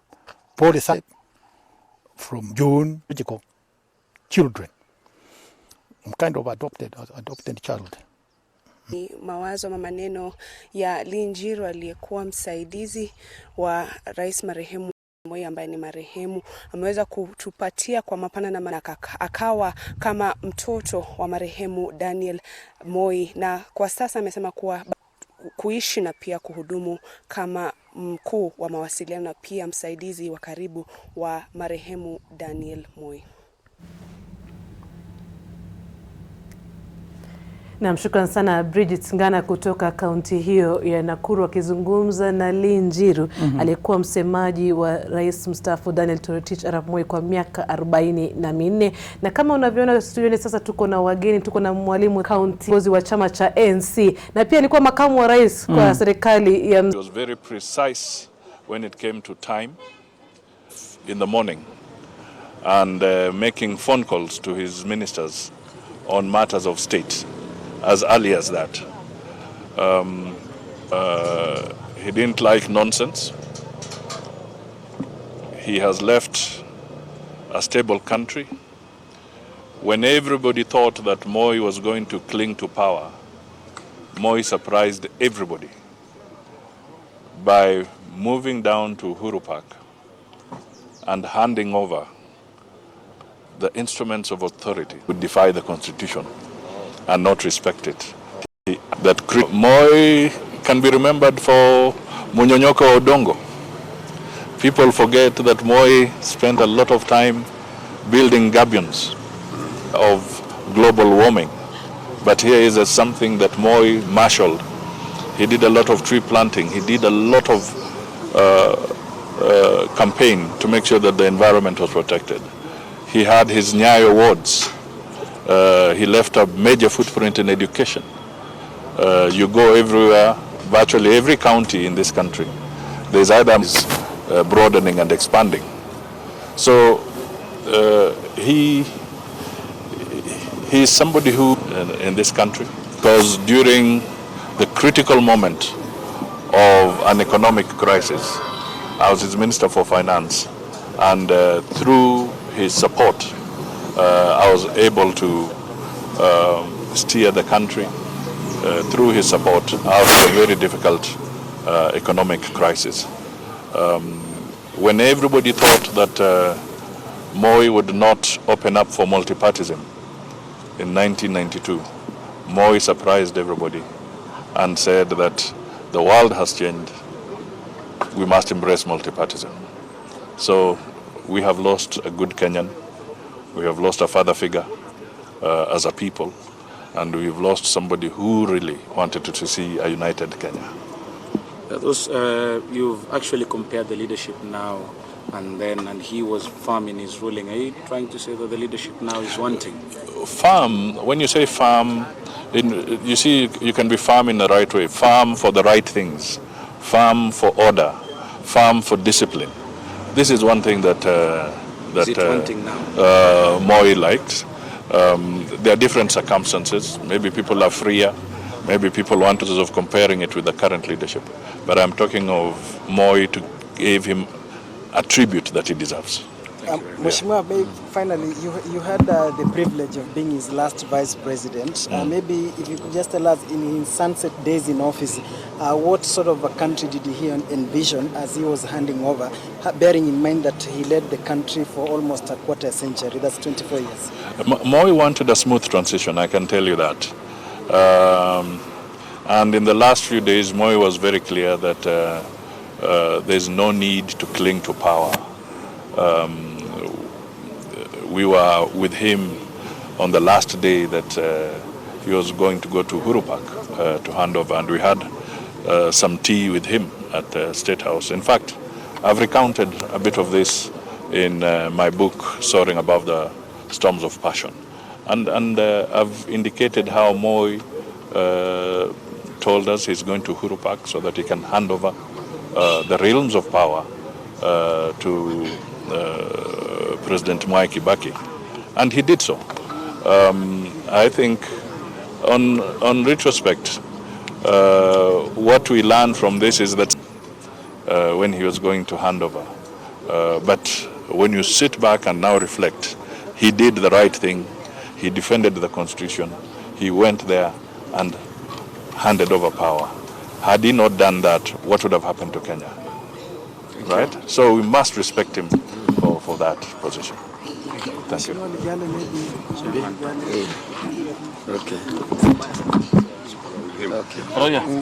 My name is Habib Omar Kongo.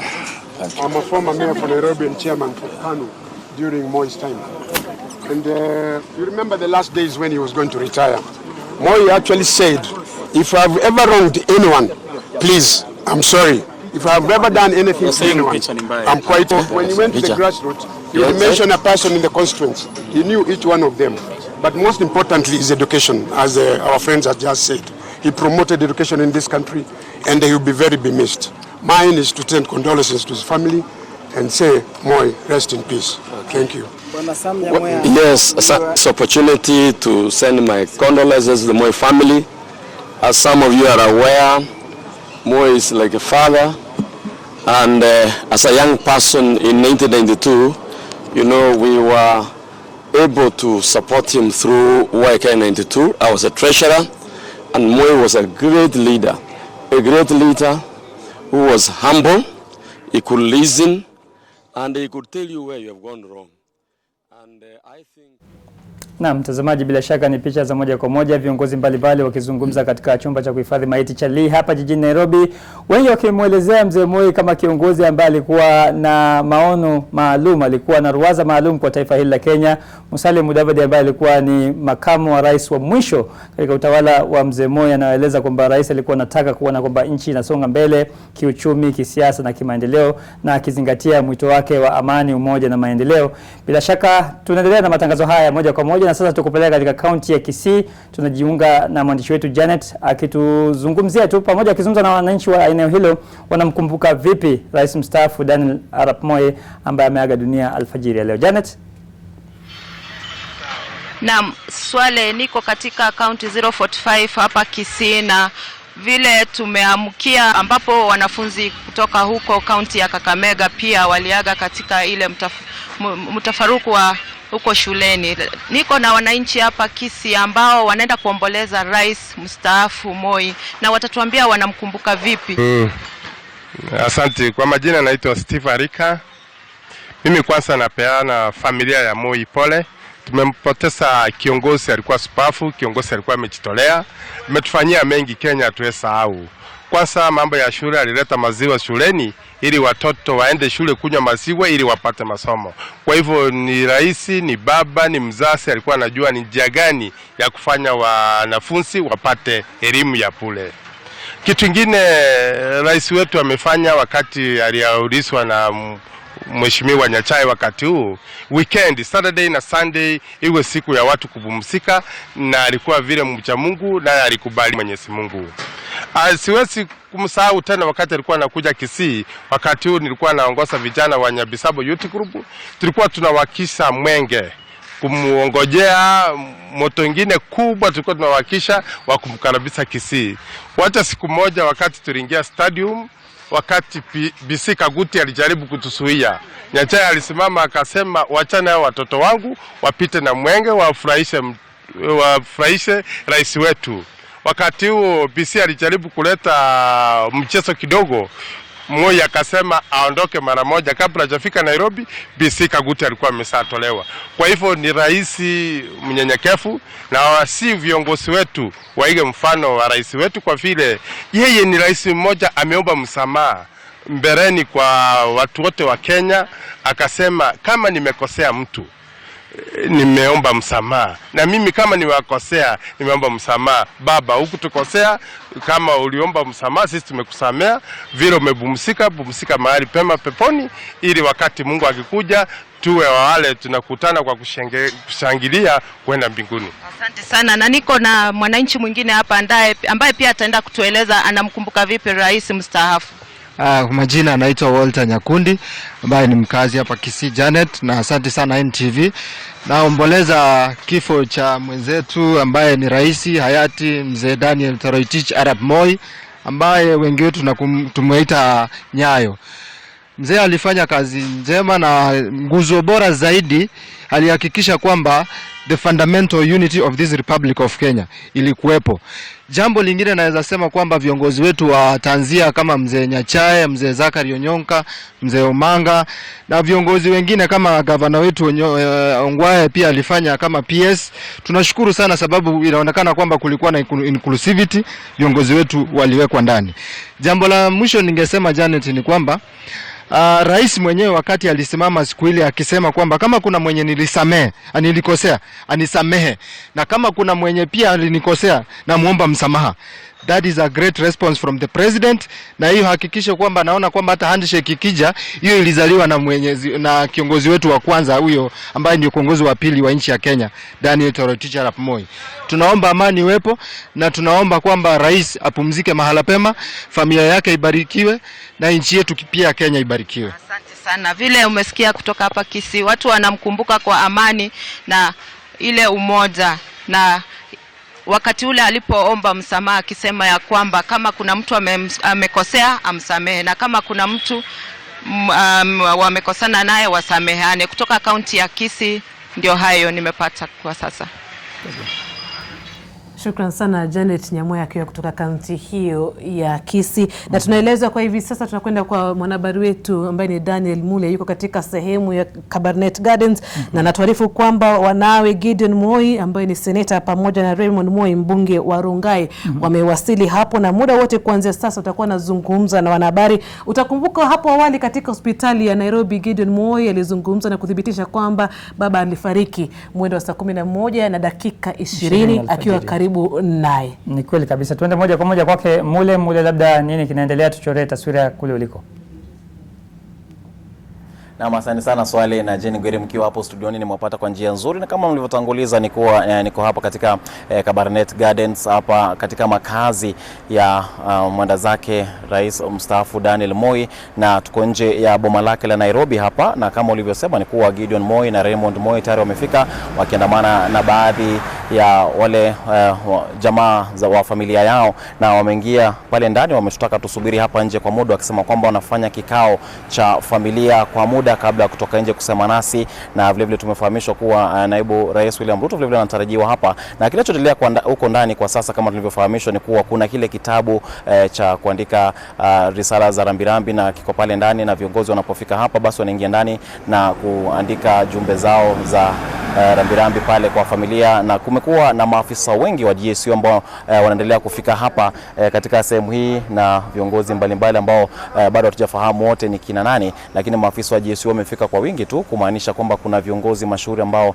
wanatarajiwa hapa katika boma hili, na baadhi ya viongozi ambao wako pale katika hifadhi ya Lee kutazama mwili wakitoka pale pia wanatarajiwa kufika hapa ili kuipa familia pole rasmi, na pia kutia saini katika kile kitabu cha rambirambi kuandikisha pole zao kwa familia familia. Kwa hivyo sisi kama wanahabari kwa sasa tumesimama nje, lakini lango lililoona hapo ndilo lango la kuingia katika makazi ya hapa Nairobi ya mwenda zake rais mstaafu Daniel Moi. Kwa hivyo muda wote kutoka sasa watakapokuwa tayari kusema nasi watakuwa wakitualika mle ndani. Manake wamesema sharti kwanza wafanye kikao kama familia, wapate kuzungumza na kukubaliana ni nani hasa atakuwa ndiye msemaji wa familia ambaye ndiye atakuwa akitoa habari. Kumbuka kwamba awali Gideon Moi alizungumza kutoa taarifa ya kwanza kuthibitisha kifo cha Daniel Moi, na kisha baadaye pale katika hifadhi ya Lee aliyezungumza ni Raymond Moi, vile vile akizungumzia masuala hayo na masuala mengine mengi kuhusiana na umri wake, na pia kusema kwamba familia ingali inajipanga. Maana yake wanataka taarifa zote kama familia kabla ya kutoa kwa wanahabari, na ndio sababu sisi inabidi tusubirie hadi pale ambapo watakuwa wameafikiana kuhusu yote hayo, na pia tumefahamishwa basi tutakuwa tukipata kusikiza kauli zake naibu rais. Personal comfort and happiness to secure stability and unity at all times in the history of our country.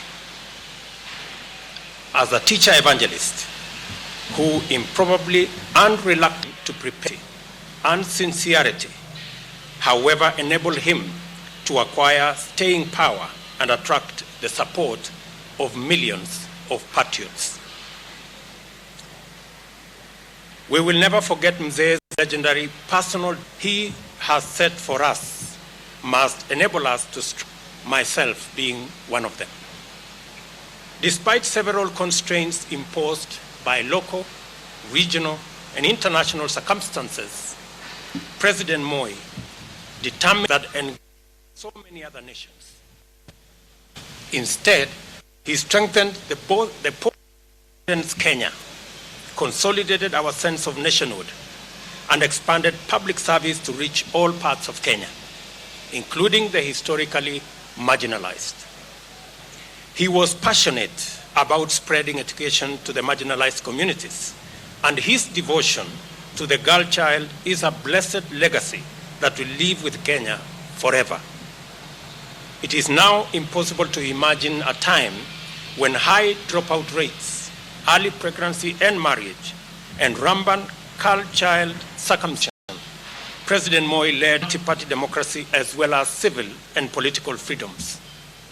He submitted himself to presidential as he enjoyed many peaceful years outside the presidency of Kenya. Odds. It is also a challenge to face our challenges without blinking and to use his fine example to take Kenya forward. It is sad to say goodbye to a man whose legacy we all feel, and we thank the Almighty God for the gift of Mzee Moi's leadership. In this sad moment of great loss, therefore, let us still rejoice because of what he did for his kind solace, as well as the nation of Kenya. May his soul rest in peace. Thank you very much. Maybe at this point in time has befallen us as a country with the passing on of President Moi. The head of public service has taken charge to provide leadership on the process that His Excellency the President has directed that will lead to a state funeral for our late president. And all other details will be communicated by government in due course. Thank you very much.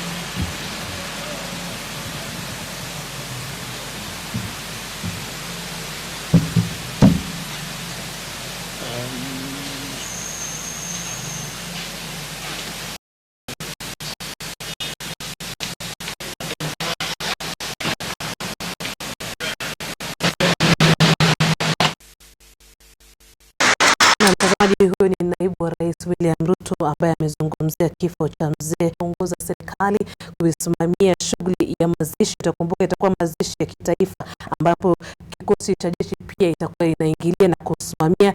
Na kuzungumzia naibu wa rais William Ruto, Salim, ni kukumbusha tu William Ruto pamoja na Cyrus Njirogo pamoja na Sam Nyamoya walikuwa katika kundi ambalo liko na kilinukia na kuwa mashuhuri sana. Kumbuka kina Jirongo, kina Ruto na kina Moi wakifanyia kampeni chama cha KANU katika uchaguzi huo wa 1992. Bila shaka wana nafasi ya kipekee na yake. Unamwona mzee Moi kama alikuwa ni mwalimu wao, kama alikuwa ni mmoja wa waelekezi wao, na wengi walimtaja. Ukimsikiza Ruto, ukimsasa kwa wanasiasa ambao wanashikilia nyadhifa mbalimbali humu nchini kwa sasa, wanasema alikuwa mwalimu wa kisiasa. Na tunaungana na mwalimu Thomas Wasonga pamoja na mwakilishi mwanamke kutoka kaunti ya Baringo. Mwanzo pole sana, tunatuma risala za ulianza kuimba lini ama kuanza kuimba nyimbo ambazo zinamenzi mzee Moi? Asante. Kwanza ninatoa rambirambi kwa jamii ya mzee wetu Moi na Kenya nzima. Alafu ninaimba. Tawala Kenya, tawala, tawala Kenya, tawala. Rais Moi, tawala Kenya, tawala. Unaongoza vyema, unaongoza vyema. Rais Moi, unaongoza vyema. Rais Moi, baba taifa Kenya, ongoza Kenya nchi yetu. Baba tawala, baba tawala. Wimbo huo Tawala Kenya uliimba mwaka gani na nini kilikupelekea kutunga? Wimbo huo nilitunga mwaka wa 79 na kitu ambacho ilinifanya nitunge ilikuwa kazi ya mzee. Nilikuwa hata sijamjua. Nilikuwa kwanza huko Siaya huko ndani. Nilikuwa mwalimu wa shule na nilikuwa ninafundisha tu nyimbo za kanisa. Lakini sasa alipoanza kazi yake, alianza kutembea Kenya yote na alikuwa anaongea juu ya amani, umoja na maendeleo. Sasa hiyo ndio nilifanya nitunge huo wimbo, lakini hata sikulenga hata nitamwimbia. Ilikuwa tu kwangu binafsi, kwa sababu wakati huo tuliambiwa kwamba atakuja kutembelea sehemu hiyo, lakini hakukuja kutembelea mpaka yeye akasikia wimbo huo mwaka wa 83, miaka 6 baadaye. Na mwakilishi mwanamke kutoka Baringo, tunafahamu kwamba mzee Moi ametoka katika kaunti hiyo. Sijui kama ulipata fursa kutangamana naye, kuzungumza naye, akakupa ushauri ama utamkumbuka vipi mzee Moi? Mimi naweza sema kwamba mimi ni mchanga sana kwa mzee. Naomba tumie kwamba sikuweza kutangamana naye. Mimi tu ni matunda yake ambayo nimeyakula, nimeyaona, nimeyafurahia na nimemwona Moi kwa uzee wake. Na huyu mzee ni mzee wa baraka. Hata ukimkaribia unapata msisimuko tu wa baraka. Ni mzee ambaye kila wakati ukipatana naye kwa ule uzee amekuwa naye, atasema tu unganisheni Kenya. Pataneni wa Kenya. Mshike watu wakuwe watu moja. Na anasema pendeni watu. Hiyo kila mara mingi nimempata mzee, hayo tu ndio mambo amekuwa akituambia kama viongozi. Tafadhali muunganishe wa Kenya. Tafadhali pendeni watu. Tafadhali msilete matamshi mabaya kwa watu. Hayo ndio mambo ambayo Moi amekuwa akisema. Na mimi kama mwanamke mwakilishi wa Baringo ambaye nimesimama katika chama ambacho Moi amelala akiwa ni chama chake, chama cha baba na mama na pia watoto. Nasema kwamba mzee ametuachia kitu cha maana, na mimi kama mwanachama nitasimama imara na wanachama wenzangu kwamba tutahifadhi chama. Manake mzee amelala kama hajatuambia tubomoe chama. Kwa hivyo mimi ninakula tu matunda. Nilikunywa maziwa Jane. Na sijui nyinyi kama mlikunywa. Nilikunywa maziwa na mara mingi nilikuwa napenda ile maziwa ya packet yenye kuna wasichana wanashika mpira. Ilikuwa wakitupatia wale wa fulana hatutaki. Tunataka ya wasichana. Kwa hivyo mfulana akipata ya mfulana tunamwambia tubadilishane. Bila kujua maziwa iliyoko ndani haiko msichana ama kwa mfulana. Gladys, wewe umetembea katika kaunti yako, Gladwell Kunradhi, umetembea katika kaunti yako, umezungumza na watu ambao wa miaka ambao wamekula chumvi kiazi. Wao haoni mtu mwingine, wanamwona yule mzee Moi. Wanasema picha za moja kwa moja. Huyo ni naibu wa rais, amefika katika chumba cha kuhifadhi maiti cha Lina. Hapo amekaribishwa na Franklin Bet. Utakumbuka Franklin Bet alikuwa katika ikulu wakati alikuwa ni mkuu wa ikulu kwa muda mrefu sana, na alikuwa na ukuruba na usuhuba wa karibu na mzee Moi kwa muda mrefu sana. Na endelea So nasema kwamba watu wa Baringo na hata Kenya mzima, wacha niseme Kwingine amenipigia simu na si mmoja akiniambia kifo cha mzee imemhuzunisha sana. Yeye amekuwa mtu amepata faida kwa yule mzee. Yule mzee Moi alikuwa mtu ambaye ni baba kwa kila mtu. Kwa kweli si Baringo ambaye tumepoteza mzee. Ni Kenya kwa jumla. Ni huyu mtu ambaye hakuna mtu anaweza sema amdhamini huyu mzee. Kule kwetu sisi tunajua.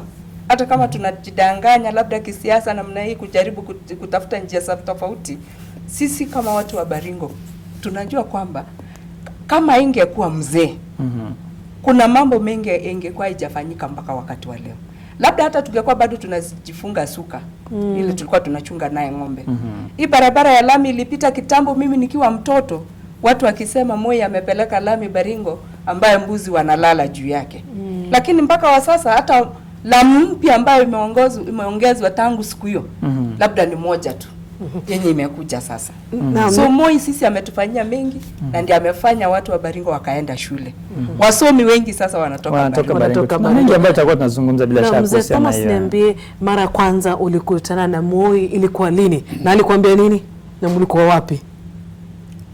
Kwa kawaida watu wanafikiria kuwa nilikutana naye mara moja tu hivyo.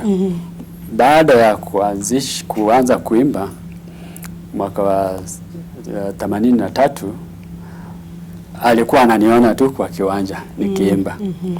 Lakini sasa kukutana naye moja kwa moja ilikuwa kidogo sana, kwa sababu hasa alikuwa anaalika group ambayo ninaimba nayo. Alafu sasa ile group ndogo, wacha hiyo maskwaya ya 1000. Alafu sasa wakienda, ikiwa kuna sherehe labda Kabarak, alafu tunaenda huko, ndio anasema tuende tukule pamoja lunch. Alafu tunakula tu pamoja, alafu anasema hata huyu mwalimu, huyu kijana Mombasa anafanya kazi. Kwa sababu kila wakati nilipokuwa ninaimba, yeye anatoka kwa dais, anakuja, anajiunga na sisi na anacheza na sisi. Mwimbo Nyayo Philosophy. Nyayo filosofia njema yenye amani na upendo tele. Akina baba sote tufuate nyayo filosofia njema. Akina mama sote tufuate nyayo filosofia njema. Hata watoto sote tufuate nyayo filosofia njema.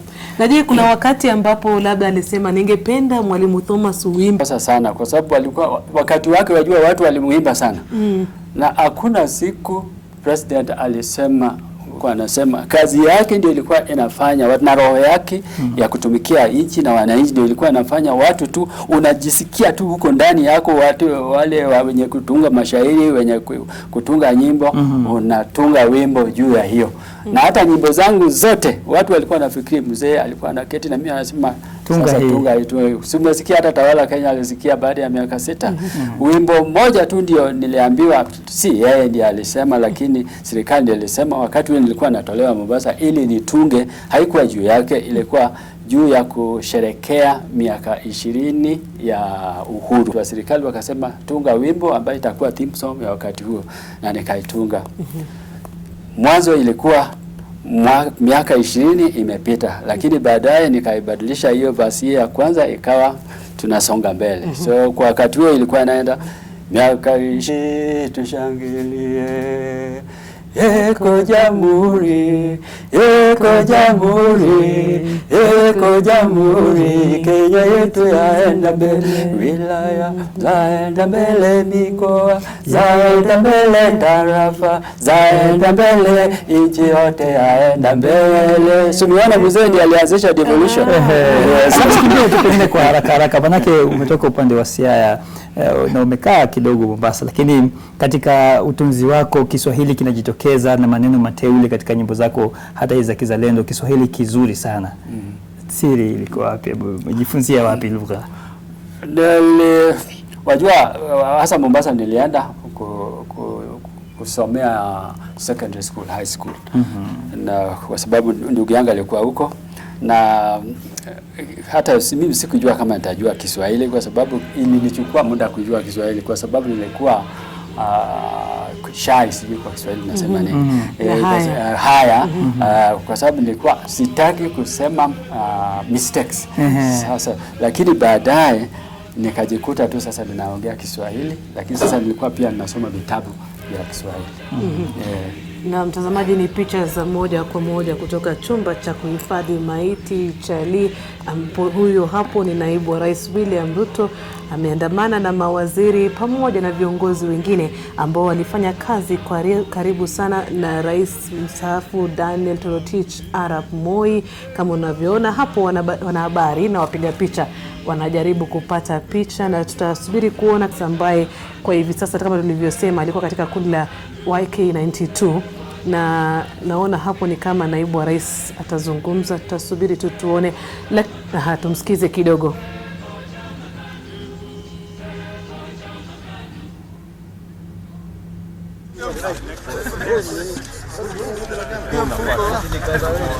The manner in which this state is behind, and therefore we want to ask Kenyans to be calm, be patient as we prepare a befitting send-off for this great hero of our country. So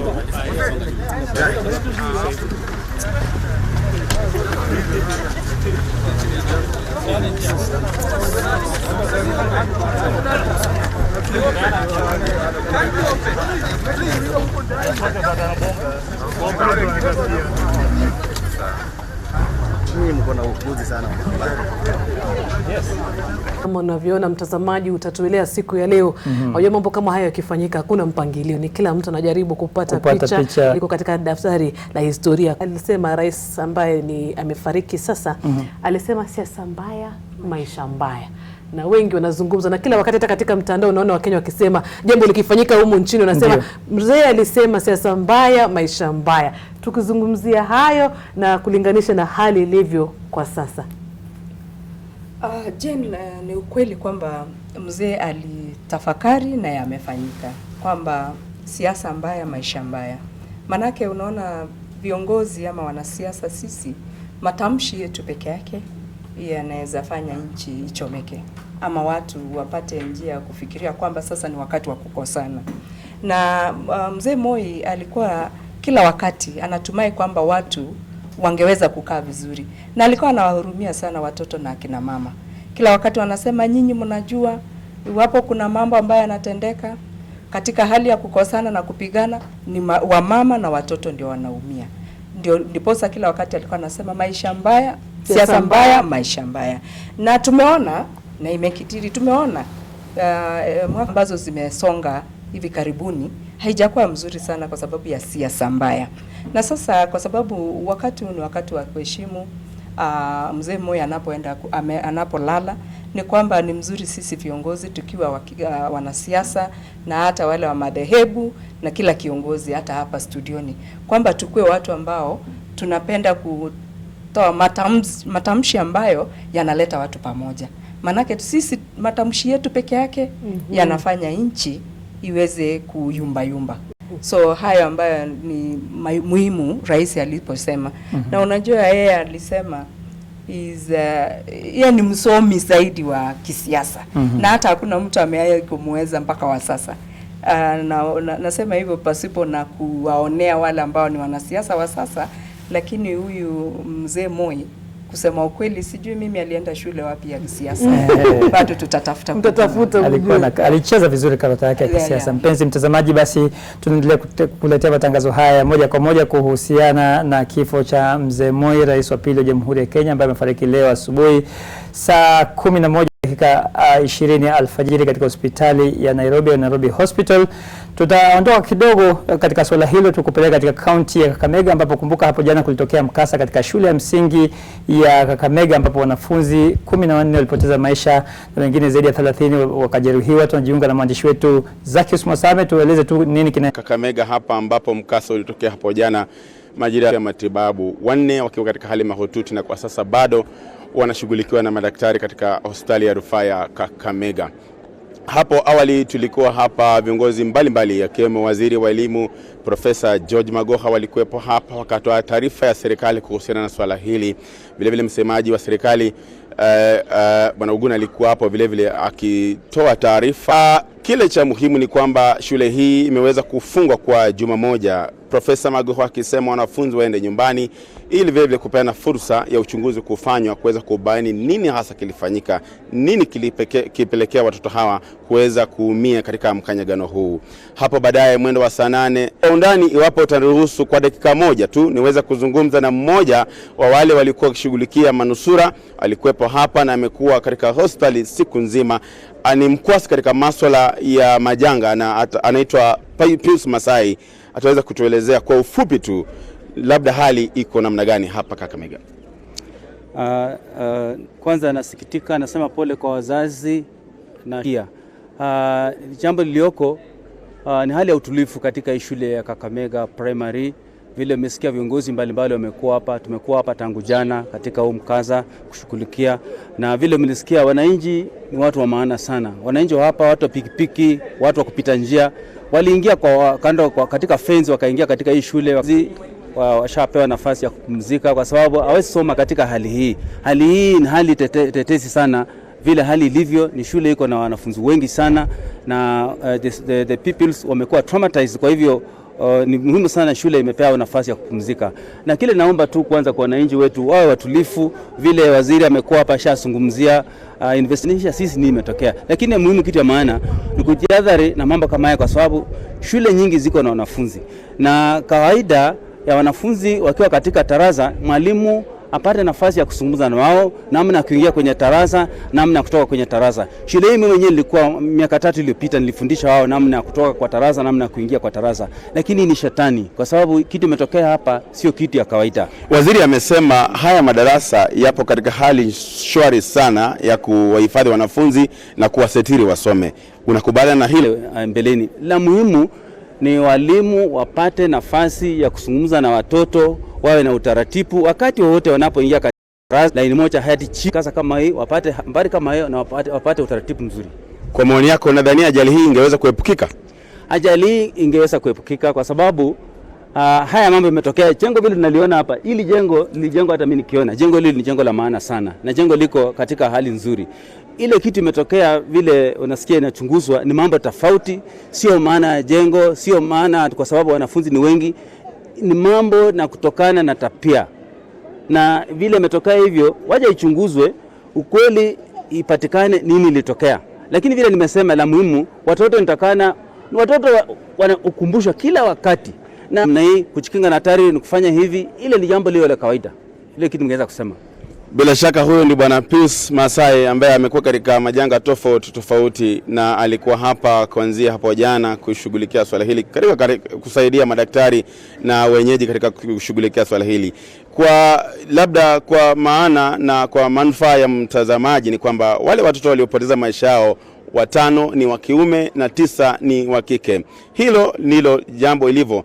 Tutakuwa tukielekea katika upande wa pili kule hospitali kuweza kujua hali ilivyo kule, ili kuweza kujuza katika taarifa zetu za hapo baadaye. Kutoka hapa Kakamega, mimi ni Zakis Mwasame. Sana Zakis Mwasame, bila shaka ni taarifa tutazidi kuangazia hapa NTV, kando na kuangazia kifo cha mzee Daniel Toroitich Arap Moi. Naona watu wengi wanaendelea kuzungumza katika mitandao ya kijamii. Tulikuwa tumekuuliza, tunakupa jukwaa la wazi kueleza tu unamkumbuka vipi mzee Moi, rais wa pili wa Jamhuri ya Kenya. Wengi wanamzungumzia kwa njia tofauti katika mitandao ya kijamii.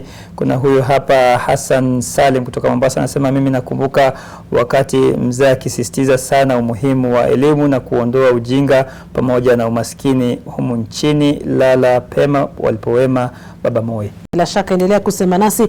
Baada ya muda usio mrefu tutasoma baadhi ya maoni yenu katika upande wa pili wa studio, lakini sasa tuelekee mjini Eldoret katika kaunti ya Uasin Gishu.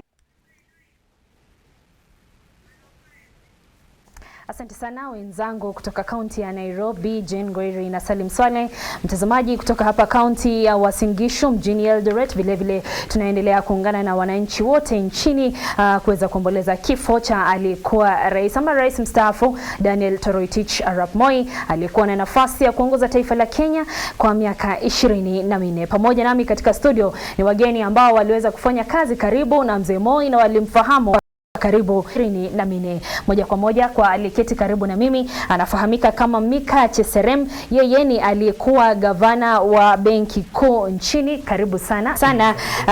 Vile vile tunaye mzee David Chepsirop, ni mwenyekiti wa chama cha KANU kutoka kaunti hii. Asante sana. Na vile vile tunaye mwanakanu, ananiambia yeye ni mwanakanu hadi kifo, anafahamika kama Benjamin Leteng. Karibuni sana. Pengine tuanze na wewe bwana Mika Cheserem.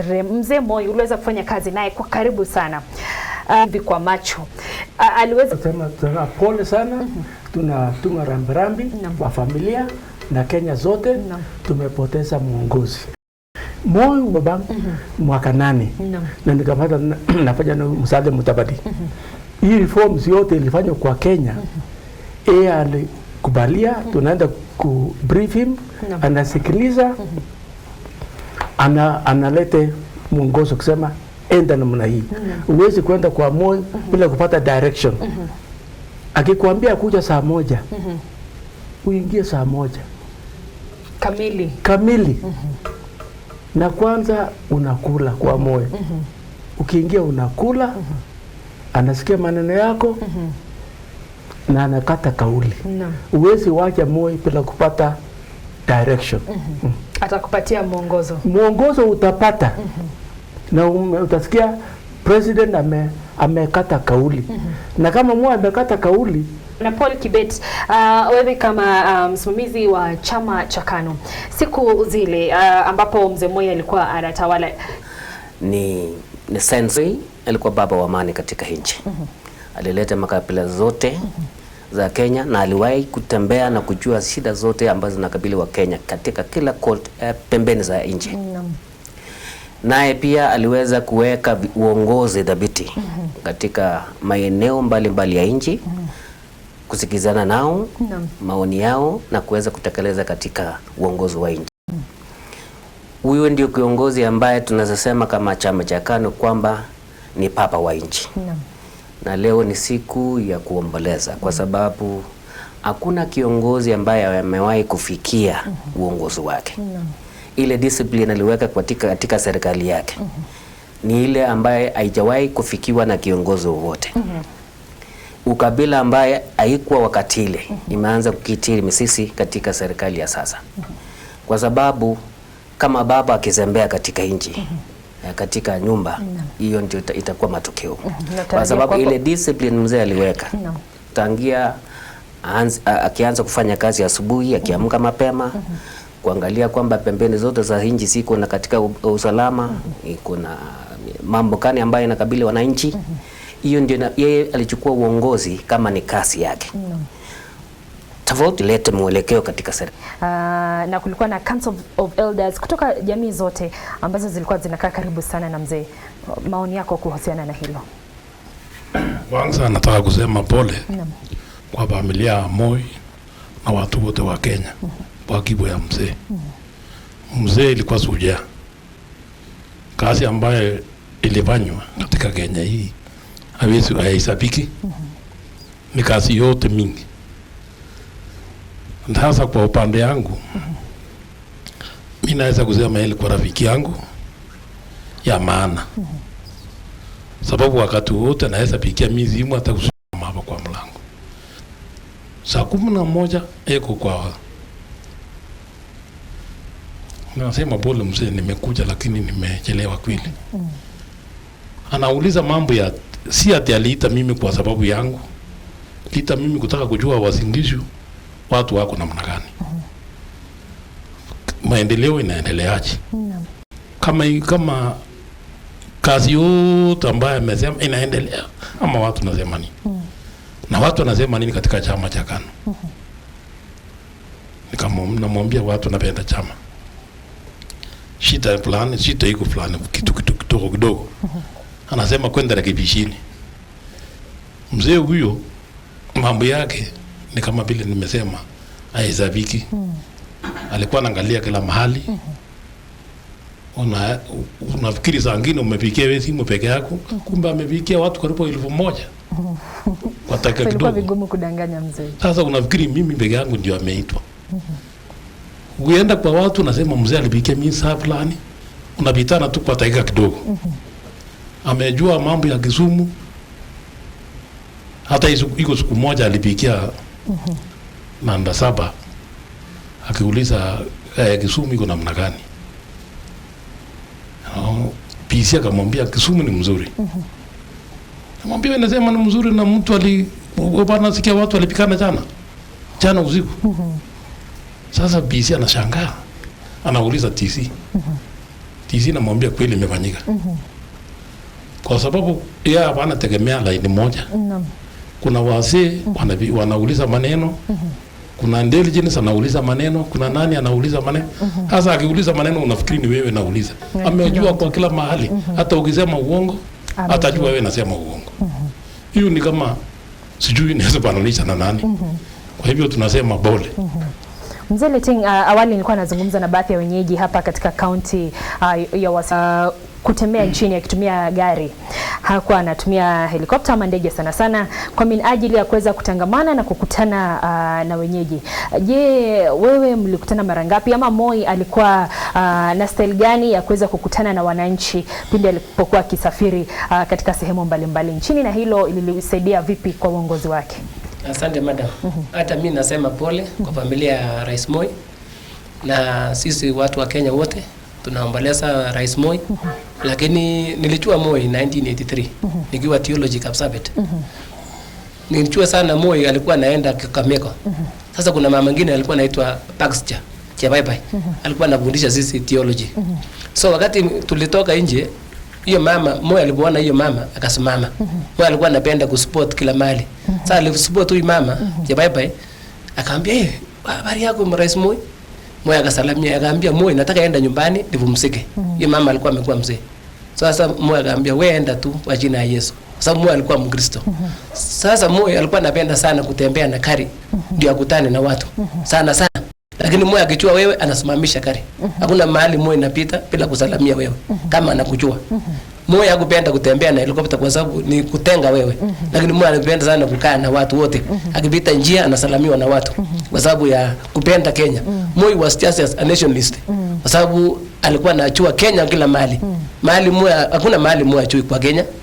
Na kitu cha pili Moi alikuwa anapenda kurule Kenya kupitia delegation. Moi alikuwa anapenda delegation sana. Saa 12 watu wameenda Kabarak. Alikuwa anamaliza watu groups karibu 10 at one day. Moi anamaliza yote. Alikuwa anajua kupanga time. He was very good man. Hakuna kiongozi ambaye kama Moi wa sasa hata Afrika mzima. Moi alikuwa number 1.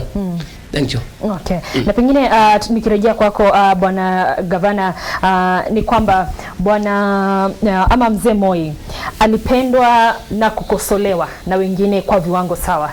Kuna wao walimsindikishia sifa sana na kuna wale ambao waliweza kumkosoa. Na pale ungependa kusema nini? Anza na mashule. Kila county iko shule Moi alijenga. Ukienda shule za zamani kama Alliance Boys, Moi alijenga upya. Ukienda Alliance Girls, Moi alijenga upya. Pangani. Sasa hii maneno yote ati Moi alifanya ubaya, si ukweli. Moi alijenga shule kwa kila county.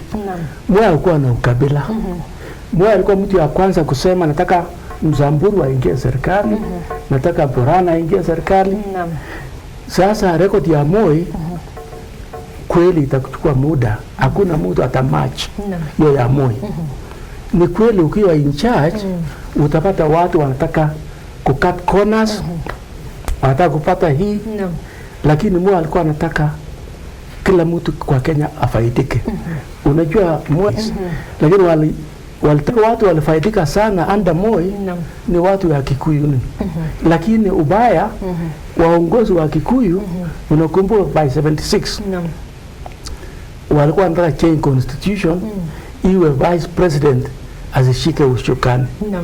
So alipata problems kidogo. Hiyo story ilikuwa negative perception. Na kuambia tukienda mbele kutoka wa sasa watu kama ungerudishia Moi angesema rudisha Moi kwa uongozi. Sababu sasa tuko na challenges, sikitaka kukombea lakini hakuna itachukua muda kupata muongozi kama Moi. Na pengine nikukatize hapo, tutarejea na mengi zaidi. Mtazamaji, sasa nataka tuelekee katika kaunti ya Mombasa ambapo mwenzangu Kevin Mutai yupo na mzee mmoja aliweza kufanya kazi kwa karibu sana na aliyekuwa rais mstaafu ambaye sasa ni mwenda zake Daniel Toroitich Arap Moi, ili aweze kutueleza naye aweze kutoa rambirambi zake na kutueleza je, alipokuwa kitangamana na mzee ni yapi ambaye aliweza kujifunza na ni yapi angependa nchi iweze kufahamu hivi katika siku hii ambayo tunaendelea kuomboleza kifo chake Daniel Toroitich Arap Moi aliyekuwa ama rais mstaafu. Kevin, uwanjani wako.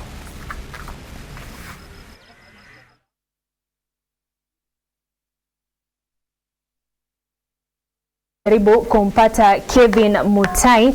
Kumbuka kama nilivyoarifu ni kwamba kubwa sana pindi unapotaja jina la mzee Moi, basi moja kwa moja unafikiria kuhusu chama cha KANU, manake ni chama ambacho aliweza kuwa mwanachama wa chama hicho alipokuwa rais, na inakumbuka kwamba alikienzi sana chama cha KANU, na mara nyingi mzee Moi alisema KANU itatawala milele. Sasa naona kwamba mwenzangu Kevin Mutai yupo tayari na mzee aliyeweza kufanya kazi kwa karibu na mzee Moi. Hebu sasa tuweze kusikiliza maneno ya mzee yule ili tuweze kujua ama kufahamu mengi zaidi kuhusiana na rais mstaafu mwenda zake Daniel Toroitich Arap Moi. Kevin Mutai, uwanjani wako. Namshukuru sana mwenzangu Lois Ngoye kutoka kule jijini Eldoret. Mtazamaji, tunakuja kwako moja kwa moja kutoka makao makuu ya chama cha KANU hapa Majengo, kaunti 001, kaunti ya Mombasa, na kifo chake rais mstaafu, viongozi na hata wenyeji tofauti. Kuna baadhi tu pia ya watu ambao waliweza kutumika ama kufanya kazi katika uongozi wake rais huyo mstaafu, akiwemo Said Hemedi ambaye aliwahi kuwa mbunge wa eneo la Kisauni kwa miaka 20. Vile vile aliweza kuteuliwa na rais mstaafu Daniel Arap Moi kama balozi kuweza kuwakilisha Kenya katika sehemu tofauti za humu nchini, na yuko hapa. Acha tujumuike naye moja kwa moja tu hawezi kutueleza amfahamu vipi rais mstaafu huyo Daniel Arap Moi. Shukran sana kwa kutupa muda wako uko moja kwa moja kwa runinga ya NTV. Hebu kwanza kabisa tueleze umepokea vipi kifo chake rais mstaafu Moi? Nimepokea kifo chake kwa masikitiko na huzuni kubwa sana. Ni mzee wetu, tumeishi naye pamoja, tumefanya kazi nyingi pamoja, amekuwa akisimamia mambo yetu ya kikanu kisawa sawa kama ilivyokuwa ikihitajika. Mungu ambariki. Hebu tueleze uhusiano wako na hapa kwetu Mombasa pamoja na marehemu Sharif Nasser akiwa ndiye chairman wetu, na tukiwa na yeye katika maelezo na matendo mbalimbali ambayo yalikuwa yakifanyika katika mji wetu wa Mombasa. Hebu tueleze uliwahi kutumikia serikali yake, ilikuwa vipi na ni nyadhifa kama gani uliwahi kutekeleza? Mimi niliwahi kutumika, kisha nikawa assistant minister, kisha nilipostaafu katika bunge akanichagua kama member, kama balozi wa Kenya katika Saudi Arabia, na nilikuwa nikikava Saudi Arabia, Iraq, Kuwait, Bahrain na Yemen. Na ukiangalia masuala ya kisiasa, je, uhusiano wake Moi na viongozi wa eneo la Pwani ulikuwa vipi? Ulikuwa mzuri, walikuwa tukisikizana naye sana na tukiafikiana naye sana, tukiwa na maelewano na masikizano mazuri katika wakati wa yeye kuwa rais wetu ndani ya Kenya hii. Na mbali na hayo pia aliweza kuwatumikia vipi wakazi wa Pwani? Aliwatumikia kwa njia nyingi, kwa kuwafanyia vitu kila aina na kuwatakia mema ya kuweza kuwapeleka mbele katika maisha yao. Ni mambo kama gani pengine kama mkazi wa Pwani utaweza kumkumbuka rais huyo mstaafu? Mambo mengi. Ukitaka la kweli, amejenga skuli, ametujengea hiyo ofisi ya KANU, mambo mengi sana aliyotufanyia, hata mengine siyakumbuki. Na pengine kwa kifupi pia ukiweza kulinganisha uongozi wake wa miaka 4 na hivi sasa, ni nini hasa pengine unaona kama unafaa kuridhiwa na ule uongozi ili kuweza kuendeleza taifa hili? Si miaka 4, yeye amekuwa miaka mingi sana kama rais na kama kiongozi wetu ndani ya mji Kenya hii. Kwa hivyo tumtakia heri na baraka pamoja na mafanikio mema. Hivi sasa ametuacha. Na pengine vile ulikuwa unanieleza kwamba hapo baadaye kwamba hapo kitambo kidogo ulikuwa unanieleza kwamba Rais Daniel Toroitich Arap Moi aliweza kujenga viwanda tofauti katika eneo hili la Pwani. Viwanda hivi vikaweza kuinua maisha ya wakazi wa Pwani. Ni masuala kama gani mengine ambayo kwa hakika yaliweza kujali wa Pwani? Saidia watu wengi sana hapa kupeleka maisha yao na kujenga biashara zao. Watu wengi, lakini hatufai kutaja majina yao, ni juu yao wenyewe wajitokeze waseme ile fadhila waliofadhiliwa na marehemu wetu Bwana Daniel Arap Moi. Na je, pengine sijui kama ungeweza kueleza moja au mambo mawili kuhusiana na serikali yake, hasa ni vipi alikuwa anaendeleza serikali yake, uteuzi wa mawaziri na jinsi tu kwa ujumla alivyokuwa anafanya shughuli zake? Ametagua mawaziri kwa kisawa, hata kwetu hapa Kenya Pwani ametagua mawaziri wengi, vijana wetu moja baada moja, kila mwaka akibadilisha na wengine wakiendelea. Tukaridhika nafsi zetu sote kwa yale aliyokuwa akifanya katika Pwani yetu. Na la mwisho, hebu tueleze hapa kulikuwa na ikulu hapa Mombasa. Je, ni kwa muda gani ambao pengine wa Kenya ama wanasiasa, viongozi na hata wa Pwani walikuwa wanaenda kumtembelea Rais Moi, na walikuwa wanatoka na manufaa gani ama faida gani baada ya kukutana na kiongozi huyo marehemu Rais mstaafu Moi? Bwana, hapa alikuwa na mahali State House ile, akija watu wote wakaenda kumzuru, na kila anayekwenda kule alikuwa akijaribu vile awezavyo kumridhisha kwa yale aliyokwenda, aondoke na raha na furaha bila ya shaka yoyote. Shukran sana.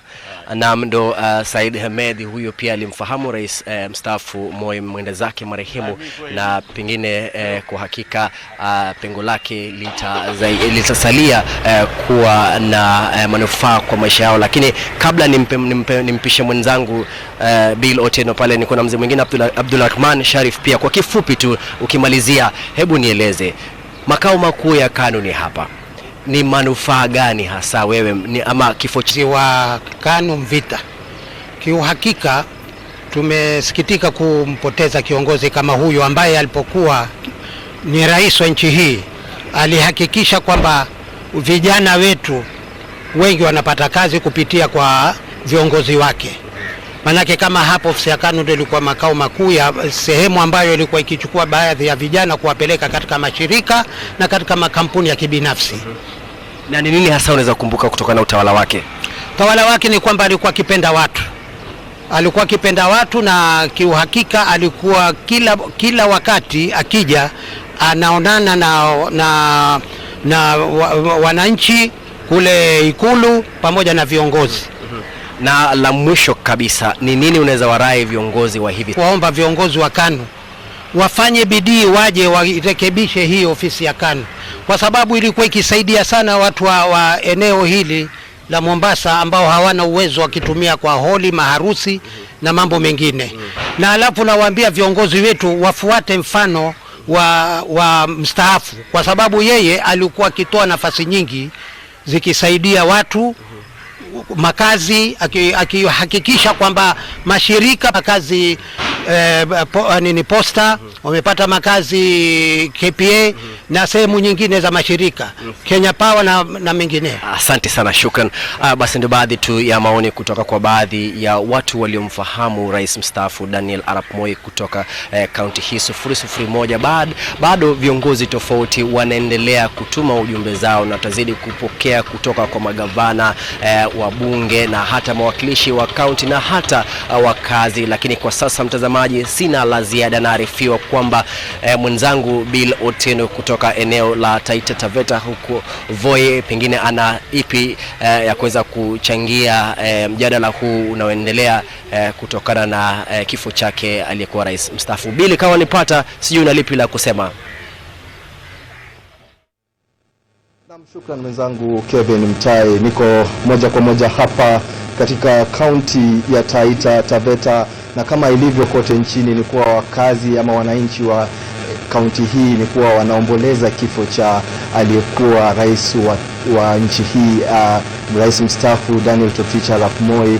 Na kwa sasa ni kuwa kuna baadhi ya viongozi wameweza kutoa rambirambi zao, akiwemo gavana wa kaunti hii, gavana Granton Samboja, na aliyekuwa gavana wa kaunti hii pia gavana John Mtuta Mrutu.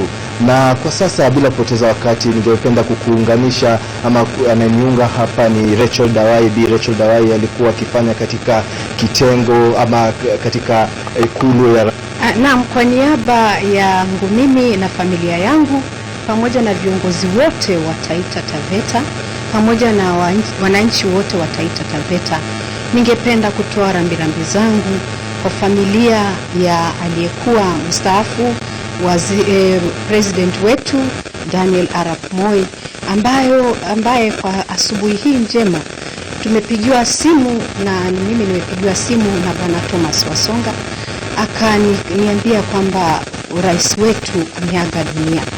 Basi kwa huzuni na maombolezo, nimesikia roho ilienda, nikafikiria sasa hii itakuwaje, lakini Mungu alijua wakati wake ulikuwa ni leo. Labda alikuwa rais wa nchi hii, alikuwa yuko vipi? Wewe ulikuwa pale unafanya kitengo cha muziki. Mimi nilikuwa kwa kitengo cha muziki na nilikuwa stationed kwa PC hapo Coast, na nilikuwa nikienda round Kenya, tukienda kote Kenya kwa state house zote, tukimwandalia rais wetu nyimbo za kumtumbuiza na tukijitayarisha kupitia kwa watoto, watu wazima, tukiandaa makwaya ili tumpatie rais wetu wakati mwema, akikaa, akipumzika, akitumbuizwa. Mapenzi yake kwa muziki ilikuwa namna gani? Huyu mzee wetu alikuwa amependa muziki sana. Sijaona mtu alipenda muziki kama huyu rais. Maana katika hali ya muziki alijua kwamba wananchi wa Kenya walihitaji umoja, walihitaji upendo, walihitaji kuungana, na hivyo basi ilileta uzalendo mwingi. Nyimbo zote alizotungiwa mzee wetu zilikuwa ni za kuleta uhusiano mwema, ni za kuleta uzalendo, na nimeona kwamba wakati huo tulikuwa wa Kenya tulishikana sote, tulikuwa hatuna mambo ya ukabila. Labda kwa niaba ya viongozi hapa kaunti ya Taita Taveta, ni ujumbe gani wa rambirambi ungependa kutuma? Kwa niaba ya Wataita na Wataveta wote, mimi napenda kutuma rambirambi zangu hasa kwa familia na hata president wetu huyu President Uhuru Kenyatta pamoja na viongozi wote wa Kenya. Naomba tutulie na tuombee roho ya baba ili iishi mahali pema kwa Mungu wake. Naam, shukran kabisa. Labda ni hayo ambayo tu yako kwa sasa. Rachel Dawai alikuwa ni kiongozi katika ikulu mnamo wakati alikuwa rais wa nchi hii Daniel Arap Moi alikuwa yupo kwenye uongozi, na kwa sasa ni hayo tu ambayo tumeweza kupatia kutoka hapa katika kaunti hii ya Taita Taveta. Ningependa kurudisha usukani kwenyu studio, Jen na Salim. Shukran sana Bill Otieno. Kama ulivyomwona Salim amevalia kama mimi, ninalezo ndo rangi ya chama. Na kama ulikuwa kivaa hivyo, ulikuwa kivaa nyeusi, nyekundu, Na mimi pia nimewakilisha na sosi yangu. Na hapo wanasema kwamba mzee Moi alikuwa anapenda muziki. Bado tuko na wageni wetu, Mwalimu Thomas Wasonga pamoja na mwakilishi kutoka kaunti ya Baringo Gladwell Cheriot. Alivyosema anapenda muziki. Kuna wimbo ambao unafahamika kama Tumpongeze Baba Moi. Baba Rais Moi, tumpongeze, tumpongeze Baba Moi, tumpongeze, Baba Moi, tumpongeze Baba Rais Moi. Ni bahati yetu wa Kenya, ni bahati yetu wa Kenya kumpata kiongozi mwenye kujali sana watu wa nchi yake,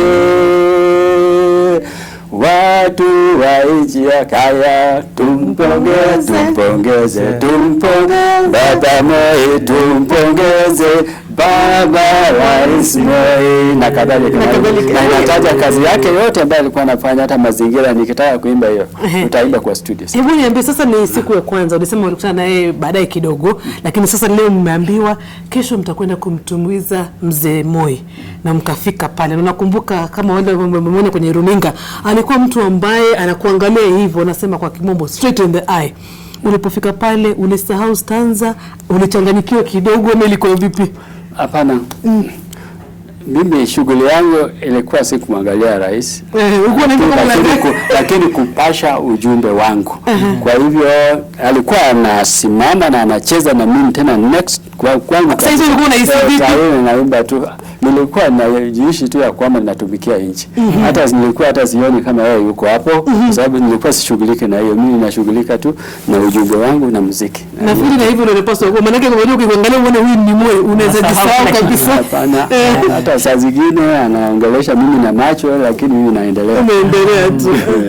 Vizuri. Na kulikuwa na huu wimbo ambao ulikuwa ni mashuhuri, umekuja kuinukia katika siku za hivi karibuni, Daima. Lakini kabla kuna ile enzi ya Nyayo. Huo wimbo wa enzi ya Nyayo nilitunga, unajua nilitunga nyimbo nyingi sana kulingana na wakati na shughuli. Na mmoja wao ilikuwa miaka 10 ya kusherekea Nyayo Ira. Nilitunga hiyo na ndio ilikuwa theme song. Kenya yote tunajivunia maongozi ya enzi ya Nyayo, kote Kenya tunafurahia una uongozi wake bora wa Nyayo. Heko Baba Moi, heko chama KANU, heko wananchi, tunajivunia enzi ya Nyayo. Nakadhalika. Na nataka kugeuka kwa mwakilishi mwanamke, tukizungumza kuhusu mzee Moi. Ukiangalia uongozi wake, nafasi ya mwanamke ilikuwa vipi? Je, aliwapa fursa wanawake kuongoza, na pia wanawake kutoka kaunti ya Baringo walikuwa na sauti, na hata wanawake wa Kenya? Kusema kweli, tunaweza anza tu na vile Moi alipenda kuanzisha shule za wasichana. Manake Moi alikuwa associated sana na shule za wasichana. Na shule nyingi za wasichana ambayo zinanawiri hata wakati wa sasa, zote zinaitwa Moi High School, Moi sijui what, Moi Girls, ABCD. So alianza na kutupatia ile empowerment kupitia kwa masomo. Manake tunataka pia kukubali kwamba wakati wa uongozi wake utamaduni bado ilikuwa imekitiri sana mazingira yetu, kwa sababu watu hawako wameamini katika uongozi ya kina mama. Lakini alifanya yale aliweza kufanya, ukaona hata akatuwekea akina mama katika hii uongozi wa maendeleo ya kina mama. Maendeleo ya wanawake, akatupatia chumba mpaka sasa tunaitumia. Hata jana sikujua Moi atalala leo. Mara ya kwanza tangu nikuwe mtoto, hata nikiwa kiongozi, nilitembea kule jana, nikaenda nikashika mkutano nikiongelea maendeleo ya wanawake nchini humu na haswa Baringo yetu.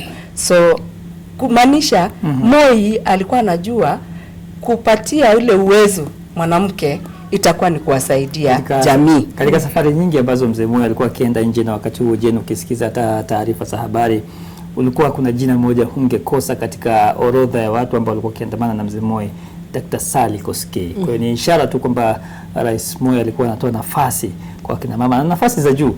Sally Kosgei ni mmoja wao, mwingine ni Alison Chelaite na wengine ambao siwajui majina yao.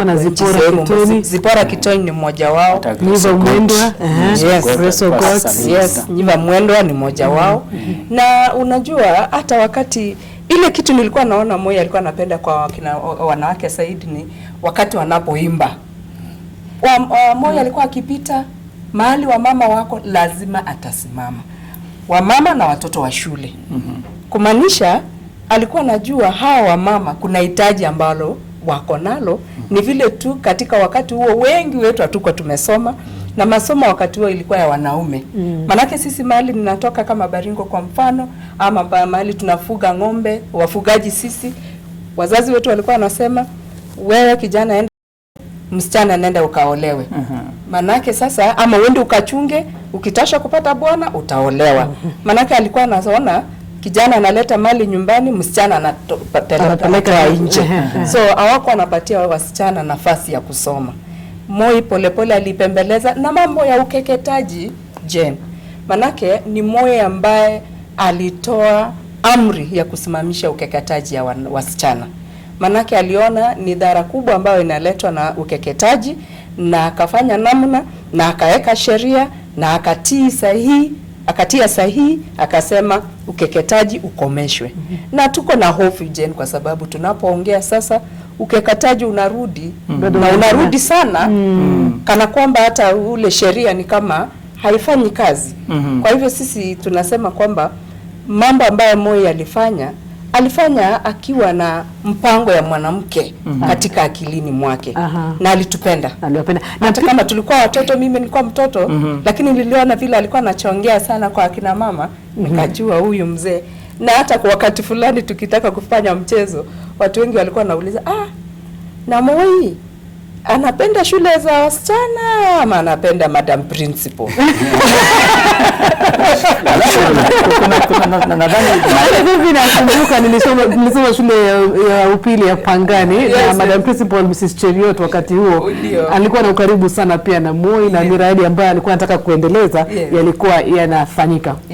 Na nilikuwa nasema tu kwamba baada ya katika mazungumzo yetu, maana kuna kitu ambacho vile mzee Moi alikuwa akikifanya katika masuala ya mazingira. Nafikiri ulisikia sana mambo ya mmonyoko wa udongo. Kaunti yako ya Baringo ni moja katika kwa mzee Moi. Maana tulipokuwa wasichana, unajua kulikuwa na kitu inaitwa mmonyoko wa udongo tukiwa watoto. Na haswa hatukuwa tunajua ni nini.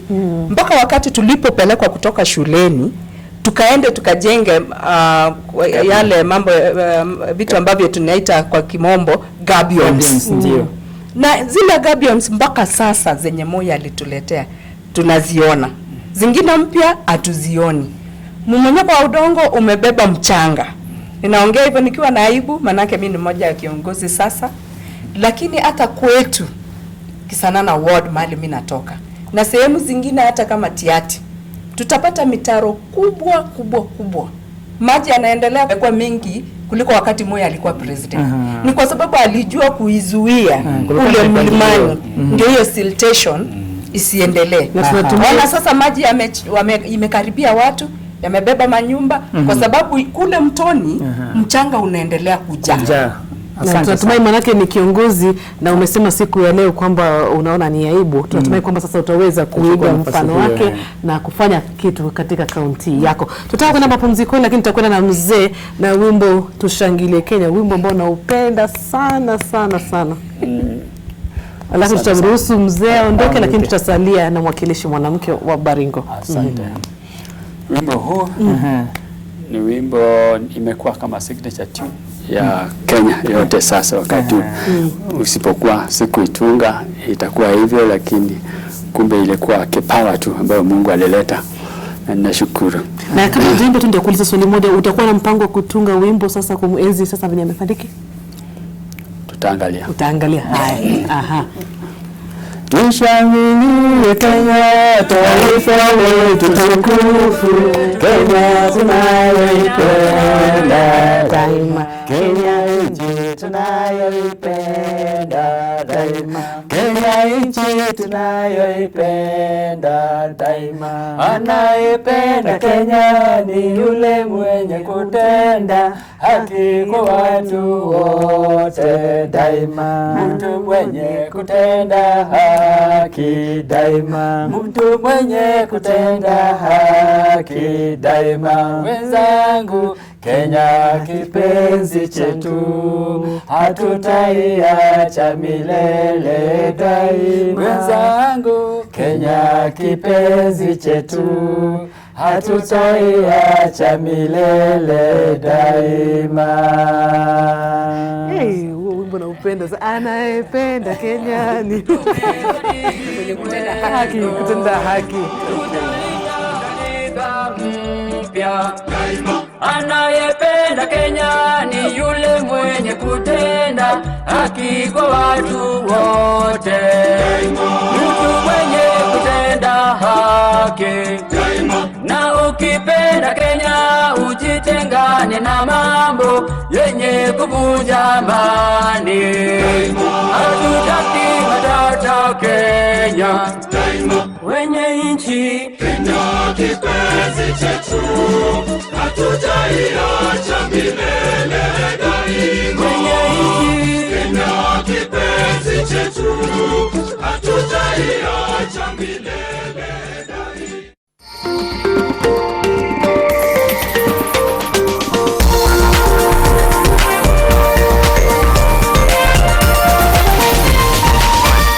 This is NTV. Kisha tusonge mbele, kisha tusonge mbele. Kisha tusonge mbele, kisha tusonge mbele. Tusonge mbele. Tusonge mbele na Fiber Mobile. Get a Fiber SIM card today and enjoy Tusonge mbele bundles at affordable prices.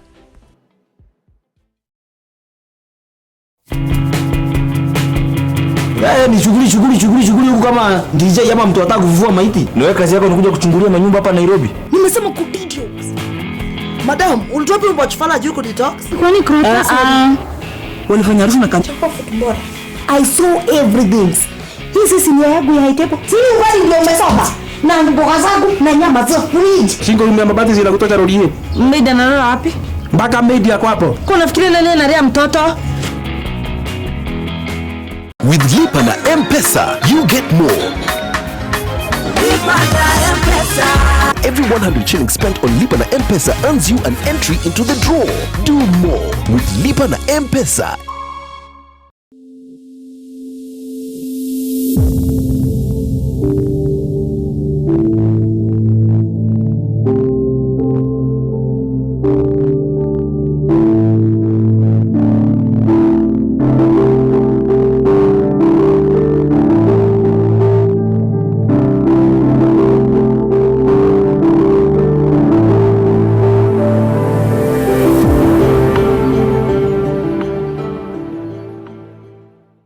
The three sides of Anna. Stop behaving like a spoiled brat. Don't interfere with what your grandma does.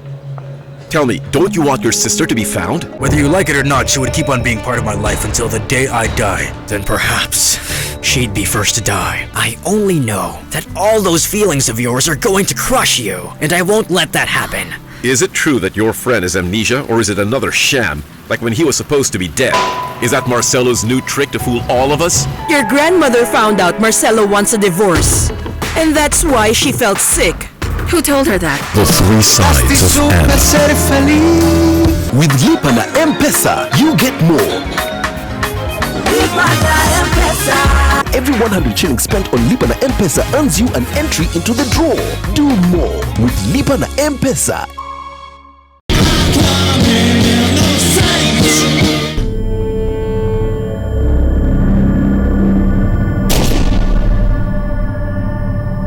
Something's happened. But our feet may swiftly carry out thy command. Normally partridge feeling. Spirit something. I'll send him on right back. Cried to my daddy on the telephone. How long now? Coming in the saints.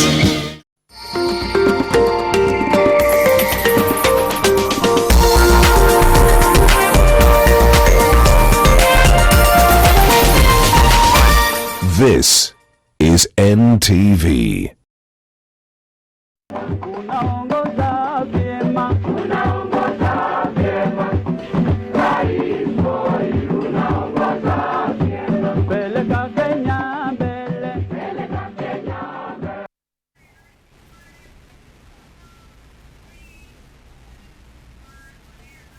Asante sana mtazamaji na karibu tena katika kipindi hichi cha NTV Sasa. Kumbuka siku ya leo tunaendelea kuangazia maisha ya rais mwenda zake, rais mstaafu Daniel Toroitich arap Moi. Kama tulivyosema hapo awali, alikuwa na muda wa miaka 24 kuongoza taifa la Kenya. Tumeweza kupata wanahabari wetu wengine katika kaunti tofauti wakiweza kutangamana nasi kupitia wananchi ili waweze pia kutupa risala zao za rambirambi na maoni yao kuhusiana na maisha na uongozi wa rais sasa mwenda zake mstaafu Daniel Toroitich arap Moi. Hapa katika kaunti ya Uasin Gishu, vile vile katika studio zetu za Eldoret, tunaendelea na majadiliano hayo ili vile vile tuweze kujua wananchi wa maeneo haya ya bonde la Ufa. Kumbuka bonde la Ufa ilikuwa ni nyumbani kwa rais huyu mwenda zake ambaye alitoka katika kaunti ya Baringo, na mwenzetu Bridget Ngana bado wanaendelea kuungana nasi kwa karibu sana ili kuweza kutupa taarifa kutoka upande huo wa bonde la Ufa. Hapa katika kaunti hii, kaunti jirani za Nandi na Elgeyo Marakwet na kaunti zote hadi kaunti ya Turkana wanaendelea kuomboleza kifo chake rais mstaafu Daniel Toroitich arap Moi, na ili tuendelee kuweza kumuelewa kwa karibu rais huyu ambaye bila shaka alifahamika sana na Wakenya wengi kupitia njia yake ya uongozi.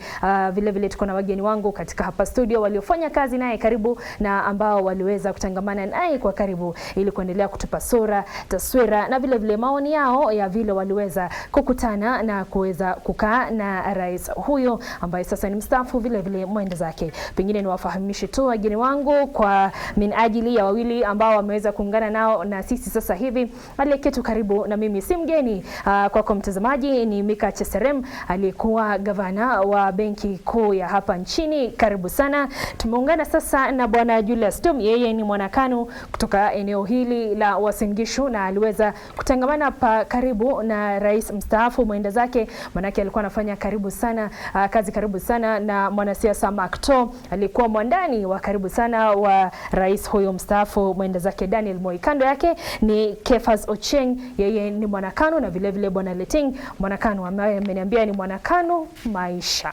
Haya, kabla ya kwenda katika kaunti ya Mombasa, bwana Mika Cheserem, nilikuwa na swali kwako. Niweza kueleza kwamba Rais Moi alipendwa na wengi na vile vile aliweza kukosolewa vile vile na wengi. Kwa wale waliomkosoa, je, unaona wana haki? Na wewe uliweza kufanya kazi kwa karibu na yeye, pengine alikosolewa, waliona pengine alitumia nguvu nyingi sana mara nyingine katika uongozi wake. Maoni yako kuhusiana na hilo? Ukweli ya mambo ndio Moi alifanya kazi, lakini watu wengine hawakutaka change. Kama hiyo kinasema land buying companies kwa Central Province, Moi alitaka hii ufisadi kwa land buying companies isimamishwe. Utaona kutoka leo tutaendelea kupraise Moi hata kupita kiasi. Hii tabia ya Kenya, tunangoja mtu akikufa kila mtu atakimbia kupraise. Ukweli ya mambo, Moi alikuwa wakati ngumu sababu ya power struggle. Ilichukua yeye muda kuchukua ushukani. Unakumbuka hata 82 kulikuwa coup attempt. Na because of population pressure na maneno ya multi-party politics, Moi alijaribu sana. Na itakuwa ngumu sana kumatch standard kwa waongozi wa sasa. Utasikia from today ile praise itakuja, utashanga. Itakuwa nyingi sana. Hata ile walikosoa watakuwa wa kwanza kusema Moi alikuwa an angel. Of course he was not an angel. But he did his very best. Yes. Leting, wale ambao walifanya kazi na Moi, kwa kimombo tunasema walikuwa loyal sana kwake. Yaani walifuata nyayo za mzee, na ndio maana akapata jina hili Nyayo. Maana watu walikuwa wanafuata kwa miguu yake kwa karibu sana. Kumekuwa na story nyingi tu, wengine wanasema Moi wale walikuwa katika uongozi wake, haswa wale kina PCs, kina DCs. Moi alikuwa akiwapigia simu mtu kwanza anapiga saluti hata kama yuko Mombasa na Moi yuko Nairobi. Je, ni lipi lilichangia hilo ya watu hawa kuweza kufuata na kusikiliza maneno yake rais tena kwa yale yote ambayo aliyosema, kando na miaka ya hapo baadaye ambapo utaona rais akisema hivi watu wanafanya hivi, hata watu wanamkosea, wanasema umesema twende huku lakini jamani hatuendi. Wakati huo unajua Moi akiappoint Moi kuwa PC. Kwa example kama PC bwana Mberia alikuwa loyal kwa rais Moi kwa vile Moi alikuwa na trust hiyo mtu. That is why unaona mtu alikuwa loyal kwa sababu anaongea yale Moi anaongea mpaka ground. Huwezi ongea ingine kando kupita ile ya Moi. Unafuata nyayo ya rais, unaongea vile Moi anataka. Kwa sababu hata Moi akipiga simu unaambia uko namna gani. Moi alikuwa anapigia PC peke yake, anatumia intelligence, anatumia watu, anatumia msee wa mitaa. Alikuwa na njia zake. Mimi naona Moi kama angepata mobile, hakuna mtu angepigia Moi. Moi alikuwa anatumia simu ya line. Na kama angepata mobile, hakuna mtu angepigia yeye. He was a great leader. Ndio nasema hivyo. Alikuwa watu walikuwa wanapata nyaya kwa sababu yeye alikuwa mtu mshauri, ama sema hapa ni hapo. Wewe sienda kando ya yale. Na pengine bwana Tum, siku zile mkitangamana na bwana Moi, naona bado ulikuwa kijana mkifuatana na bwana Makto. Wandani hawa ambao Moi alikuwa na wao kutoka kila pembe, kule pwani tulikuwa na Sherif Nasir, maeneo ya Kisii tulikuwa na bwana Nyachai. Wandani hawa ambao Moi alikuwa nao, je, walisaidia katika utawala wake kumpa mwongozo, ama pengine walitatiza uongozaji wake, pengine hawakuwa anampa taswira kamili rais kuhusiana na mambo ambayo yalikuwa yanaendelea nchini? Kwanza kabisa wacha niseme pole kwa familia ya... Tuongeze sauti kidogo. Kwanza kabisa wacha niseme pole kwa familia ya rais mstaafu. Kwanza kabisa jana ndio niliongea na watu yake. Kaniambia mzee anaendelea mzuri, si mbaya. Leo asubuhi around 5:30 alisema tumaneno si mzuri sana. Yote tunataka tuseme pole. Vile umesema wale walikuwa karibu sana na mzee. Wale tunaita loyalist. Kama the late Makto. Mimi mwenyewe nilipata kujua Mark, alafu nikajua rais mstaafu kupitia kwa Makto. Hawa ni wale watu walikuwa wanasaidia sana Moi kusuluhisha maneno yenye hata haifiki mzee. Watu wengi kama hii region kama Nandi na Wasingishu walikuwa naenda kwa Makto, wengine kwa Jesere, wengine kwa marehemu mzee Baringetu. Wao walikuwa watu ya kusema kwanza ukweli. Ya pili ni wale watu walikuwa na console na mzee on hourly basis in case of anything. Wale watu ya kwanza tu kuchulishwa ama kuongea na mzee ni wao. Na kitu ya kwanza ni lazima waseme ukweli. Pili, maisha ya hao watu ukiangalia mzuri sana. About 90% ilikuwa made of Moi. Made of Moi, that's what I can say. Anything they own, kuanzia movable or non-movable, 90% ilikuwa ni Moi. And these are the people Moi walitoa from nowhere. Na waka mold, waka peel, mpaka wakakuwa lieutenants yake. Nakumbuka wakati moja Wangoi, Mark alikuwa kwa harambee fulani. Kabla ya utueleze hiyo harambee, umetuambia watu wengi, wanasiasa wengi, wote ambao wana ubabe ama uzito fulani, pengine hata kifedha, movable ama non-movable things ambazo wako nazo, ni Moi aliwapea. Je, Moi unasema alikuwa mkarimu, na kwa ukarimu unataka nini kwa maisha yako? What are your expectations or aspirations? Ndio ukuwe mtu kamilifu, usitegemee watu wengine, sababu wewe sasa ni kiongozi. You need to be a pillar, you need to be a source of information, na pia ukuwe mtu ya kutatua shida na changamoto za raia. So Moi kwanza alikuwa anakuuliza if you are educated enough, angekupea kazi. Through that appointment, utakuwa umepata kazi, umepata mshahara, umepata allowance. So you serve the people through that position you are. Makto, athlete Makto. Na sababu watu wameimbia yeye akafurahi sana, akapeana ahadi ya pesa ya nusu milioni. Nani alipeana ahadi? Mzee Moi? ama Makto. Sababu amefurahi na watu wamesema kama Maga amefika moja amefika. So Maga akapeana ahadi ya 1500. Alafu akatoa yake 1100. Alafu akasema mzee amesema askofu na pasta watakuja. Alafu sasa ile tunatoka kwa hiyo harambee akaniuliza sijui nikipiga simu Kabarak mzee atashika. Akuja, unajua simu yake ilikuwa tu ya kawaida hii. Akapiga 1 2 3 akashika. Akaanza kucheka kwanza kuambia mzee, "Hey excellency, you know what? Nimekuwa kwa hiyo harambee na watu wameimba wamekusifu sana." Sasa bila kumaliza Nyaya akaambia just come, mko wapi wewe kuja sahi. So tukakimbia moja kwa moja mpaka Kabarak. And the following morning baada ya Stu alienda kuongea nini na mzee. The following morning tukalala that evening tukalala kwa Mark na Kuru. Asubuhi Mark ananiambia Mungu amefanya maajabu. Mzee alikubali ile maneno ya ile kanisa. Askofu na wakilishi wa kanisa wanakuja. And we took them to Moi. Awakopea ile ahadi yenye haikuwa. So what I mean alisema tu bwana Makto kule ahadi. What I mean is Moi kupitia kwa watu yake alikuwa anaamini yale watu yake wanamwambia yeye. Na watu pia walikuwa wanaamini kama Maga amesema, mzee amesema. Na pengine bwana Kefas Ocheng, tulikuwa na mgeni mwingine hapa, mzee David, ambaye alitueleza kwamba Moi alikuwa akiangalia masuala ya nchi nzima, masuala ya national cake alikuwa na ugavi sawa. Pengine kuna tofauti tukisonga miaka ya sasa hivi ambapo tunaona watu pengine wanapigania hata uongozi wakisema nikipata napata ili watu wangu wapate kitu fulani, lakini Moi alikuwa na hiyo inclusivity tuseme. Je, hilo ni jambo ambalo kwa sasa hatulipati kwa uongozi wa sasa hivi ambapo ukabila umekithiri?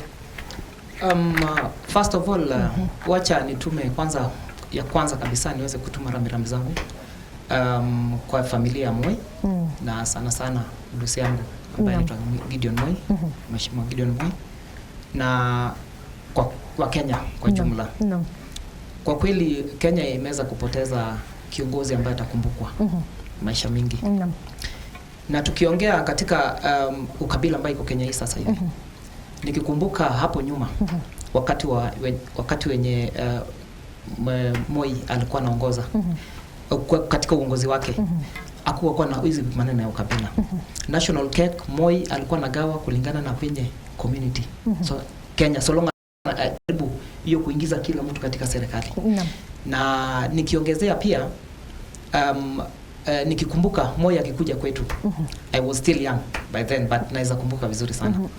Na kwa shule ambayo nilikuwa nasoma alikuja, na hiyo shule kwa kweli haikuwa imejengwa. Tulikuwa tunasoma kwenye nini ya matope. Shule ambayo ilikuwa matope. Na venye Moi alikuja, hiyo shule iliweza kubadilika na siku 3. Na huu ndio uongozi ambaye tunataka tuione katika uongozi wa sasa.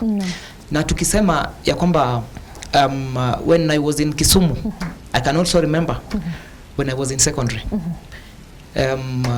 Mzee Moi came. Na ni mtu ambaye nilisikia mkisema kwamba kuna mtu alisema kwamba Moi alikuwa anatumia mtu helicopter, alikuwa anatumia barabara. Moi ni mtu alikuwa anataka kufeel wananchi. Ni mtu ambaye alikuwa anajua mwananchi anapitia shida gani. Aswa katika mimi nikisoma hiyo maziwa ambayo tuliweza kutumia. Huo wakati kuna watoto ambao hawangeweza ku-afford hata lunch. Na hiyo maziwa ikikunywa nilikuwa na feel ni kama kweli President mwenyewe Moi alikuwa anajua mtoto ambaye anaitwa Kefas katika shule hiyo. Na tuliweza kufeel that impact. Na tunataka kuona mwongozo kama huo katika nchi hii. Na ningependa hata mimi kwamba nikiweza kuingia katika uongozi because niko 2022 na mimi nilisimama na KANU 2017. And ningependa kuiga uongozi ambaye zile msingi ambaye Moi aliweza kuweka katika nchi hii. Ningependa kuona viongozi wanaweza kufanya nini kuzifuatilia na pia discipline ambaye Moi aliweza kuweka katika uongozi wake na tufuatilie tuzifuatilie kabisa. Rejea kwako Bwana Gavana, ni kwamba changamoto kuu ambayo Rais Moi aliweza kukumbana nayo pindi tu aliposhika uongozi ni jaribio la mapinduzi ya serikali yake.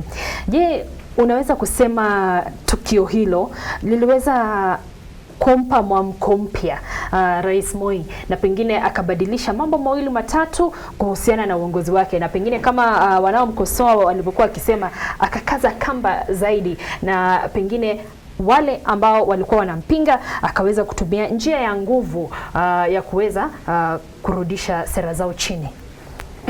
Ilikuwa lazima baada ya hiyo upinduzi Moi awe his own man. Sababu aliposhika ushukani wakati Kenyatta alikufa, kulikuwa some collective presidency. Kulikuwa watu kama Njonjo, Jiji Kariuki, Biwot, walikuwa very close and almost collective presidency. So 82 coup Moi akatoka aka make reshuffles na akawa take charge. Ilikuwa lazima take charge akabadilika kutoka siku hiyo. Lakini kupatika yake ilikuwa mzuri sababu huyo sikuwa na centers of power mingi kwa serikali. Lazima president akisema neno ni amesema neno. Kama Moi alisema, nakumbuka kwa 79 hapa part of our region kulikuwa na klabu mingi ya kuuza pombe ya kienyeji kwa a lot of shops. Moi alisema hiyo pombe ikwishe, na kweli nakwambia Ngoi, hii watu ya Kalenjin, Baringo, Wazingishu, hiyo ilikuwa a decision alimake na ilikuwa mzuri. So Moi ungesikia iko centers hapa mbili kwa Kenya hii. Hii democracy inaonekana imeenda too far kwa Kenya hii. So tukiendelea hakuna kusika kama Somali. Ilikuwa ni jambo nzuri. Moi utasikia from today vile Moi aliendesha nchi. Na tukienda mbele ni mzuri hawa wa leaders wasome Moi aliendesha nchi namna gani. Na kama Ochieng amesema there was the face of Kenya. Kwa hii katiba mpya amesema lazima tuwe na face of Kenya. Lakini ukiona ukweli isemwe hatuna face of Kenya. Sasa ni makabila fulani. Iko a lot of wrangling. Si mzuri. Na pengine nikirudi kwako Bwana Leting, idara ya ujasusi intelligence ni mojawapo wa idara ambazo ziliweza kufanya kazi vizuri sana na kuweza kujua je mambo haya naambiwa ni ukweli au la. Ulikuwa unanieleza hapo awali tukiwa mapumzikoni kwamba Moi alitegemea pakubwa vile vile ujasusi kutoka kwa wananchi wenyewe. Hili alikuwa akifanya vipi, ama ni yapi ambayo alikuwa anafanya ili kuhakikisha idara ya ujasusi nchini ilikuwa na usemi na ushawishi mkubwa? Kwa kweli nafananisha Arap Moi na kiongozi wa Amerika BBI. Moi alikuwa very good kwa intelligence. He was a good listener. Alikuwa anasikia mambo intelligence nasema. So every morning Moi napata intelligence ya Kenya msema. Alafu kabla hajapigia BC saa 2 apigie marafiki zake kama Makto, Pangetuny, Nasir, ile Kingpin yote. Anapata report moja. Ndio naona inji ilienda moja. Hata wakati wa 2002 Moi kutaka kupeana kiti.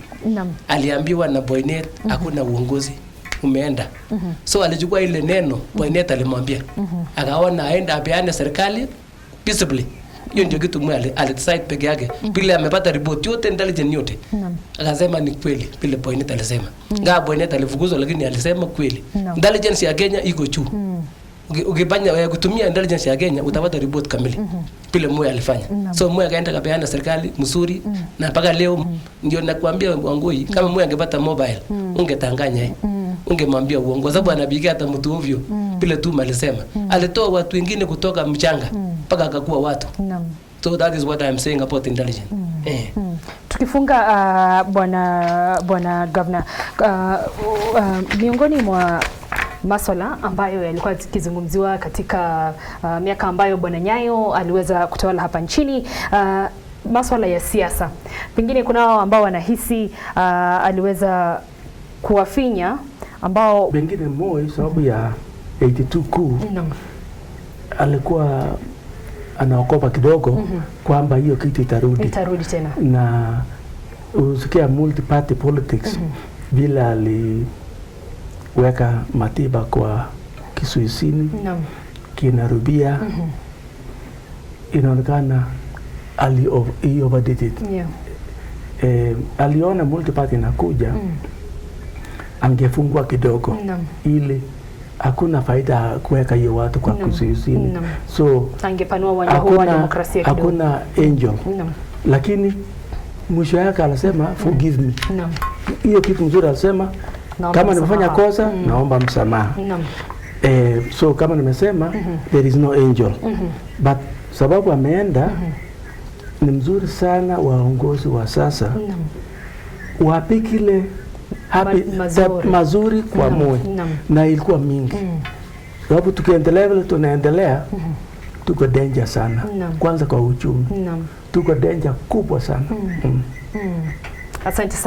Asante sana wenzangu katika studio. Muda unatupa kisogo, manake lazima tuende katika pembe zote za taifa ili tuweze kupata mawili matatu kuhusiana na jinsi wananchi na viongozi mbalimbali wanavyoendelea kupokea habari za tanzia za mwenda zake rais mstaafu Daniel Toroitich arap Moi. Kwa sasa napelekeni moja kwa moja kwa wenzangu katika studio zetu za Nairobi, Jane Ngoiri na Salim Swale, ili waweze kutuendeleza. Naelezo wapo na mgeni mmoja speciali pale, ni mgeni ambaye miaka hiyo aliweza kusikiliza maneno ambayo Moi alikuwa anaongea na style ambayo alikuwa anaongea na aliweza kuigiza, na akizungumza, mtazamaji, ungefikiri ni rais mstaafu Moi, na hilo liliweza kuwasimua na kuwafurahisha wengi, na pengine ataweza kutueleza zaidi kilichomfanya aweze kupata interest ya kuweza kumuigiza rais mstaafu Daniel Toroitich arap Moi. Na sasa moja kwa moja kwa wenzangu Jane Ngoiri na Salim Swale. Shukrani.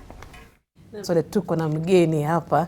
Tuko na Pedro Mwakilia, Walter Mungare Nyambane, karibu sana kwenye studio zetu. Siku ile unahisi vipi? I'm in a celebration mood. Yani kusherekea kwa sababu Mungu amempatia marehemu Moi nafasi ya kuongoza, akampatia nafasi ya kuishi na wajukuu wake, na anapopumzika sio wakati wa majonzi, ni wakati wa kusherekea. So kwa hivyo leo it's a mixture of furaha na pia sadness. Kabla janena sana tupate kuona kazi yake, na sasa tuanze mazungumzo.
Hizo ni miaka za 2000 mapema, mwanzoni wa 2000 millennium. Na mlianza kumuiga rais mstaafu lini na ilikuwa ni idea ya nani mwanzo? Nafikiria tulianza kumuiga, haswa mimi nilianza kumuiga nikiwa high school. Kwa sababu nilikuwa Lenana School na tulikuwa tumepartner na Precious Blood kwa choir, na hiyo ilikuwa ni favorite choir ya mzee. Na mkikumbuka kwamba mzee alipenda sana mambo ya usanii, alipenda mambo ya entertainment, alipenda mambo ya wacheshi. Kwa hivyo kama wanakwaya tulikuwa na nafasi kubwa. Na wakati wowote vijana wa shule mngeenda kumwimbia Ikulu, angefukuza kila mtu, wageni wote wangeambiwa ondokeni kabisa, akisha wameambia bye, anakuja na kana sisi kama watoto. Tunaongea pamoja akiwa amesimama hapo. Sasa hivyo ndio wakati nilianza kuinteract na yeye. Kulikuwa na tofauti ya sanaa hizo za kufanya kule shuleni. Maana zile eleweka kama ni sanaa za shuleni, lakini baada ya kutoka shuleni hukuona kwamba kuna hatari ya kuendelea kufanya sanaa za kumuiga mzee Moi, na hasa ikizingatiwa kwamba wengi walimuona kama kiongozi ambaye alikuwa ni mkali kwa kiwango fulani? Ukitaka kuangalia utu wa mzee Moi, angalia yale matendo alikuwa nayo. Ukiangalia mtu anapenda watoto na mtu anapenda kushirikiana na watoto, unapata kawaida roho ya mtu ni safi. Kama binafsi mtu Moi kama Moi, yeye mwenyewe kama binadamu ni mzee wa heshima sana, na ni mtu alikuwa anapenda watu. Hayo ni maoni yangu. Kama kiongozi tunaweza kuwa na tofauti vile tunafanya analysis, kila mtu ako na opinion yake, ile style yake uongozi, which to me mimi kama Walter Mongare ningependa sana kuona Moi wengi wakiwa uongozini, kwa sababu ukiangalia kama ni wakati wa kumake decision, alikuwa na make decision na anaendelea. Kama ni kufutwa kazi, unafutwa kazi saa 7, mwingine ashaingia kazi saa 8, kazi inaendelea. Unafutwa kwenye runinga kama kwa radio. Kwa sababu saa 7 tulikuwa tunangojea news kusikia aidha mtu ameteuliwa au mwingine amefutwa. Nyambani vile kulikuwa na characters wengi ambao ungeweza kuwaiga. Kulikuwa na akina marehemu Biwot, akina Noah Katanangala, wengi tu. Kwa nini ukachagua mzee Moi? Kwa sababu ukiangalia sana kwa kweli mzee Moi alikuwa ni kama mcheshi mwenyewe. Ni kama yeye mwenyewe ni actor mkubwa. Kwa hivyo sisi hatukuwa tunaiga, kwa sababu unajua lazima uige mtu anaigika. Kama kuna neno kama hilo katika Kiswahili. Kwa hivyo ukiangalia matendo yake vile alikuwa ni mzee alikuwa anapenda mambo ya ucheshi. Kwa hivyo yeye mwenyewe ni kama alikuwa mcheshi. Hebu tuangushe tu msari kumuuliza Nyambane. Unajua wakati mimi nilimuona Nyambane kwa runinga, kweli hata ikafika mahali nikafikiria huyu anamuiga tu ama ni mtoto wake. Nimvutie yeye akamuiga mzee. Unajua sisi tunaiga mtu ukiwa na matarajio yako yale ya kibinafsi. Yeye ambayo aliyaona kwa mzee ni yale yalimvutia. Kama sisi wote tunavyompenda, hata kama hatuwezi kumuiga, tuampenda tu na tumenyamaza. Yeye ameitoa nje kana kwamba ndio watu hata waendeleze. Unaona sasa hata Nyambane mzee kama amelala, tunataka usiondoke sana kwa uigizaji huo, kwa sababu tutataka mara kwa mara tukuone, tumkumbuke mzee, tuone ni kama hajaenda mbali. Unajua manake ukiongea na kwamba ni yeye anaongea, ukifunikwa tu upande ule tusikuone, basi tutasema ni mzee anaongea. Lakini anavyomuiga na nikimwangalia ni kama naona ni kama wamefanana kidogo. Anaanza kuona huyu ni Moi ama si Moi, kuna ile kufanana. Lakini Nyambane ningependa kujua Wakati ulipoanza kuiga kama alivyosema Salim, unajua watu walikuwa wanamuogopa mzee Moi. Hakuna siku ulisema huyu mzee labda unaambia kina KJ na Njuguna tunaweza kamatwa hapa kiana nyama tatukujia. Alafu pia uniambie siku ya kwanza ulikutana naye. Alijua wewe ndio unamuiga? Hakujua. Hakujua. Kwa sababu ukikutana mimi bila makeup bila nini ni rahisi tupitane kwa corridor. Kwa hivyo hakunijua kwamba ni mimi na ni poa. Lakini vile umeuliza na vile Salim ameuliza, kuna ile unajua ukianza kufanya kitu kuna uoga kidogo, lakini ikawa nyinyi kama audience wale wafuasi wetu wale ambao mlikuwa mnapenda kile ambacho tulikuwa tunafanya, ikawa mnatusupport sana, na yale tulikuwa tunafanya kuigiza kwa uchungu ama kwa mabaya. Ile content yenye tulikuwa nayo kila wakati, kile ambacho tungeiga kiko katika public domain, unaona. Kwa hivyo hatukuwa tunaenda kwa mtu binafsi ama tuanze kuongea mambo ya kijamii na nini katika mtandaoni. Hiyo ndio ilituwezesha kutokuwa na wasiwasi. Ukiangalia mataifa mengine hata Afrika, si watu wengi wao wanajisuru kuiga rais na ofisi za rais. Marais wenyewe wanakuwa wamekwezwa sana. Mfano mzuri ni hapa Tanzania, jirani zetu. Tumeona katika siku za usoni wasanii wakikamatwa kwa sababu ya kujaribu kumuiga Rais Magufuli. Wakati nyinyi mkimuiga marehemu mzee Moi na kukawa na hiyo space ya kufanya kazi zenu za sanaa, hiyo ilikuwa na ujumbe gani katika space ile ya kidemokrasia humu nchini? Kile ambacho ningesema, na ndiposa nikasema hapo awali kwamba mzee mwenyewe, ukimwangazia mzee mwenyewe bila kuweka rais, cheo cha rais, alikuwa na utu na ni binadamu na alikuwa anajali kila mtu na alikuwa anatujali, kwa sababu nafikiria, na haya ni maoni tu, ni vile tulifanya kusikiza kwamba kuna wale hawako wamefurahia sana kile tulikuwa tunafanya. Whether kutoka kwa university, kuna wale hawako wanafurahia kwa sababu tulikuwa tunamuiga chancellor wa university. Kuna wale katika State House, katika Ikulu hawako wanafurahia sana, wale wafuasi wake wa ndani, wale masycophant tunaita kwa kimombo. Na kuangazia yeye kibinafsi, nafikiria kuna yale tunasikia kwamba alifika akasema, akaangalia kile tulikuwa tunafanya, akaona hakuna makosa. Kuna misemo watu wanasema aliambia wale ambao walikuwa wanataka kutuweka ndani, akaambia waja wadodo wajidavudie unga. That I think allowed us now to continue. Niko na swali je, unajua sasa kwa nyambani mwenyewe kama huyo ndiye alikuwa wa kwanza, na ya pili ni kuwa sisi kama community ya Kalenjin kuna ile accent, kuna vile tuwaongea sisi kaweza kuiga mzee ama kulienda vipi? Nitaongezea ile practice ambayo uko unafanya kabla hujamuiga vizuri, maana tunafanya ni kumeza mate ama ile si kumeza mate, ile ni kumake speech kwa na utamu. Unajua speech ikienda poa, ukianza kutoa maneno ya maana inakuwa tamu. Sasa hiyo ni kuonyesha umeenjoy. Lakini ni it's typical to us kama Wakalenjin. Na nafikiria Mata ameuliza vizuri, ni vizuri watu wajue mimi ni wachanganyikana, nimechanganyikana. Ukikucha hapo Kablong, unajua tumepakana na Wakisi. So ukipata Wakalenjin Gipsigis, aswa Gipsigis na Kalenjin tuko Gipsigis na Wakisi, tunawaita kama mama.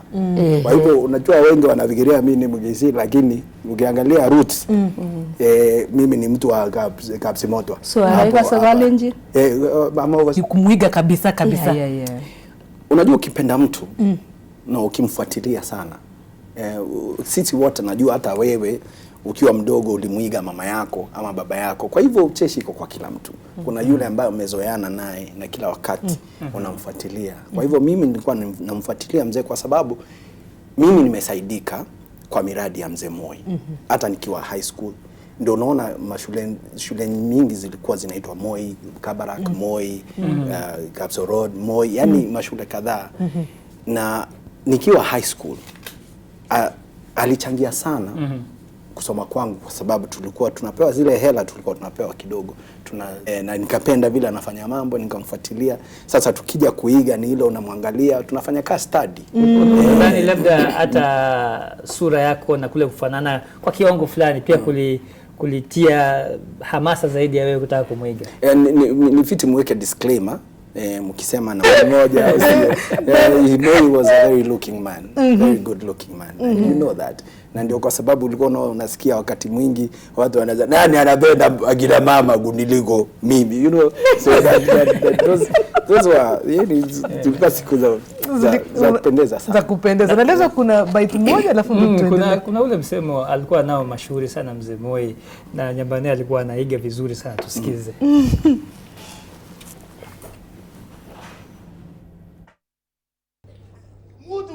Ako na akili timamu anakwenda Amerika, badala ya kuongea maneno ya kusaidia Kenya tupate msaada, wanakaa tu wakina Kirizo Kemo, wanakaa tu wanakula na hiyo ni maendeleo.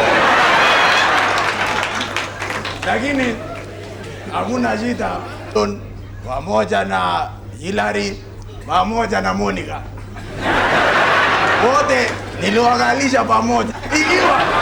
Ikiwa Clinton anapenda Monica, iko baya gani? Hakuna. Kwa sababu gani? Kwa sababu Kenya is a sovereign state. Ugemo ni mbaya, Ugemo. Nani amesema Ugemo ni mbaya? Jamaa uniiga, alikwambia nini? Na mlikuwa wapi? Sidhani kama kuna wakati hata kuna wakati nilienda kumuona hospitalini, wakati alikuwa Nairobi Hospital. Nikampelekea ndizi, na wale mjui ndizi iko na manufaa kiafya. Nikampelekea ndizi 2-3, kaambia yale moja asubuhi, mchana na jioni, alafu atapona, na akatoka hospitalini. Na of course ndizi ilikuwa na watu wagawiwe. Na ndio ulikuwa ukisema Kenya inazonga mbili. Unaonyesha kwamba kuna suluhisho mtu anapeana. Wakati Moi alikuwa anaongea juu Monica na Clinton na Hillary, sio tu eti kwa sababu ni story, but ni njia moja kuonyesha kwanza conflict zinaweza kuwa resolved. Na kwa hivyo watu wanaweza ishi kwa pamoja kulingana na tofauti zao. Kwa hivyo sio ucheshi tu. Kwa hivyo mzee alikuwa anapenda, ukisikia akisema peace, love and unity, yenye alikuwa anaimba all the time, it was real for him. Ilikuwa kwa damu.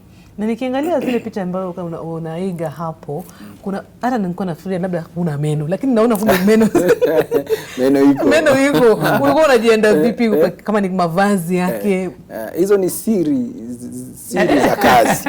Lakini niambia watu, maana kuna vijana wanakutizama sasa na wanaingia katika usanii na wanasema ningependa kufanya kazi ya uigizaji, lakini hata wakati mwingi ukiangalia vipindi sasa, hata mheshimiwa unaona tu bado vijana hawajashika vizuri kama wakati wenyu. Iti ukitaka kuiga, kama ni mtu unafaa kuiga, mfuatilie kwa kila njia. Suti yenye amevaa, tai yenye amevaa, everything. So kwa hivyo soma. Tumalizia manake najua taarifa zetu za saa 7 kwa leo. Tutasoma habari tu, hakuna tuseme haraka. Kimsingi na kama unasoma habari ungesema vipi sasa siku ya leo? Kama unasoma habari wacha uulize kwanza.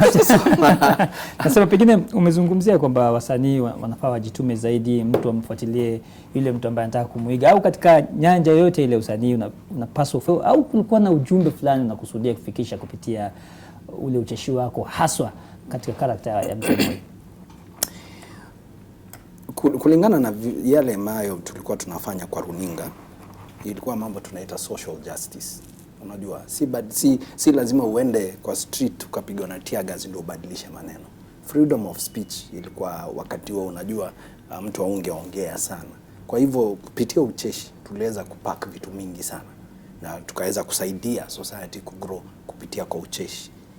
Bila kutusi mtu, bila kuongea vibaya, lakini ile tu kuiga na kuleta yale maneno ambayo yanatusumbua kijamii katika runinga bila kutukana mtu, ndio tulikuwa ni maadili ya jamii tulikuwa tunazingatia sana katika michezo yetu.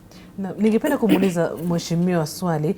Mengi yamesemwa kuhusu mzee Moi, lakini watu hawajui mengi kuhusu familia yake. Na wewe ulipata fursa ya kutangamana na familia yake, labda tutuelezea mambo ambayo alizingatia sana katika familia yake. Mwanzo hapo mbeleni Jane mlikuwa mmeniuliza mambo gani tena yapi tunakumbuka kwa mstaafu rais ambaye amelala leo, ni kwamba kuna vilabu ambazo zilikuwa zimefunguliwa. miaka ambazo hata sisi tulikuwa watoto. Mimi mwenyewe si kuziona, lakini hata juzi nilienda kanisa mahali nikaonyeshwa hiki ndicho kilabu ambayo mzee aliifunga, ndio hawa wazazi wakaendelea kuwa na shamba hapa na hata wakaweza kusomesha watoto. So hayo ni baadhi ya mambo ambayo tunakumbuka mzee nayo. Manake watu walikuwa wanaenda wanakaa vilabuni, wanauza shamba wakiwa huko, wanauza ng'ombe wakiwa huko, watoto na wamama wanateseka nyumbani. Ikawa akaona hii italeta uhasama, akazifunga. So tunataka kusema amefanya mambo mengi. Ukiniuliza kuhusu jamii ya Moi, sitakuwa na mengi. Kuna jambo ambalo nimeona kwa jamii ya mzee Moi, kwa watoto wake, wajukuu, ni watu wapole ambao wamenyenyekea, wako chini. Huwezi sema hata ni watu ambao wamelelewa ama kuzaliwa kwa jamii ya rais. Humility ni kitu ambayo mzee ameachia watoto yao. Manake mimi ambaye tunatangamana sana na mwenyekiti wa chama changu cha KANU, ni mtu mpole. Hata mimi mara ya kwanza nilifikiria labda hata kumsalimia ni kazi ngumu, lakini ni mtu ambaye amejiweka chini, na watoto wake wote kwa jumla, akina Raymond Moi, hata Philip Moi, tumekuwa na huwezi hata ukajua. Wakiketi pale pasipo kuambiwa ama kuona sura yao, si rahisi kujua. Kwa ni familia ambayo ilikuwa na ustaarabu, familia ambao wako na ustaarabu sana. Hata kama wamebarikiwa, wametoka kwa jamii ambayo ni kiwango ya juu sana nchi hii, huwezi kujua, na ni mfano mzuri wa kuiga. Kile ningechangia tu upande wa familia na viongozi wengine wanafaa kufuatilia mfano huo. Kuna tofauti ya mambo ya public, uongozi na familia. Ikifika wakati wa family, tafadhali protect your family na uweke chini. Si lazima ikuwe public. Na hiyo ndio mimi niliona kwa mzee. Mlimjua yeye kama rais, mambo ya familia yake ni mambo yake binafsi. Na maneno tu ya mwisho tukimalizia, alafu kisha tutamaliza na clip yako kuhusu mzee Moi ambaye ulimuiga kwa mimi. Yale ninakumbuka na ningependa kusema ni jambo la busara kwamba mzee Moi alikuwa kwanza ni kiongozi, na mtu ukiwa kiongozi ni leader na sio politician, na alikuwa ameshika nchi kama Moi kama president. Na kwa hivyo huo ni mfano mmoja mimi nilifurahia. Hata sisi tukifanya ucheshi tulikuwa na command, hata tukiwa pamoja pale kwa stage wananiheshimu kama komanda wa hiyo set. Kwa hivyo kuna kitu tulimuiga kwa mzee, na kuna kitu niliona ambacho ni kuwa usukani. Na ukiwa usukani kama dereva, kuwa usukani. Kila unafanya, shikilia na uwe wewe ndio una make decision. Hiyo nilimpendea sana mzee Moi.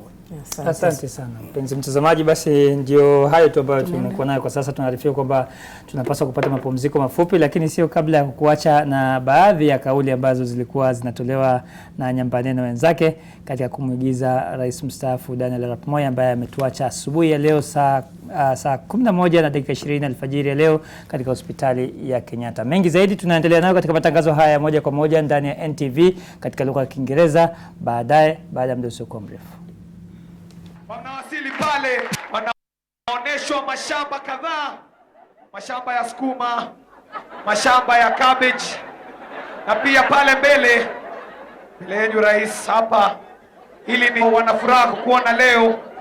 Tafadhali rais, uhutubie mbuzi ambao wako kwenye zizi hili. Tafadhali. Nyinyi mbuzi mmekusanya hapa, unajijua, na sisi pia tunawajua, na yule ajui nyinyi ni mbuzi, huyo ndio mtu anafaa awaulize nyinyi ni nani, na ataambiwa nyinyi ni mbuzi tu, na kazi yenu ni kukula, hakuna kazi ingine. Kwanza hii mbuzi nono hii, mbuzi kama hii ni ya Christmas. Kwa hivyo ukiwa mnono, hiyo wakati ndio utashikwa, utapelekwa kwa kichijio, na ukikatwa shiko utakufa tu. Mamisho grande.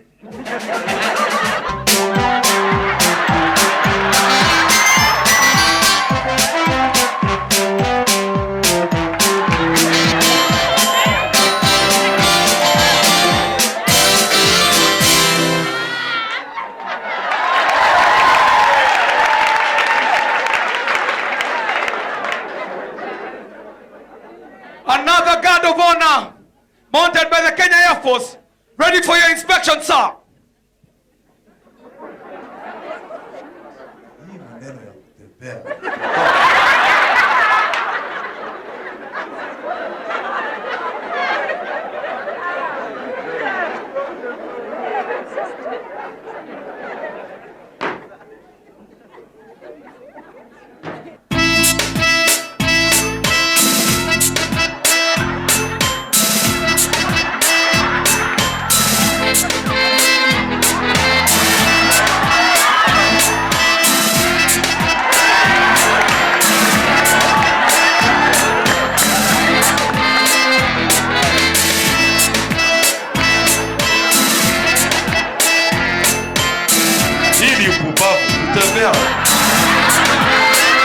Wengine wanatembea tu.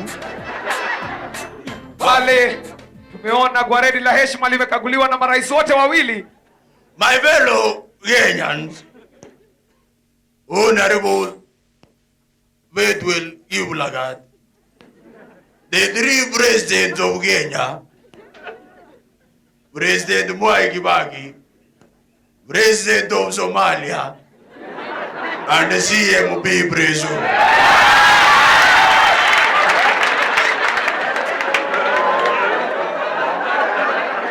We are gathered here on this auspicious occasion. Nafikiria Lugurio alimalizia hapo.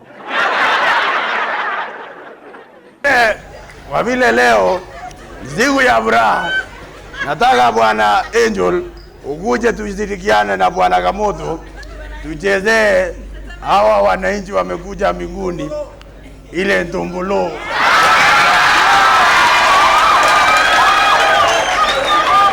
DJ, kama wewe iko wega.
Raisi wa Kenya, mkono kwa mkono, sukumana mbele, heri ya wale wanaoamini uongozi bora ni baraka yake Mwenyezi Mungu. Uongozi bora ni baraka yake Mwenyezi Mungu. Ngoma na tucheze, inanda tupige, filimbi na zeze, pongezi kwa Moi. Sauti nyikani, ndege wanaimba, wanyama wacheza ni mshangilio. Harambee na Nyayo, wito unavuma, mdogo kwa mkubwa, pembe zote Kenya, heko kwa rais kwa kuanzisha mwito wa Nyayo, heko kwa rais kwa kuanzisha mwito wa Nyayo. Kingine ni kipi? Kupita amani, Nyota na ing'are kokote nchini. Hongera rais kwa uongozi wako timamu, hongera rais kwa uongozi wako timamu. Ngoma na tucheze, vinanda tupige, filimbi na zeze, pongezi kwa Moi.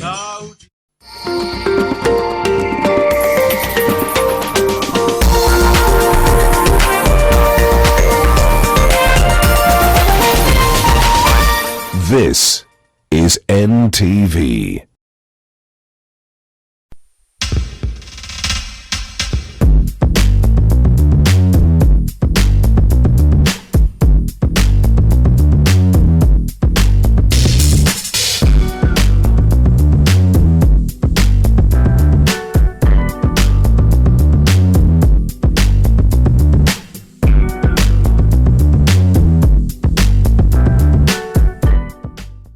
The Cabinet Secretary, Ministry of Public Service and Gender, Professor Margaret Kobia, welcomes you to commemorate the International Day for Zero Tolerance to Female Genital Mutilation on 6 February 2020 at the Police Grounds in Isiolo County. The year's theme is Unleashing Youth Power, Accelerating Actions for Zero FGM by 2022. We urge all Kenyans to take a personal responsibility of ending FGM by the year 2022 as committed by His Excellency Uhuru Kenyatta, President of the Republic of Kenya. Ending FGM is my responsibility, your responsibility, and our responsibility. This message is brought to you by the Anti-FGM Board in collaboration with UNICEF Kenya. Kisha tusonge mbele, kisha tusonge mbele, kisha tusonge mbele, kisha tusonge mbele, tusonge mbele. Tusonge mbele na Fiber Mobile. Get a fiber SIM card today and enjoy Tusonge Mbele bundles at affordable prices.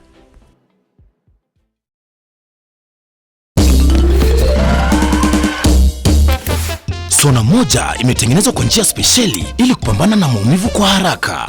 Sona moja ina aspirin kama kiungo. Meru County Government brings you the first ever Mount Kenya Mountain Running Championship on 22nd February 2020. Come run for a cause to fight towards the building of the first ever Cancer Institute in Meru Level 5, which will be used to do research on cancer, create awareness, advise on preventive measures, offer diagnosis and treatment. It's not what you think.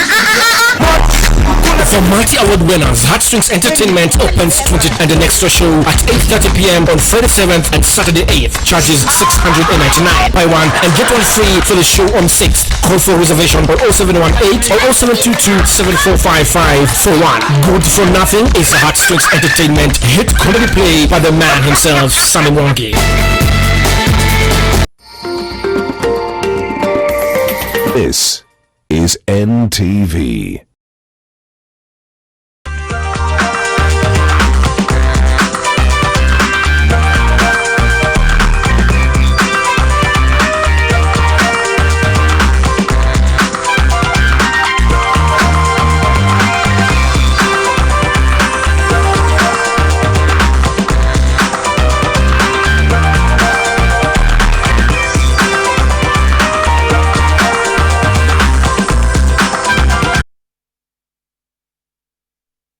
Tawala Kenya, tawala. Tawala Kenya, tawala, tawala.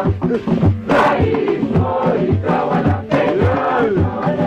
Unaongoza vyema, unaongoza vyema. Double tragedy. First is the death of Kenya's second and longest serving president, Daniel Toroitich Arap Moi. And second, we have our reporters on Ismail. You're watching NTV at 1. Now, the body of the late retired President Daniel Arap Moi has been moved to the Lee Funeral Home for preservation as plans for his state funeral begins. President Moi passed away early this morning at the Nairobi hospital, where he has been hospitalized. Kenya's second president, Mzee Daniel Arap Moi, is dead. The news of his passing first relayed by the head of state, President Uhuru Kenyatta, in a presidential mission and confirmed by his son and members of his family. We arrived here about an hour ago. We have viewed the body. What we are saying now is not really a comprehensive statement. We will issue one later once the family have met. And I would like to thank all Kenyans for the concern and the support that they have given my family. He passed away peacefully. I was by his side. And as a family, we've accepted. And mine is just to give my heartfelt gratitude to all Kenyans and non-Kenyans. According to the family, Mzee rested at 5:20 a.m. at the Nairobi hospital where he had been receiving treatment. He has been in and out of hospital for the better part of last year, where he had been treated for several conditions, including difficulties in breathing. It wasn't the first time that the former statesman had been taken ill. On January 27, 2017, the former president underwent a minor knee surgery at the Aga Khan University Hospital in Nairobi. The following year, in March 2018, the former president traveled to Israel for a knee checkup for an issue that began in July 2006 after he was involved in an accident in Limuru. He was hospitalized again in October last year, marking the first of a number of such inpatient health care. In the wake of his passing, President Uhuru Kenyatta has ordered that the country observes a period of national mourning from today to the day of his burial. The late former president will also be accorded a state funeral with appropriate civilian and full military honors. The country's flag will also be flown half-mast in Kenya and her high commissions, embassies, consulates, and diplomatic offices from today to the day of his burial. Mzee Moi passed away at the ripe age of 95. Brenda Wanga, NTV. Meanwhile, leaders today morning thronged the Nairobi Hospital and Lee Funeral Home to pay their last respects to former President Daniel Toroitich Arap Moi. The leaders, current and those who served with him in government and parliament, says his leadership style had a lot to be admired and emulated. We're now joined by our senior political affairs reporter Kennedy Mureithi live from the Lee Funeral Home for an update. Mureithi? Well, a good afternoon to you. And here, activities that were associated with many people coming to the Lee Funeral Home are slowly getting off, as people who were coming in are not being given an opportunity to go into the Lee Funeral Home at this particular time. And what we have also seen is that the military have fully taken the military has fully taken over, and anybody who is getting in is with essential contact. Also, the politicians who are coming in to view the body are now being stopped at the gate, and nobody is being given an opportunity. As we do understand, what is going on right now is that they are embalming the body. So everybody is being asked once they come here to go to Kabarak, and that is where action is. So what we do expect probably is that later on, probably at the Kabarak home, we are going to be told plans that are going to take on from today, as that is what Raymond Moi, the eldest son of President Moi, who was here in the morning together with Gideon Moi, the senator, are going to be given a comprehensive report from there. But what have we been able to say is that from morning when leaders were coming here and they were given an opportunity to speak to the media, most of those who served during Moi's time, be it in parliament and be it probably in government, they said that President Moi was a leader that they all wanted to emulate in his 20, and some of them are saying that it is coming to pass, and that is what the country needs right now with regards to leadership. Most of them who started their political careers, including former minister and former member of parliament for Westlands, Fred Gumo, was here, and he actually recounted how President Moi will call him to State House for lunch, and immediately he went there, he will find about 20 or 30 other people who had been invited, and they would all share lunch. He described President Moi as a person who did not want to stay where there are no people, and they are saying that his generosity is also something that cascaded down and they also emulated. He actually went ahead to say, defending the president, saying that he was never a dictator, but in the periods with which he ruled this country, it needed a firm leader, a leader who needed to give the country direction. So most of them, including Phoebe Asio, whom we spoke to, said that President Moi was an astute politician, a politician par excellence, and somebody that the country has lost greatly. But all of them are in concurrence that with President Moi, we are not being sad, but we should be celebrating his life as he has already lived that life that he has been given by God, including his son Raymond Moi, who also say that they are not mourning as a family. They are celebrating the fact that President Moi has rested, and his rest is what is going to set in motion other things that are going to continue in the country. Deputy President William Ruto came on a few minutes later after Senator Gideon Moi had left, came here for a few minutes. We also do not know whether he was allowed to view the body, but immediately or 2 minutes after he came in, we were able to speak to former Minister Katana Ngala, who also described the time they served with Moi as one of the best times in this country, and a time that the country witnessed great prosperity. I remember also we were able to speak to Majority Leader in the National Assembly, Eden Duale, who spoke of the time that he was in school and when he saw Moi. He says he's part of the team that started Moi University, and at that time President Moi would really visit them so much in that school, and they were being treated like kings at that particular university. He said that anything that we have in the country right now, there are so many leaders who spoke with regards to the passing on of Moi and in relating them to the times that they were introduced into politics, including former Vice President Musalia Mudavadi, Moses Wetangula, the current senator for Bungoma, and all of them said that that time when Moi held your hand and brought you into politics, you for later in the day. Right, thank you so much, Kennedy Muredi, there of course at the Lee Funeral Home. But even away from that, the family of the second president of Kenya, the late Daniel Toroitich Arap Moi, is in a closed-door meeting at their Kabarak Gardens home in Nairobi. Only family and high-profile visitors are allowed into the heavily guarded compound. Our regional editor Daniel Mule is at Kabarak Gardens and now joins us live with the details. Daniel, what more details can we get from you from that end? Okay, thank you very much, Zainab. And apart from the high-profile visitors, we've also been allowed in as the media team that's covering what's happening here. And I'm right inside the house of the second president of Kenya, the late Daniel Moi. And right now, the family is in a closed-door meeting where they are deliberating on issues. And we expect from that meeting, they'll be sharing with us probably the burial date and also telling us who the family spokesperson will be. The meeting is being led by the sons, that is Senator Gideon Moi, as well as Raymond Moi, among other family members. But we've also seen the Secretary General of KANU, Nick Salat, as well as Lee Njiru, who served in the presidential press for long. And even after he left power, he was also serving there. So we expect to get more from that meeting once they are done. They've said they'll have a press conference where they're going to inform the nation on what next to expect and maybe when the burial will be. We've also been informed that Deputy President William Ruto is still expected this evening when he comes back from Kakamega. So he's still expected here. So once you arrive in this home, you're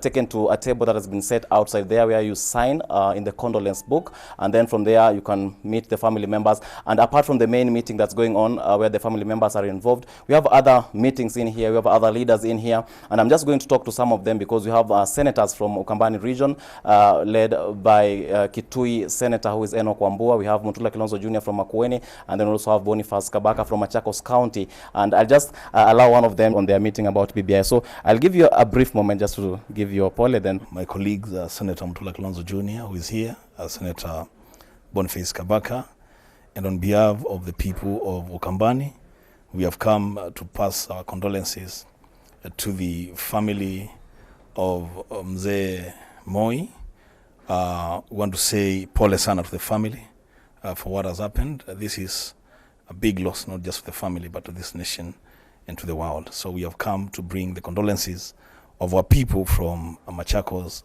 Makueni, a sensitization rally in Wote, Makueni, this coming Friday on 7th.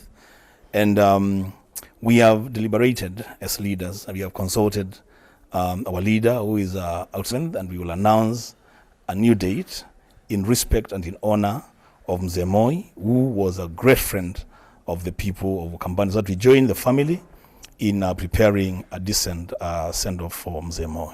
Okay, thank you very much. Hello, Mutula Kilonzo Jr. briefly. Drop and some of the things that you see in this house. Mzee is famous for peace, love and unity. Even the mantra peace and love and unity that time appeared to be political mantra. But even in the Building Bridges initiative we are doing, the things that Moi spoke about are the things that are here. So we remember Moi for his patriotism. One thing that I remember him is that he loved this country. He loved peace, he loved unity, and that's one of the reasons why after losing the election in 2003, he handed over power peacefully. And I think we have a queue, all of us young leaders. Senator Wambua and I and some other leaders went to visit him in 2018, and until you find friends in Lamu, Wajir and all those places. So I just want to say we condole with the family, we condole with the country, we condole with all those people who love Moi and for the things he did, and I hope we can borrow a cue. And for this week, I think all of us should stand down the political rhetoric and mourn Mzee Moi. He's touched everybody in one form or the other. Thank you. Thank you very much. Senator Kabaka. The fear of God. Moi was known every time KBC, which was a monopoly then. You would hear Moi every Sundays for the churches. And he was a man who was full of holiness. He's a man who used to read Bible and used to live it. So we've lost a lot, and we leave it to the Lord. May he rest in peace. Amen. Okay, thank you. So those are the three senators from the Ukambani region, from the three counties of Ukambani, talking on behalf of the rest of the leadership, saying that they have cancelled the BBI rally that was expected this weekend in Wote in Makueni County in respect for Daniel Moi, who has departed. So from here, from the Kabarak Gardens, we're still waiting for the family to finish their meeting, then they'll be talking to us. So we expect them to share with us the dates for the burial and maybe the process, the program, how it will be between now and then, and also to tell us who the family spokesperson will be. But from now, I take you back to studio. All right. Thanks a lot, Daniel Mule there at the Kabarak Gardens just here in Nairobi. Well, meanwhile, Deputy President William Ruto has affirmed that the late retired President Daniel Toroitich Moi will be accorded a state funeral. Speaking earlier from his Harambee Annex office, the Deputy President celebrated Moi's legacy as a teacher and man of God. Here is... Or learn outside the job. His genuine concern, selflessness, loyalty, and sincerity, however, enabled him to acquire staying power and attract the support of millions of patriots. We will never forget Mzee's legendary personal discipline and determination to serve God all the days of his life, and the lessons as well as the example he has set for us must enable us to strive to excel in our time. He taught and mentored many into leadership.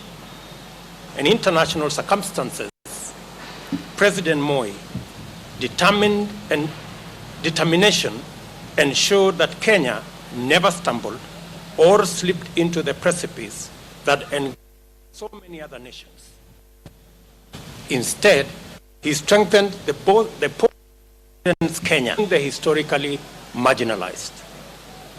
He was passionate about spreading education to the communities, and his devotion to the girl child is a blessed legacy that will live with Kenya forever. It is now impossible to imagine a time when high dropout rates, early pregnancy and marriage, and rampant girl child circumcision were an overwhelming norm in this country. Against the expectations of many, President Moi multi-party democracy as well as civil and political freedoms. He submitted himself to presidential term limits, graciously entering a dignified retirement. God has been kind to him as he enjoyed many peaceful years outside the presidency of Kenya. Mzee Moi's life and service is an undeniable legacy of success against daunting odds. It is also a challenge to our generation to rise up to the great responsibility of serious nation building, to have the courage to face our challenges without blinking, and to use his fine example to take Kenya forward. It is sad to say goodbye to a man whose legacy we all feel, and we thank the Almighty. Let us still rejoice because of the entire Moi family with divine solace, as well as the nation of Kenya. May his soul rest in peace. All right, there you have it, Deputy President William Ruto's statement over the death of former President Daniel Moi. And of course, as the country continues to mourn the death of Moi, the Kakamega Primary School, where 14 pupils perished in a stampede, closed for 1 week while exonerating the teachers from blame. Professor Magoha, however, called for speedy investigations to unravel the real cause of the commotion. The CS promised to take swift disciplinary action against whoever is found culpable of triggering the stampede. And Okukusa has been camping at the school since morning and now joins us live with an update. Okukusa, what? Well, Zainab, as you've clearly mentioned, there a tragic incident for this country. 14 young pupils lying dead after the stampede what happened here at Kakamega Primary School yesterday.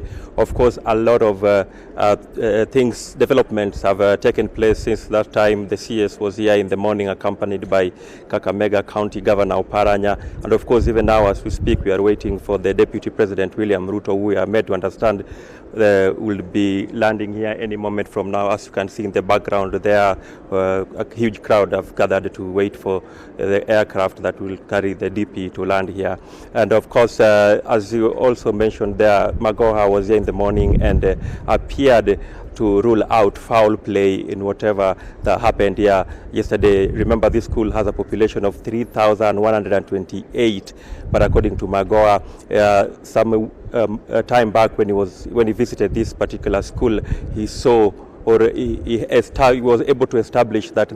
But of course, they are going through the building and of course trying to collect all the clues that may enable them to actually ascertain the real cause of the stampede that killed these 14 young lives. At the same time, we managed to speak with a couple of the survivors, and they're giving us varied versions of what could have transpired. One said that when the bell rang at 5 p.m. yesterday and the children came out of their classes, there are 2 exits in this particular building, one on the right and another one on the left, and the one on the left is usually reserved for the teachers. Teachers came out and blocked them and turned them away to use the one that has been designated for the pupils. And during that kind of commotion, that is when one of the pupils managed to, occasioning the deaths that we have witnessed here. A lot of emotions flying here and there, parents demanding answers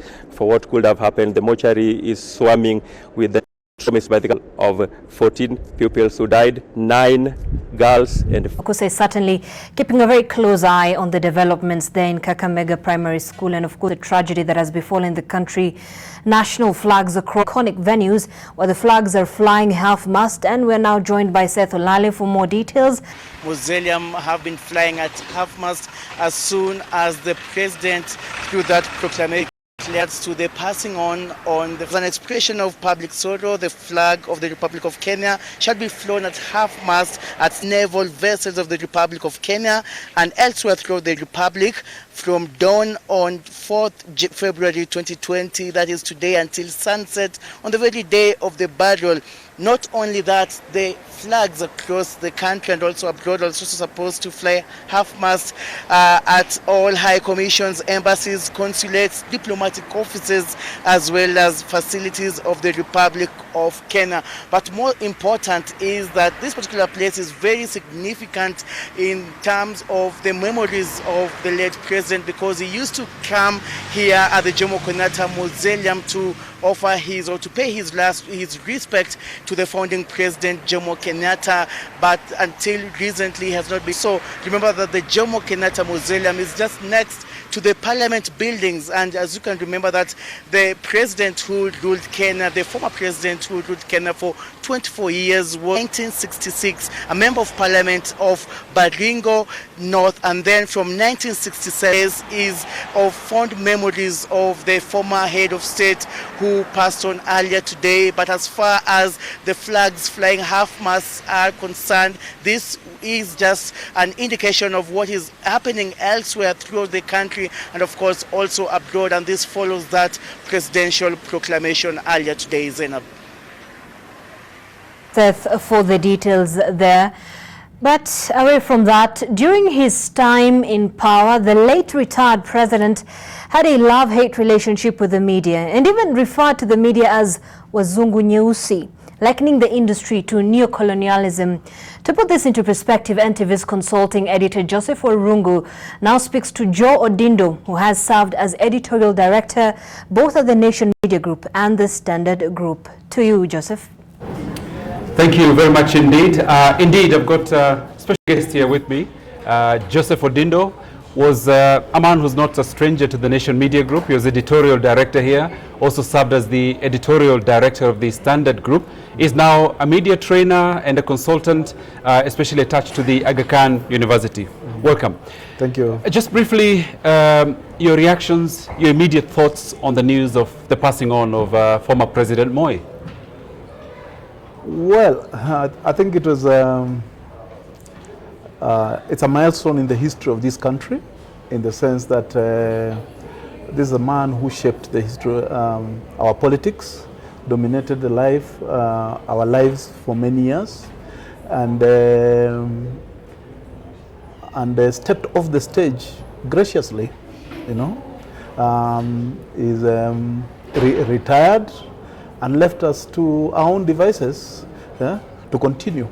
So there's something to be said for an African president who lives for so long, who rules for so long, and hands over the baton, and watches their subsequent generation manage things differently, to put it politely. And now you were an editor, a journalist during Moi's time in power. Yeah. What were the challenges of trying to cover Moi, doing stories on Moi from a newsroom point of view? I think the thing people have to remember is that Moi's rule was part of the one-party structure, under which Kenya was governed, and which he had inherited from Kenyatta. What he did with it, of course, responding to the challenges of the time, like the coup attempt, is he, of course, fine-tuned it, the one-party structure, the KANU domination by KANU.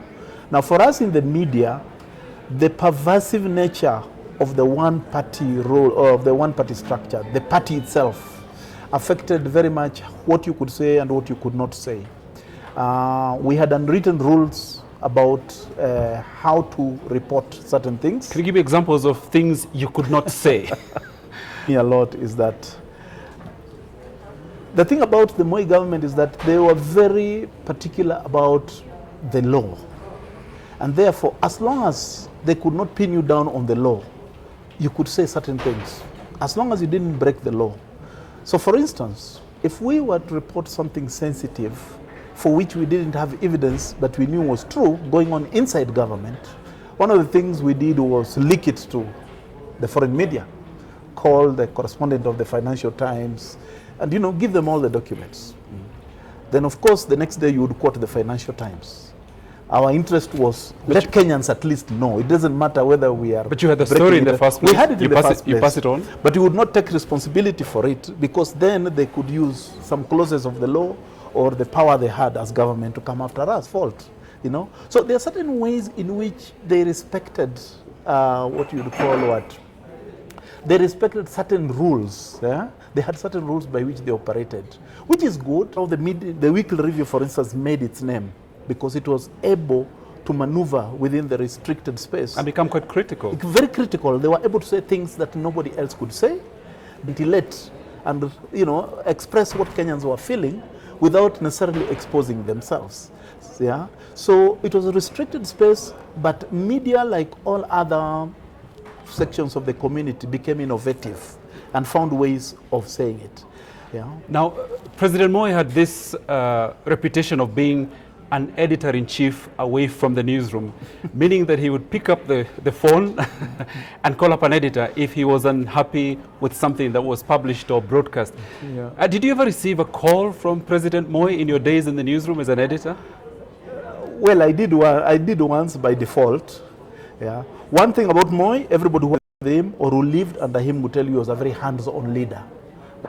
I worked at the Kenya Times also when it was a party newspaper.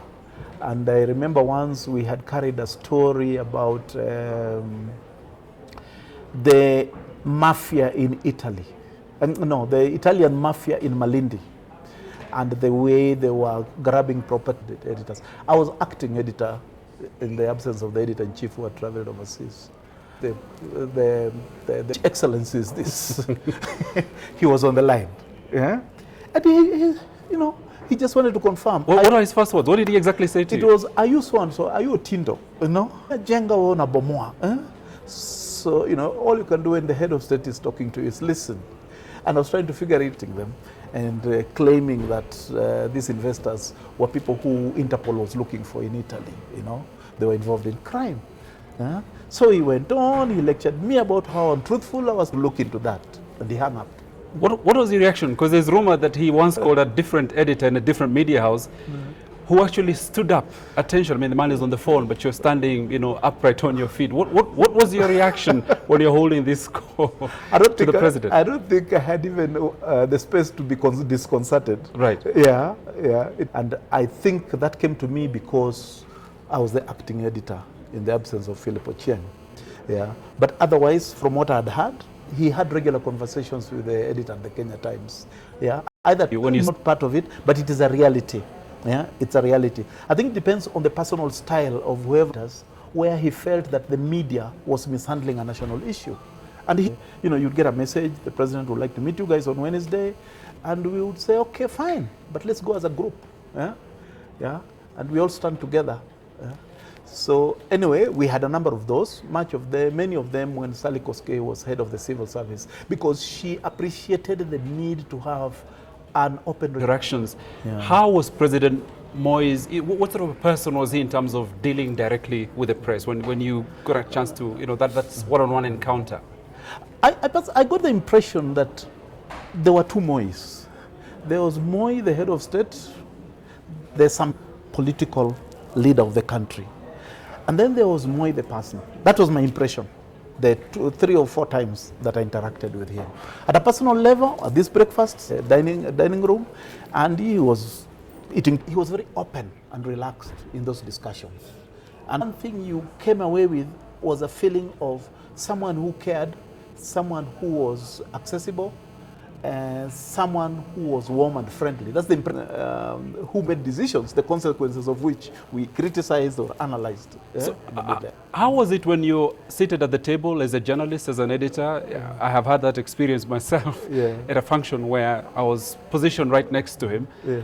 And it's a very difficult moment. You sometimes forget where does the knife go and on each hand do you hold, because the man is next to you. Yeah. You've got salt there and your food needs a bit of salt. You're not too sure whether to say, please, Mzee, can you pass some salt to me? How does it feel from experience of some of those breakfast meetings in terms of just the normal human interactions with the president? Now the thing with Moi is that he put you at ease.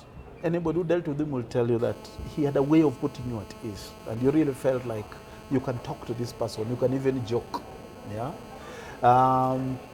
So we had an official agenda for the meeting, but I do remember one incident, one editor who found himself sitting next to the president. And you know, journalists being who they are, it was Mzee Chumvi, and asking the president. And the PS who was sitting across him, you know, must have been horrified. It's not like he wanted the ground to open up and swallow him. Of course, the president casually gave Bob the salt and life. That was Moi. I don't think he even thought twice about it. Yeah. Yeah. I think there were two things. I think there was Moi the politician, whose rule will attract a lot of criticism, but there was Moi the person who was very warm, charming. And finally, briefly, Mr. Odindo, this was a man who had a sense of great sense of humor. Great sense of humor. In those meetings, he would laugh. He would cite instances when we had upset him, you know, or when we had quoting things from your articles. And yes, and even, you know, looking at the cartoons. Who remember when there was a lot of debate about this comedy, television comedy. Ridiculous. Ridiculous. Which we just showed a few not too long ago. Yes. Ridiculous. And we had a lot of internal discussion whether or not we were crossing the boundaries or whether we were pushing it too far. But we were always very keen to know what was the president's personal view of this. When he sees himself portrayed in this by light, Mungare and being made to dance, do these kind of bongo man things. But the one we received, and that's why the ridiculous survived and went on, was that the president, being high up there, you didn't have much interaction with ordinary people. And he really enjoys the ability to laugh at himself, step back and stop being serious. Yeah. But what I would say is there was the way the government, Moi government, dealt with the media before the introduction of the multi-party system. And then there was a way in which he dealt with the media after the introduction of multi-party. Yeah, there's a difference. Before, it was a carryover of the repressive Kenyatta environment. But things relaxed. But after multi-party, to his credit. After 92. To his credit, he did not interfere with the media directly. Okay. Yeah, he didn't. Odindo, going to leave it there for now. Hopefully, shared some of those moments and we have more of you. Thank you so much, and back to you, Zainab. All right. Thank you so much, Joseph Warungu there, speaking to former editorial director Joe Odindo. And of course, we're going to take a very short break here on NTV at 1. We still have a lot more lined up for you, and of course, some of the details with regards to the passing of former President Daniel Moi. We have it all lined up for you. Stay tuned. Stay with us. Dawala Kenya, Dawala, Dawala Kenya, Dawala, Moi, Dawala Kenya, Dawala, Dawala Kenya, Dawala, Dawala Kenya, Dawala, Moi, Dawala Kenya, unaongoza vyema, unaongoza vyema, Moi, unaongoza vyema, unaongoza vyema.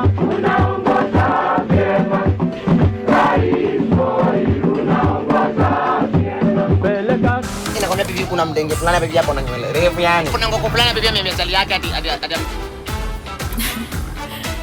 Sasa ndio madonna na kutupinya mtu mbao. Mimi nimemjenga dhao. Gari ilikuwa salasa. Akaniambia nimjenge 17 hapa tena 30 yangu. The way this position is tiring. Nimechoka. What's that? Ni shosho fulani hapa hivi.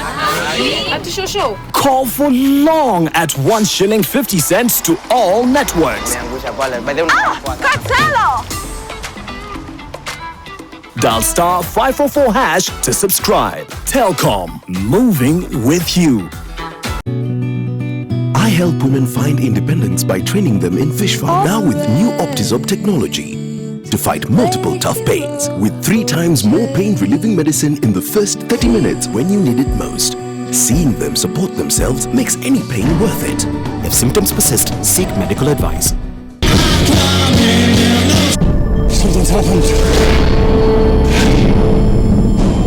And shepherds we shall be. And for thee, my Lord, for thee.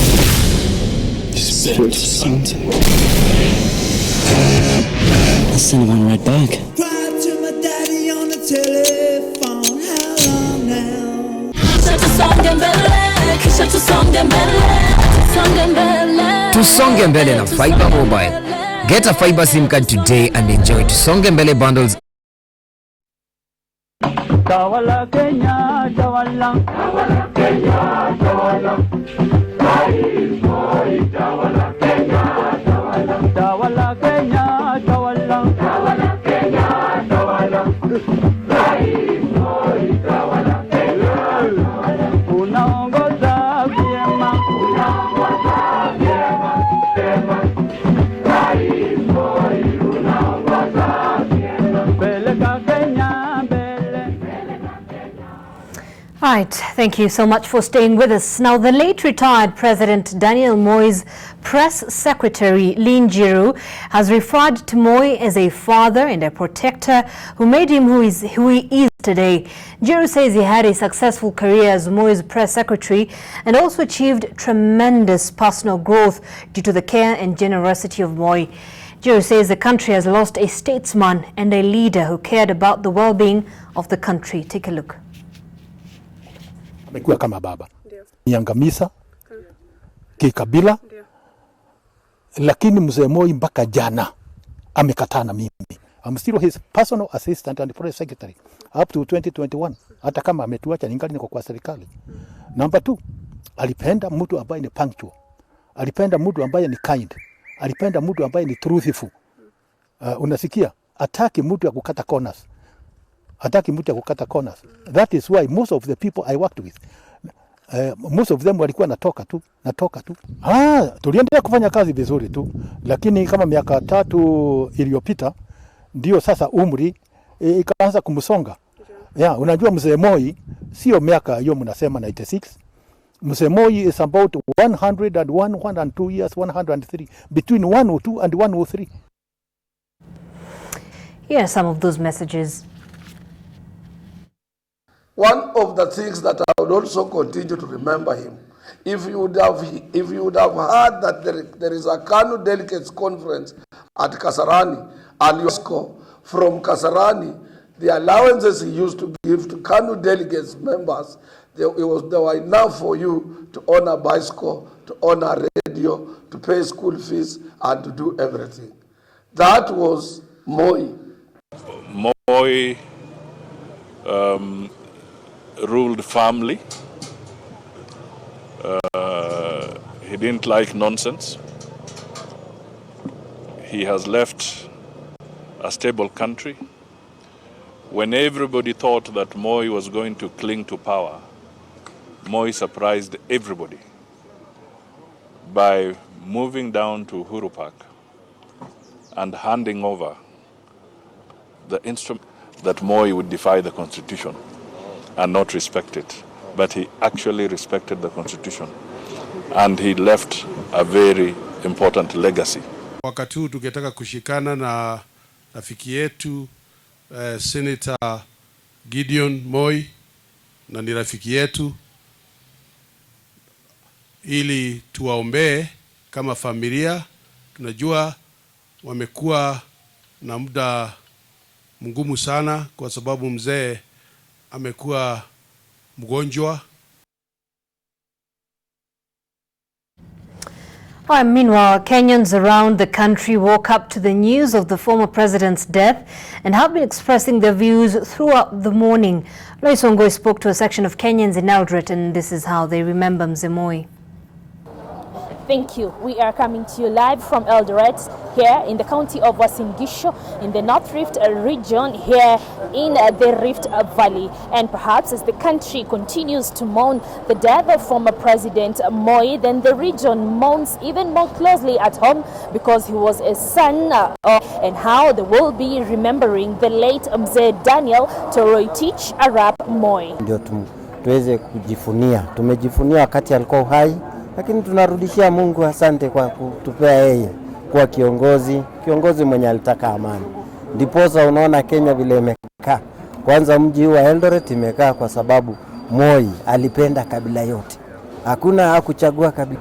Alikuwa mzee mwenye msimamo ya kwamba Moi alikuwa ametupikania, amekuwa amesimama imara nazi, especially maneno ya Somalia. Moi alikuwa wakati yake pia alisimama kuona kwamba mambo ya masomo inaendelea, na tuliona universities mingi, colleges na hata technical schools, village polytechnics ikikuja juu. Nafikiri nilikuwa standard 6 na niligrow kwa wakati yake na nilijifunza mambo mengi. Na wakati nilikuwa primary, yeye alikuwa anatupea maziwa, hatukuwa tunatesaki hapo. Ungempata kwa barabara, tungemwimbia kwa barabara, na alikuwa mzee mzuri sana. Alikuwa anapita hapo akiwasalimia, hapo anapita angani huku juu. But tunamkumbuka yeye sana. Rambirambi zangu za pole sifikie kwa familia yake. Mimi kwanza All right, and Marsabit residents also remembered the late president. Our correspondent Mamo Guyo spoke to some of them. Listen. Residents are mourning the death of Daniel Toroitich Arap Moi, the second president of Kenya. Here are their views.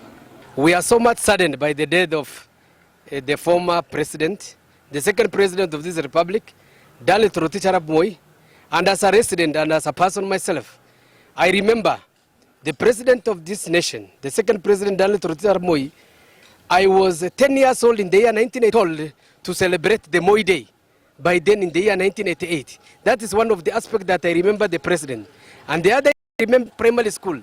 The milk by then, which was being provided by His Excellency Daniel Toroitich Arap Moi, had been so much sufficient and it had been one of the nutrients in our body. Katika mwaka wa 1963 tumeingia bunge la kwanza pamoja na bunge wa kwanza kabla tujapata huru. Ametuarifu, ametueleza vile namna tutakaa katika bunge na kufuata sheria na kanuni za bunge. Residents in Marsabit remember Mzee Moi for his effort in ending the banditry attacks in 1990s and also for his effort in conservation of forest. Mamo Ali, NTV, Marsabit. All right, and here are more views from various parts of the country. Kenya itakuwa imenyoroswa, akuwe anahudhuria ibada pahali. Tulikuwa shidoni tunakosea, Mzee Moi alikuwa naomba msamaha. Nitakuwa nakumbuka Moi sana sana, juu zile nyimbo tulikuwa tunachezewa kwa radio na pia kwa TV. Sana sana kuna hii wimbo ya Moi, Moi rais wa Kenya, Moi, Moi rais wa Kenya. Na kuna wimbo ingine hii ya tawala Kenya, tawala, tawala Kenya, tawala. Rais Moi, tawala Kenya, tawala. Sijui kama hizo nyimbo zitaendelea ama zimeisha tu juu Nyayo ameisha. Hata tukienda uwanja ndege Eldoret ni Moi. Wakati siasa Moi alikuwa anafanya siasa mbeleni, alikuwa mtu ya kunyenyekea. Alikuwa anafanya siasa ya kuheshimiana na wengine. Alifungua shule za wasichana nyingi ambazo masista wangu wamesomea kama vile Moi Girls Kamsinga, Vokoli Girls ukule Vihiga. Sister yangu wamesomea huko na wamefaulu katika maisha yao. At least ungekuwa kwa hiyo maisha ya Moi ingekuwa mzuri sana. Sasa mimi nafurahia angalau siku hiyo enzi yenye alikuwa anaongoza, but venye tunaangalia mzee venye yako na venye aliongoza watu wenye walikuwa wanasema alikuwa mzee wa maana sana.